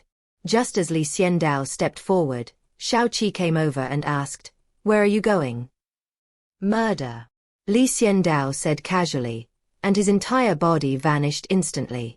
Xiaoqi muttered, "Which unlucky guy has offended him this time?" In the nameless Buddhist temple on the nameless mountain peak, a large group of monks were gathered together, still discussing the topic they had just discussed. "When that person appears, I will definitely snap his neck, rip out his intestines, tie a knot around his neck, and let him know how powerful I am, and how powerful Dolan Temple is," said Master Kitazotto, a muscular and burly man who resembled a giant. If he weren't bald and wearing monk's robes, he would look like a pig butcher. "Now that I'm here, how are you going to break my neck and rip out my intestines?" Xiandao appeared on the stone steps below the Buddhist hall, just in time to hear this, and said with a cold smile, "Who?" Master Kitari glared, his eyes wide and fierce like a black bear demon, staring at the stone steps. The other monks were all staring at that spot, their eyes unblinking. Boom. In their perception, the person who had just spoken had transformed into a vast ocean, surging and terrifying, rushing towards them. Master Kitasato was the first to bear the brunt of this momentum. Rumble. He felt the sheer power of the aura so strong that his vision went black for a moment, and in that instant, he seemed to see a comet crashing down with terrifying force, aimed directly at him. Master Kitasato shuddered and realized that what he had just seen was just an illusion because he was frightened. "Who exactly are you?" Master Kitari roared, his thick black body hair standing on end as he sensed the threat. A deadly threat. Da-da-da. Footsteps approached, and Xiandao stepped onto the stairs, saying, "Isn't my target the one you've been targeting in the lower realms? But you seem to have forgotten what I said before, those who cross realms die." Xiandao's tone was icy, and his gaze was sharp. Chapter 250 The Talisman Sword. Part 5. Xiandao's words were like a slap in the face to this group of people, causing Master Bailey's face to turn red with anger. "How dare you, a cultivator from the lower realm, speak such arrogant words?" Master Bailey glared at Xiandao, his anger barely concealed. He was enraged by Xiandao's words. "Those from the lower realm shall die." Other monks were also enraged, and they all stared at Xiandao with unfriendly expressions. "Who are they?" "The monks of the Great Forest Temple in the Nine Heavens are the monks that the Great Forest Temple focuses on cultivating. They are much more noble than a cultivator in the lower realm. In the eyes of these people, Shidi is just a place where garbage gathers. If it weren't for the appearance of Dragon Tooth Rice in the 10 lands this time, they in the 9 heavens wouldn't have even glanced at the 10 lands. No matter how powerful your aura is, you are still just a cultivator at the 10th level of cultivation. What gives you the right to be so arrogant in front of us?" Master Bowen said coldly. Although they were surprised by Xiandao's imposing aura, were they really afraid? No one believed that Xiandao alone could kill them all. Especially with Master Bowen and Master Bailey, both considered experts in the 9 heavens, present. Xiandao has no chance of turning things around. You look down on the 10 lands as if all cultivators there are trash, but now you are in the 10 lands yourself, bearing the same world's great Tao as us. Can you unleash your full strength? Li Xiandao said disdainfully, facing more than 30 monks alone without fear. This time, Dolan Temple smuggled in 20 people, and together with the original dozen or so monks, a total of more than 30 monks surrounded Li Xiandao. At the mountaintop, white clouds drift lazily, a biting wind blows, and sunlight shines down like the Buddha's light. Upon witnessing this scene, Master Katari's apprehension and fear of Li Xiandao lessened considerably. Even if we can't use our full strength, killing you is still easy, Master Kitazotto said coldly, clenching his fist and looking icy. Is that so? Li Xiandao smiled calmly and waved his hand. Come on, give it a try. Let's see if you can kill me so easily. Li Xiandao always felt that no matter how many threats he made, it was not as good as a fight. All right, I'll kill you. Master Bailey's burly figure paused, then a raging aura erupted from him, like flames, as his true energy burst forth. Thump. Master Kitasato took a step forward, causing the ground to sink deep, and his body burst forth, rushing forward. A huge burly man charges straight at you at incredible speed, giving the visual impression of a black wild boar charging towards you. Rumble. Its momentum was overwhelming, like thunder, like a raging fire, with tremendous impact. The next second, Master Kitari arrived in front of Li Xiandao, his body's impact combined with his explosive power into a punch. Dolly Panwukwan. Ponwu was an ancient great power who comprehended the great Tao of heaven and earth, refined the yin and yang of the four seasons, and transformed it into a martial arts superpower, named Dolly. Vigorously train your martial arts. This is the technique of the ancient great master Ponwu. Dolly Ponwu Fist is a powerful fist technique within Dolly Ponwu. It was learned by Master Kitazotto, who made a name for himself at Dolan Temple with this technique and was given the title of Master. Master Kitasato highly values Li Xiandao. Or perhaps he was frightened by Li Xiandao's imposing aura and a terrifying thought lingered in his mind. That means we must kill this mysterious masked man in front of us as soon as possible. Otherwise, the consequences would be unimaginable. Although he didn't know where the feeling came from, Master Kitasato believed it, so when he made his move, he used his purest and most powerful martial arts. Dolly Panwukwan. Boom. This punch from Master Kitasato carried terrifying impact, his own formidable strength, and the supreme power of the mighty Ponwu fist. The three are combined into one. This punch transformed into a massive, terrifying thunderclap. A thunderous fist. This is the ultimate boxing technique. Its power is unbelievable. Rumble. Behind Master Bailey, a powerful aura surged forth, transforming into a mysterious figure over 10 meters tall. This figure was terrifying, and within its body, 9 martial arts spaces had been created. This is Ponwu himself. Roar. Master Kitasato truly spared no effort. The power of this attack had reached the point where even a 10-foot-long body could withstand it. Tear. Space itself was torn apart. It was terrifying. Go to hell. Master Kitasato roared. He was going to smash Li Xiandao's head. Rumble. At this moment, Li Xiandao seemed to be facing a post-apocalyptic world. The power of an entire world surged before him. Li Xiandao's eyes narrowed, and he raised his hand, saying, "To deal with you cross-realm beings, I have prepared a sword strike. Please taste it." All of Li Xiandao's sword energy surged into his sword finger. Sizzle.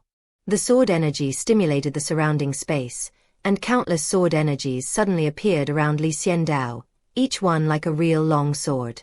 But the most crucial element is the sword in Li Xiandao's hand. Strands of Dao patterns flowed from Li Xiandao's body into this sword. Tear.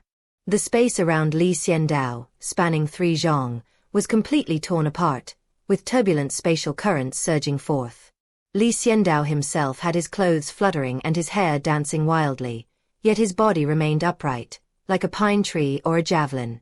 Only by standing firm can your sword be steady.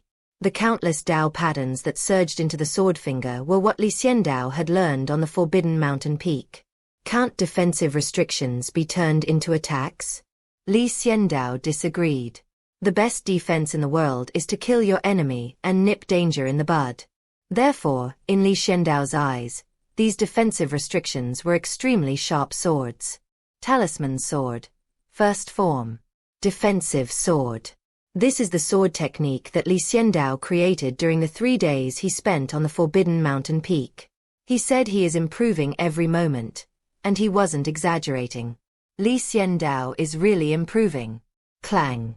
A long sword shot out from the sword's point. The sword is 5 feet and 3 inches long, and has no hilt. The hilt is Li Xiandao's sword finger. First move of the talisman sword.